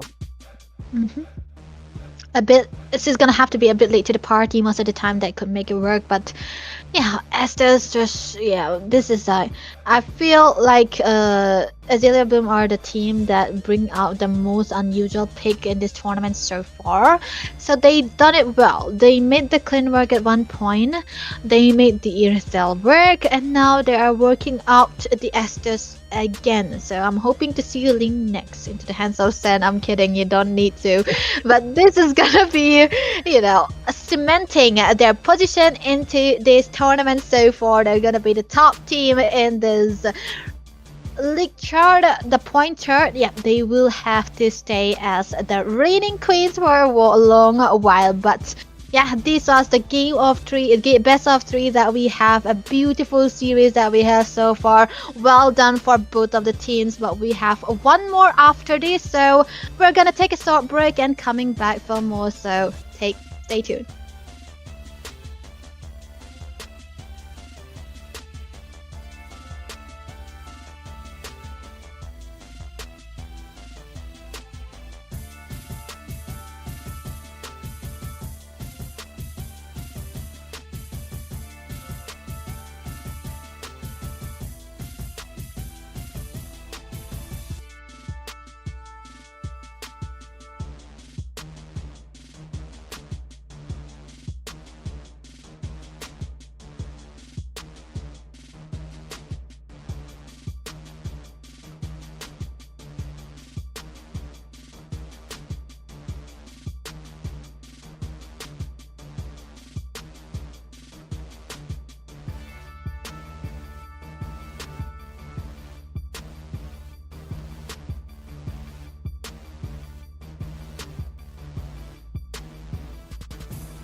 तेरी दिल हाँ तेरा भी on the track, yo.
batería की हथियारा भी on the track, yo.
Welcome back, ladies and gentlemen, and we're straight going into the drafting phase between Team Nonsense Esports and Team Megatron Miss Mizoram. This is going to be another exciting match as we're already at day 6. Tomorrow's the final day of this round robin phase to decide the top 4. Meanwhile, obviously, Nonsense Esports does not look like to be in the position to obviously get that secure top 4 spot, but they can definitely thwart the journey of Megatron Miss Mizoram, and that's the beauty of round robin. Look at that, even Harmony agrees. She's nodding just right. Obviously, even if you cannot see me on the screen, I hope you can feel my vibe. Myself, Ray, and I'm gonna be joined by none other than one of the best analysts that India has. I do not agree with anybody what anybody else says. I won't take any opinions. It's going to be Debbie on the casting desk. Welcome, Debbie. Yep, I'm excited to see, man. Ray, look at that. The draft is already set in. And another Hanabi pick, which was done by Miss Mizoram previously, into the hands of Harmony. But with the presence of Missile into the lobby now, this time around, I don't know who's gonna go where. But for Nonsense Esports, though, they picked up the. Yeah, you manifested. I was spamming Hanabi-sama. Hanabi. We, if you don't know the context, guys, we were actually talking about Hirara. Yeah, the biggest Hanabi glazer. Yeah. The Dark System Glacier. At least it's gonna be a very good meta, right? So that's Hanabi down again. See value in I'm happy with that, man. I'm happy with that. I love to see a Hanabi play. I mean, Hanabi for a reason. But yeah. Anyways, let's talk about the draft, right? As we've seen, obviously, the first first bands coming in from the side of Nonsense Esports was the Paquito Freya with the Fredrin, obviously focusing on the physical damage and the potential of burst, as well as obviously the flank and sustain. Basically, these fighters have those 3 things kind of in common, but obviously Paquito is definitely way more bursty. On the other side, there we go, more magic. This is kind of funny. One side is focused all physical, the other side all magic. What is going on? Yeah, this is actually them making a plot for us so that we can talk about the magic and the physical. Yeah, we don't know. I'm just saying. But the Baksha is onto the magical side, so I don't know what you're saying, Ray. I don't know. But let's see though. For Nonsense Esports, with the lineup that they have with the Claw, I love this Claw because Nonsense, they are very comfortable onto the Claw. So against the Hanabi as well, this is gonna be a winning lane for the Claw. On even with the nerf, you know, anyone is a winning lane against the Hanabi, man. Come on. But Hanabi plus Matilda is already a broken combination. But hey, look at the target ban onto the allies. This has been a very, very comfortable hero for Miss Mizoram Suki. That is the LEC have been able to find so many setup and wins for her team in a long while. But what is with Xbox again, Ray? Do you have any idea? It's been back. I love the Xborg anyways. I make good use of the Xborg because he's someone that is boring, but guess what? He's comfortable to play. As long as you maintain your Firag armor, you're kind of a little bit of an what can you say? Like you're almost invincible. But yeah, taking into the fact that I believe it might just be for the Baksha itself. They see that they have an Hanabi, and Hanabi, guess what? She's not gonna be able to melt out the Baksha until she's full build, which is taking things too long. So why risk it? I guess just go for the Xborg, and to accompany by the looks of it, they just go with the Matilda, which obviously right now we are kind of might be going back into the support meta as we talk. So there's a chance that they're trying to make the comeback of the Xbox material itself. And guess what? Hanabi also gets a free pair of wings, which is going to be covering her main source of weakness. No dashes. But obviously they also go with the Belleric. So that is obviously an EXP lean Belleric, which they have pulled off before, once more, for the Claude itself. But right now, let's follow it up with the next pick. Time to go to the R&D show. Okay, Lilia is gonna be the last onto the pick here. Very, very good onto the side, especially against a hero like the Eve. But I'm pretty worried about the lack of dive coming through from the side of Miss Mizoram. That can actually be a very, very good target for, you know, the Claude. I don't see any lockdown that can actually be a target for the Claude. Oh wait, maybe Suki onto the revitalized Belleric might eventually be the one to do that. So this is a lot of heavy crowd control that we are seeing so far. Most of the teams actually have a very solid draft, except for the Hanabi. That is, yeah. Them. I jabbed. So Debbie, you're basically what do you say, polar opposite of Hirara. What are you, Dirara? No. Because you're the anti-glazer of Hanabi by the looks of it. You're throwing not jabs, you're throwing uppercuts, like roundhouse. Like, oh my goodness, calm down. You don't have to come in with the kick and with the steel chair as well, like WWE, okay? Hanabi is already kind of weak, but hey, the one that can obviously has made it work has been repeatedly Megaton Miss Mizoram, and right now Harmon is on it. She has already won the last game. I believe the only one that has lost with Hanabi is, funny enough, Michelle, who is also from Megaton Mizoram, if I'm not mistaken, right? So yeah, but today it's Harmony. I mean, I'm not saying that she's the reason, no, that game, but Hanabi had 100% win rate. So I'm just saying she had 100% win rate until yesterday. But anyways, ladies and gentlemen, welcome into the Land of Dawn. We are here to witness, and already the mid lane look chaotic, but she's gonna be fine.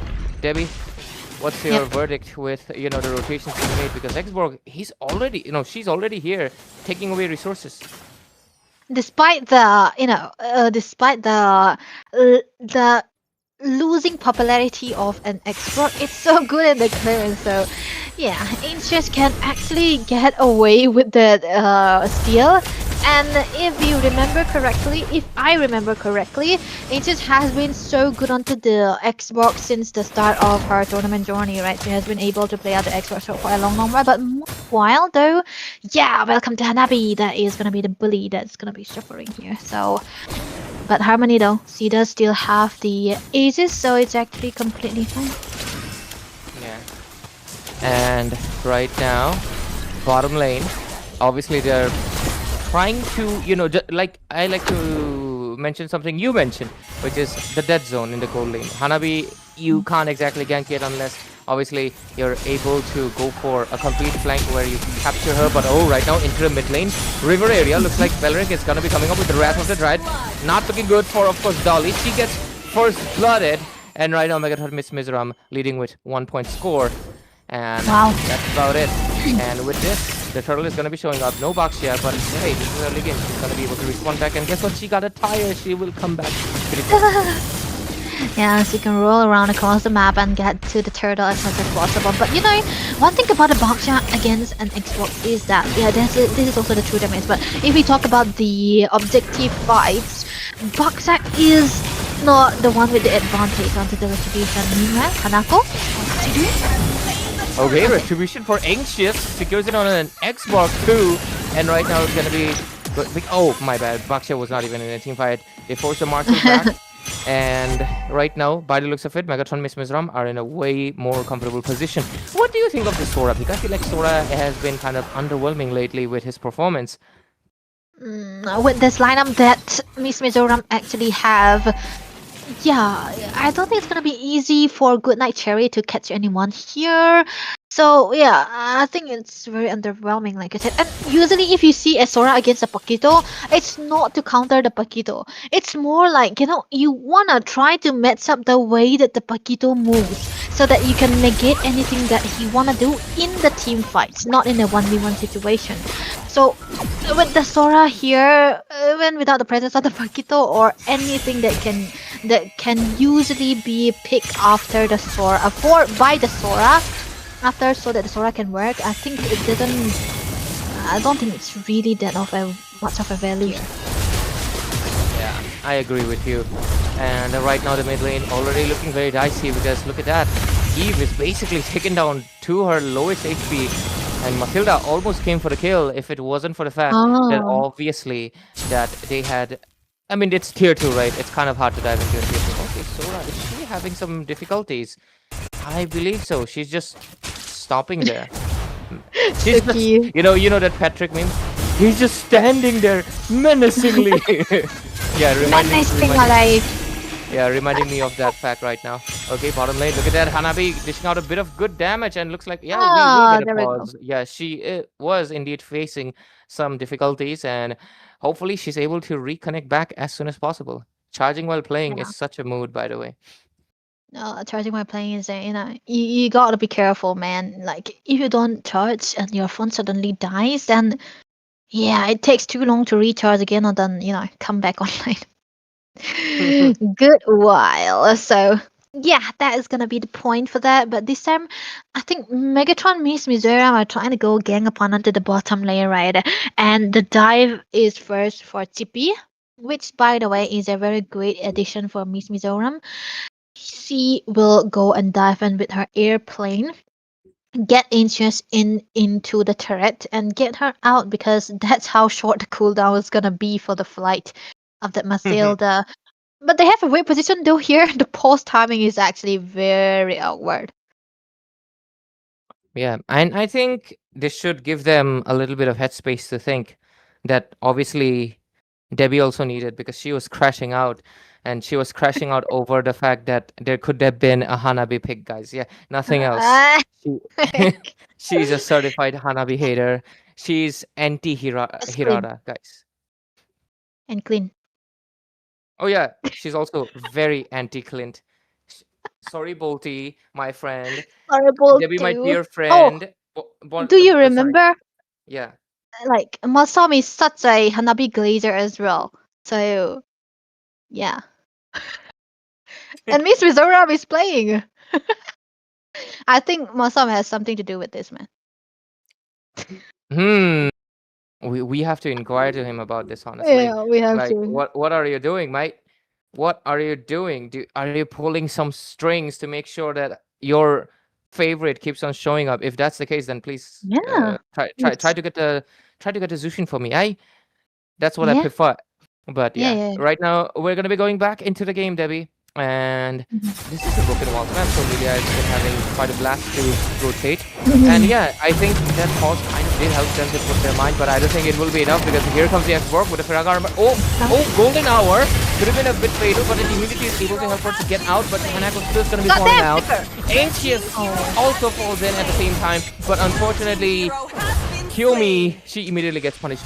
Wait. Eve could have gotten the kill, but that S2 will come in.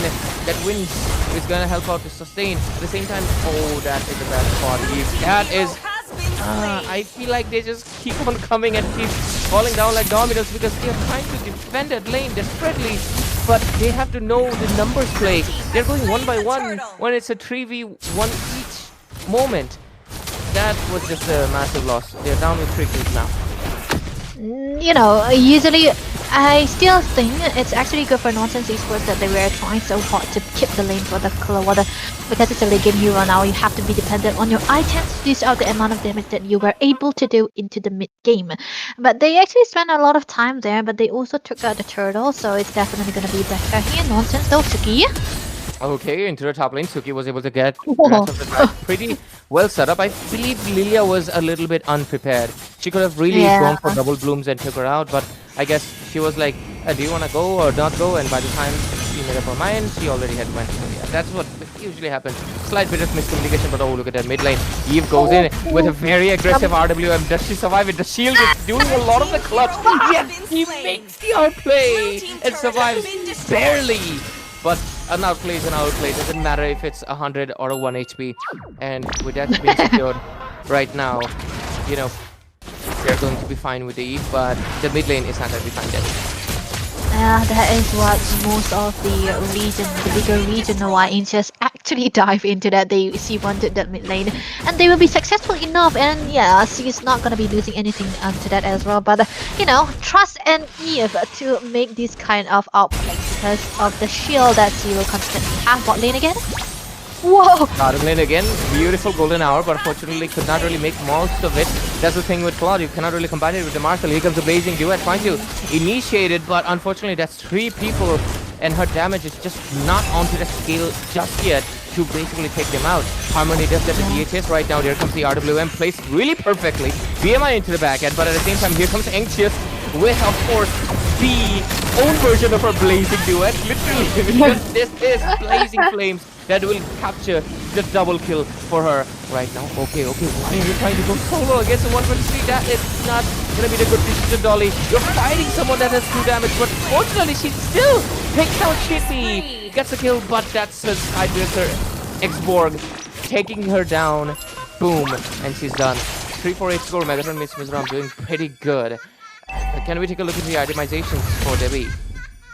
Yeah, Debbie is not playing. Debbie wants to see, yeah. Okay, Suki and Nasty onto the Valeric. He almost stole the kill. Oh, wait, what? Hanako! Oh. Hanako gets taken down by a Hanabi. Maybe it's a call of fate, right? Yeah. But yeah, look at Hanabi. She's already done with 2. Claude's still struggling to get the second. Oh man, I think this is gonna be a team gap. Yeah, I said it, man. I said it.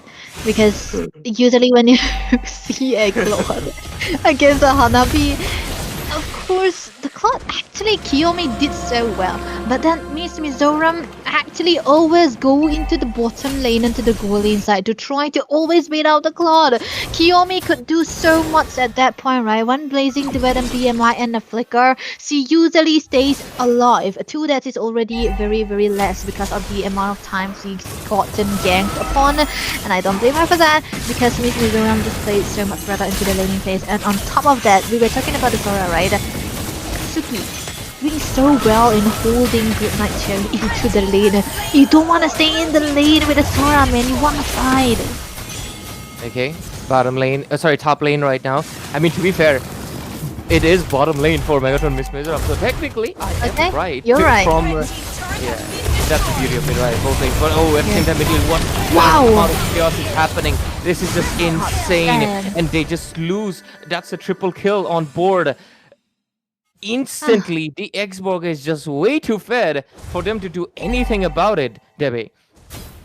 This is what I was talking about, right? Insurance has been like so comfortable with the Xbox, and I think this also has to be one of the reasons why she actually picked it. And the other reason has to be the buck share on top of that, so that's gonna be an option.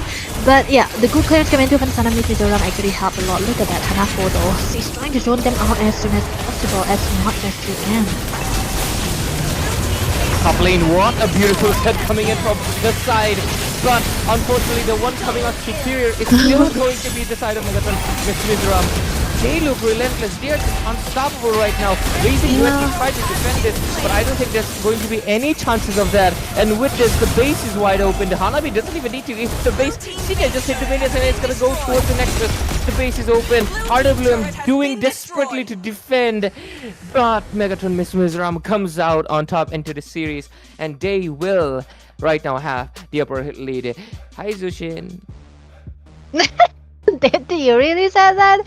Oh man, Ray and his Jushin obsession. I thought you would be obsessed with what is that the name? Hirara. Hirara? Oh, Hirara. But Jushin's for the wins, right? Yeah. I mean, But she's still- hot, okay? I mean, she's hot, but this is where a man's loyalty is tested, you know? W Ray.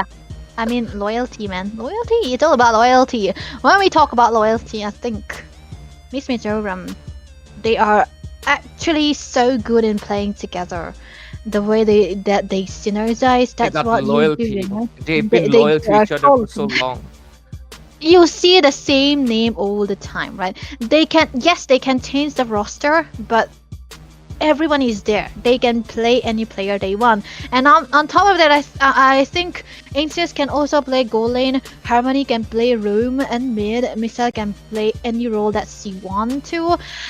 Like, yeah, that's why It usually is very useful. And I think Suki was also a rumor, by the way. Look at Oh that. my god, what am I seeing? What am I seeing? You're Damn, seeing what am I seeing? you're seeing Hirata just combusting in pleasure. Enjoy.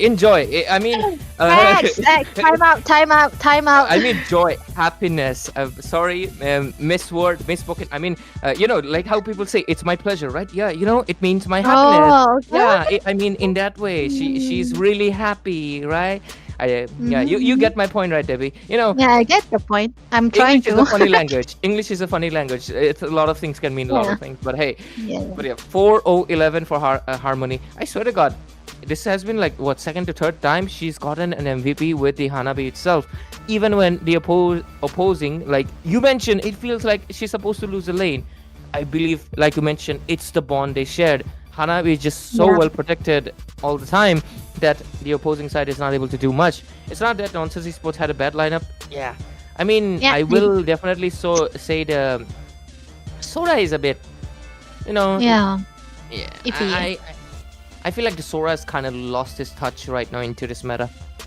Yeah, it's like just so situational that people don't even pick it even if they have the Valentina because it's so situational. Yeah. But look at that. Oh man, I'm seeing too much Hanabi. I'm gonna crash out. Dark system. It's not a dark system into the hands of Miss Mizoram. That's it. And I think it also has something to do with the combination that they have, right? They have the Mathilda. They have so many frontliners. They have a Balearic into the hands of Suki in XP lane. Trust me, man. I love XP laners, but active XP laners, man. Come on. It's like, yeah, Balearic is also eyed. 6-7. But yeah. Wait, is it 6-7 really? 6-7 point. Okay, man. Grown up man, by the way. Wow. Okay. Wow. I mean, I appreciate that you're calling me a man. I appreciate that.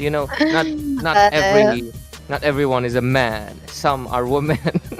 Some are women. Yeah. But that does feel a bit insulting, Debbie. What should I do about it? No. Jokes aside, I just cannot. It's just pattern recognition. I have to point it out. But yeah, Yeah, men of culture. Yep. men of culture or men of chronically online. We will discuss that later for sure. Yeah, I But- think it's a formal chronically Yeah. online. It is chronic. There we go. But Fixed. yeah, right. 6, 7, and 13. What do they make, Debbie? 6, 7, and 13. Yeah, quick maths. I don't know. Quick maths. Come on, quick Wait. maths. It makes 80. Are you trying? Okay, you were trying to tell me to add that. So okay. I Yeah. thought you were gonna say something brain rot. Again, being so chronically Yeah, online. it's 80 because they ate. Come on, man. all right. I'll take that. Miss Mizoram 8, right? Mhm. Good day. And yeah, they ate. And right now, let's see if they will be able to make this a sweep as well.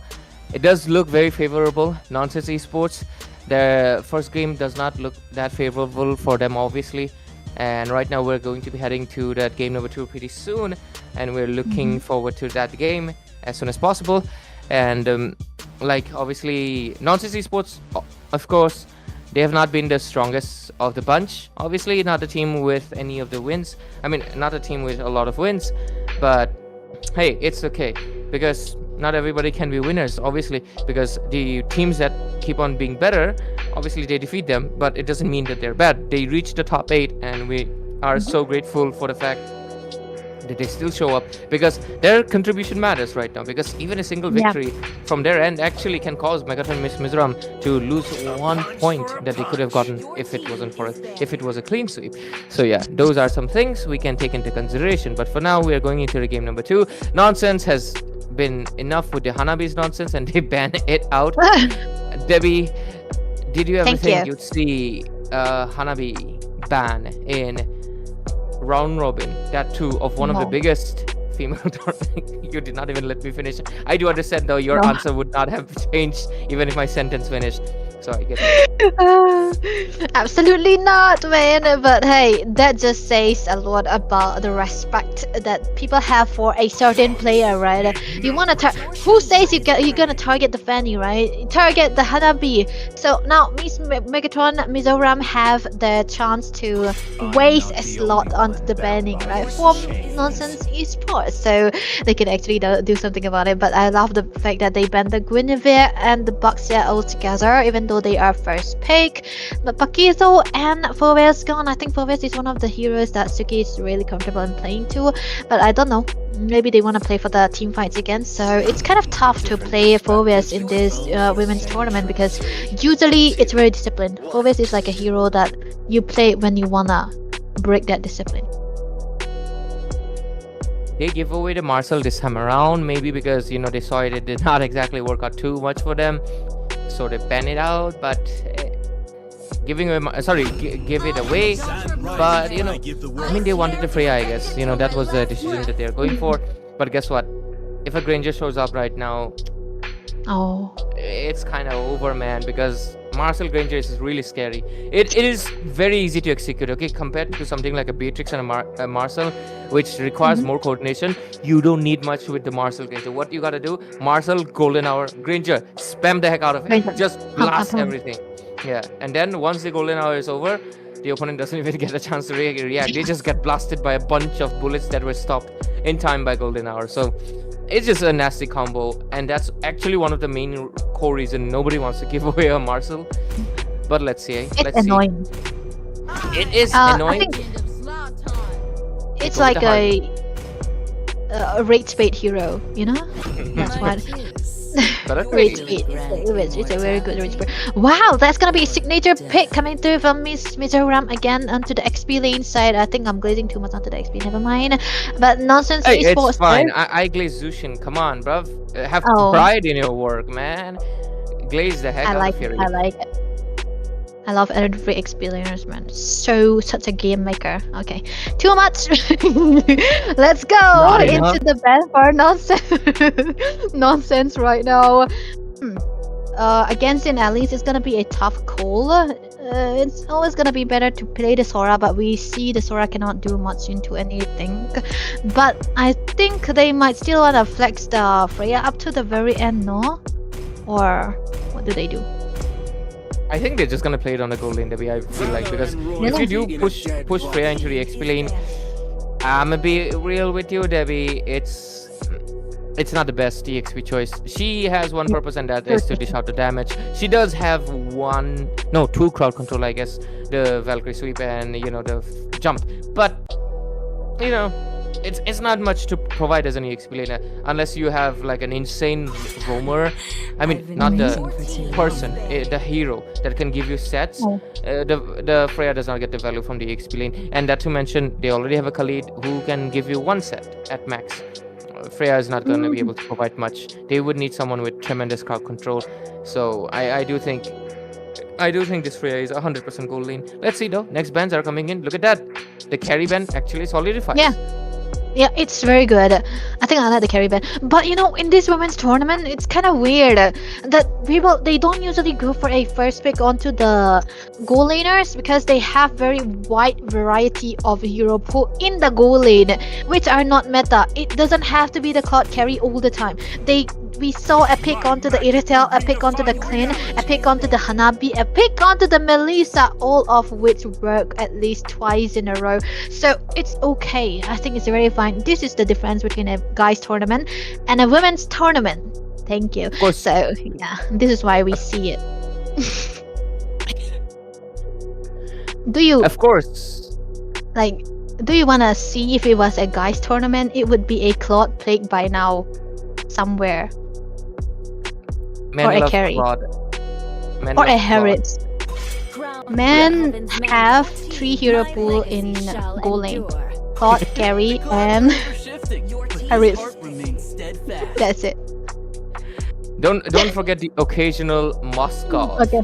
Occasional Moskov, but that is the last option after the others are banned, isn't it?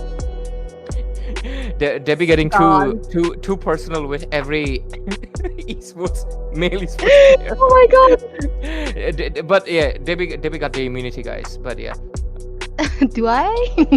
yeah, you got the immunity. Like, you're an analyst, you can just say, oh, I'm just breaking down data, guys. You cannot blame me for laying out statistics, you know. It's like saying, you know, like, this thing is bad at doing this thing. People might say, oh, how can you say that? That is so bad. You just say, oh, it is just statistically true. Even if the Yeah. statistic is 51% to 49, I harness it is still majority. It's Yeah, this is why we love this draft. So unpredictable, you know. It gets easy when you know the teams so well, but you know, when you see teams like this, women's team, it's like they don't get that predictable. It's the proof that It's I'm very still good. alive. Wow. See?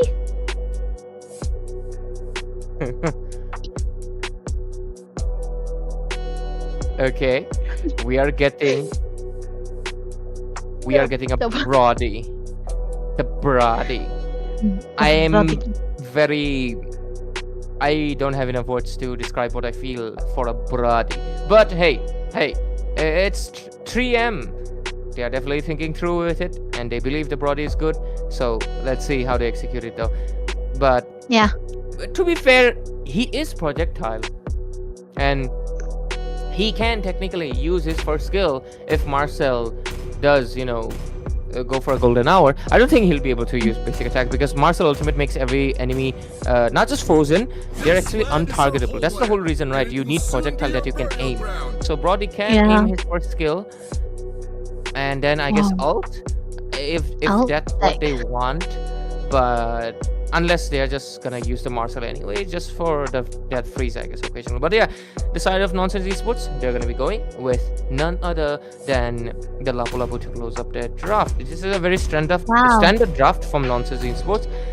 And hey, I'm just gonna keep it simple. Hey, Debbie, which one do you like more? Man, come on. This is a losing experience for Nonsense Esports. They don't have that game. So Miss Mizoram might have it in the bag again. Because Brody has been rising to the popularity, even the guys team. It's like situational. It's always last pickable hero. And you cannot get caught easily just like that.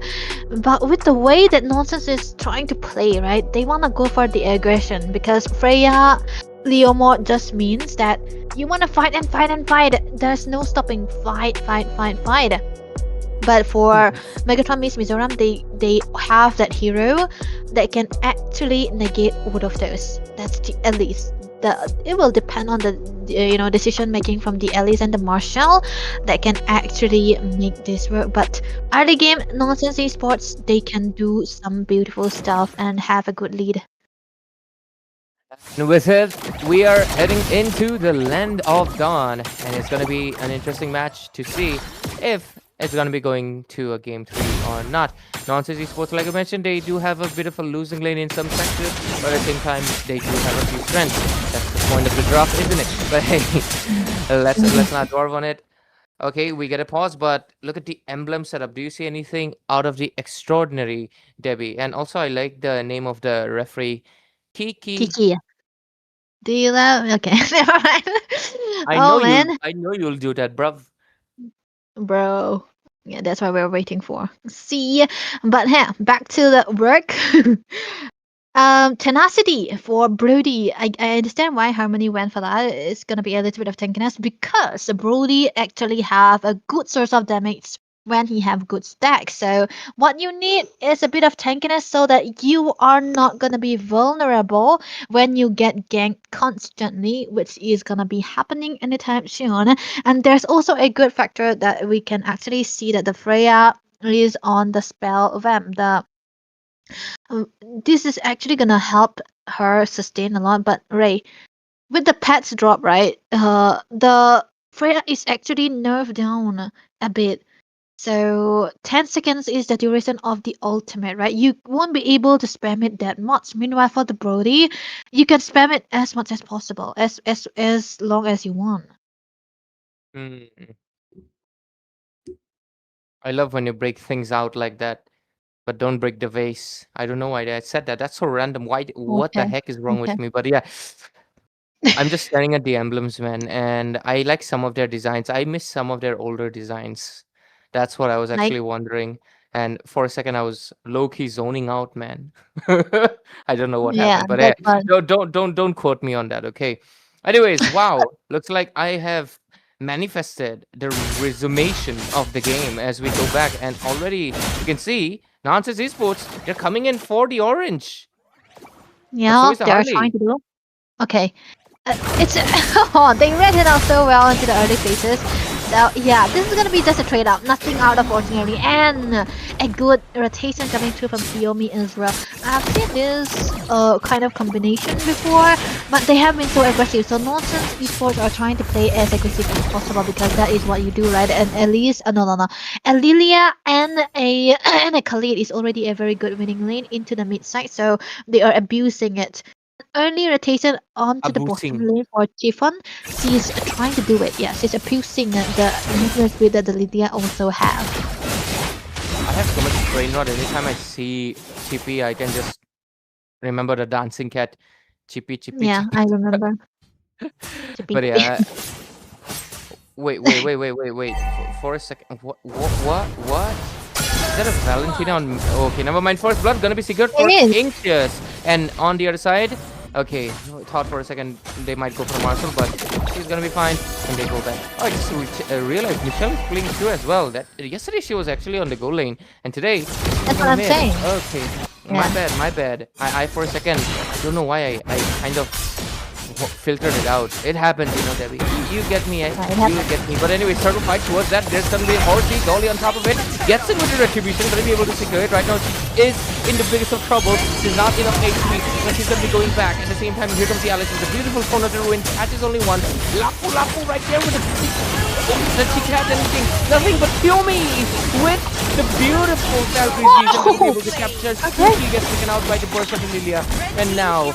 Ooh, Harmony Oh. strikes back with the torn apart memory. Gonna be able to get a kill out of it. 3 for 2. Despite that fight, looking like Nonsense Esports will be walking away with net positive with the turtle. That broad kill will give them one slight edge. And right now they're the ones on 6-7 goal lead. Wow. 6-7, yeah, that's what you wanted to say. I can see it from a mile away. But hey, this kind of make it so much easier for Miss Mizoram to actually rotate because it's a Brody into the goal and it can actually have a very good clearance. And we can see, right, Kiyomi rotated and so did Harmony. So they are trying to match up with the rotation that the Freya is actually going to be doing here right now. So this is what they are committing to. But when we talk about a Brody, you know, it's basically like playing a fighter into the goal lane, but with a late game damage on top of that. Because you usually want it to take out of the lane as fast as possible, so that you will be able to play it into the team fight, so that you can utilize its full potential. And that's exactly what they are doing. Rotation very early on, getting a kill out onto the mid lane. Yeah, Brody with tremendous amount of damage into the Freya right now. And with this, they take a slight bit of step back. Damn, that legend skin is crazy. Yeah, it's nice. Unfortunately, man, I'm on like what 70 orbs. It's gonna take me like more 5 years, I guess. But by the time I get Freya, we'll have a second legend skin. But yeah, let's not talk about my poverty. Let's focus on the richness that 3M has in this lineup, as the fact that they're leading up quite slowly, but Nonsense Esports, they're trying to respond quite a bit this time around. Freya gets the golden staff. It's kind of crazy, right? Freya went from that crit rate fighter to someone with staff, but here comes Steve. Oh, beautiful! Going to win with the Alice, but at the same time, he goes in, but so does Balan comes with the IMU. There was 2 Radiant Sandstorm. At the same time, Deep going to be going in. 2D takes the kill. Hanago falls in as well. Okay, But Kiyomi, did she find anything? She's caught in the midst of 5 people. Has to retreat. Fortunately, she had the flicker, exhausted it, and she'll be going back. Brody does. Wait. Oh, she doesn't have the torn apart memory, or else that Freya was a goner right there. This time around, the turtle is going to be into hands of 3M with 6x2, basically scoreboard. Oh, actually 2000. Wow, that is Okay. tremendous lead. yeah, with the turtle and the kill, they finally able to accumulate those time. But the first round to the hands-on missile is actually gonna be the glowing one, which we wanted to see because there's a lot of healing onto the side of Nonsense Esports, and they want to do that. Chippy though, being such a nuisance and a bully into the Marcel, that's what they want to do, right? You know, give out a lot of vision. It's exactly what a Khalid wants to do, but with a little bit more mobility and a bit of a damage. That's what they are doing here. Mid lane is what they want to focus on, but unfortunate, it's a Lilia, right? You know, it's gonna be easier to clear, so that's what they are doing. Bot lane though, after that. Bottom lane, beautiful engage popping in from Nonsense, but unfortunately Harmony is way too far away to be doing anything regarding that one. Right now Tiomi, she's gonna be able to, using the enhanced form, get the turret out. And she's gonna go back on the top lane though. Okay, Lapu Lapu, you completely left out Alice. Yeah, Alone. That's a bit weird, in it? Because she's gonna be able to push it now. They are okay. She's also not that interested. I guess she's okay. She's kind of make up her mind where to go. But oh, okay, she got the information. Most likely Valen said, "Hey, they're going top.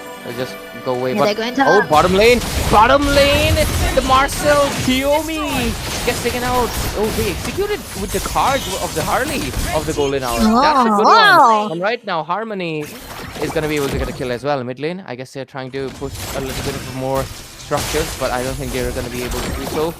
Oh, that's a good one, right? They put the ring, then they freeze her with the golden hour, and then put multiple cards. That's a good idea. Yep. Red team Good, turret I mean, sorry, has good been Very destroyed. high execution, and they pull it off as well. And I think, you know, when you mentioned about the XP lane here, Lapu Lapu, usually you want to ignore your lane so that you'll be able to win to the team fights, but they aren't able to go for the team fights usually because Brody has been so good in trying to force out onto the bottom lane. Even though Harmony was, you know, giving away her turret, the team was so fast with the recovery, so they took another one onto the other side. That's a bit of a damage from Ancients, but she will not be able to take anyone down just yet. Kiyomi though, top lane. That's unfortunate. Uses the Valkyrie's decent. Does she has a flicker? Yes, she does. But is it enough to go back? She's trying everything possible. On the other side, though, Khalid is going to be the victim. The one paying for the price, the sacrifice. But fortunately, the golden is going to be surviving. And on the other side, Dolly with a sneaky little bit of a turtle steal secures it, the last one of the game. Hopefully trying to basically recoup back a little bit of that gold. But unfortunately, 3M is still 4K ahead. Okay, ahead, and they are very rich, and most of the gold is into the gold color collector skin, Brody. That's Harmony, by the way. And C will be getting the Sky Piercer on top of that. So this is definitely going to be a good stack. And you know, you want to play the Sky Piercer onto the Brody because it matches so well with the skill set. You have the stacks and you also have the stack onto the Sky Piercer, and it's going to be easy execution. That's what they want to play for.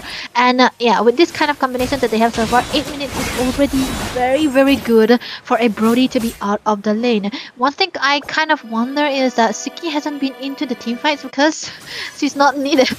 Because they have been so successful in ganking the lane even without her presence. Yeah, and right now, oh, let's see, Reyes, she's still trying to go for a quick lane push right now, knowing that going for obviously the turret is going to be the wiser play. Look at the damage already being dished out. Not much level difference, I believe. Yeah, level 9, level 11. I feel like they're pretty similar on the HP, but okay. Mid lane, yeah. Chippy does not want to go, but Brody's going to be able to get a bottom lane. Khalid taking a lot of damage from the front face. Chiffon Cat is the only one trying to push him away, zoning out with her blooms as much as possible. But I believe she does not have enough damage. Let's take a look into the itemization. Yep, itemization though, I think it's still gonna be the Oracle for the Elias and a Lightning Trance for the Harley. Yeah, so it's still gonna be going for the Holy Crystal, which is gonna be making it so much easier for her to burst anyone down at that point of the time. Right, oh wait, top lane? Top lane gonna be able to secure Hanako, gonna be falling in with the phone. Oh, Brody goes in very aggressively. Does she go for the Throne of Heart memory? She does not want to commit by the looks of it. Anxious though, she went in quite deep, but I believe her deadly magic is just gonna, I mean, to be fair, the cooldown is so low, I can't call it waste. Yeah. It's not really a waste, it's more of a poke at that point. It's a ultimate It's an ultimate that it doesn't really have that much of a cooldown. Harley did receive a nerf, but it's onto the mobility side of the damage, so it's still an A-okay move. So Lord will be getting taken again. It's just the 10 minute of the game, and Miss Mizoram with the composition that they have so far, the early game is so much looking so much better. Nonsense were supposed to have that. They were supposed to have that early game, but they have been losing onto the team fights again and again. That made it so much easier for Miss Mizoram to go for that punishment, and this actually turned in favor of them. Brody almost does get caught out, but Harmony is going to be able to flicker. But look at that, they're committing completely on Harmony. They know she's one of the threat, they'll take her out. And right now, they're going to be going for the Michelle too. They do get it, but Chiffon Cat on the other side, she does not have the black shoes. She's going to get taken out. Lapu Lapu coming in with the bonk. She's going to be able to find one target. Since they do not have their DPS as well as the mid lane, they should be going back. But at the same time, look at the rest of the members still dishing out quite a lot of damage. Dolly wants to go back into a team fight, but look at the sustain from Suki, just insane. She does not die, is not even bothered by the Leomord's presence, and Harley is able to also push away Dolly away from the team fight. The Lord, I believe, is going to be defended because obviously they do not have Harmony joining the team fight, so this Lord kinda will go to waste, but it's gonna be okay. Oh, okay. I guess she's a little bit mixed whether to go or to not to go, take spear right there, but hey, looks like this is a successful defense. But Talisman, she is just not dying. She's just too tanky. She just cannot be dealt with. And right now, Harley with the deadly magic, almost catching up another target. But they're still going with the deadly blooms. But here's gonna be the golden hour. Do they make it happen? Yes, they do. Kiyomi gonna get taken out. Beautiful tone of ruin once more. And Dolly gets taken down as well. 7k goal lead, and they want to go for even more. They want to end it. They want to finish it right here without the Lord. They want to basically close the chapter, but are they able to? I guess this is still will take a little bit longer. After all, there's still 2 inhibitors standing. They don't have enough minions. A single lane is not enough to end the game. Let's look at the itemization once more, Debbie. A full damage bill onto the hands of Kiyomi still, because they are trusting her damage to come through, right? And they're actually waiting for that. I would recommend for Chiffon Cat to actually not build out the talisman when they are so behind. Try to go for the full damage only, because no matter what the situation is gonna be, you will not be able to spend out onto the blooms because they are actually so behind now. But for Megatron Miss Mizoram, they have full necessary build onto Harmony already. She's very, very rich, and what am I saying? Instance is not prioritizing onto the Holy Crystal just yet because she does have damage, but yeah, Khalid is usually pick against the Harley so that you will be able to immune out onto the ultimate, and they are doing exactly that. A bit of a force coming through because they wanted to go for the Lord, which will come in 10 seconds.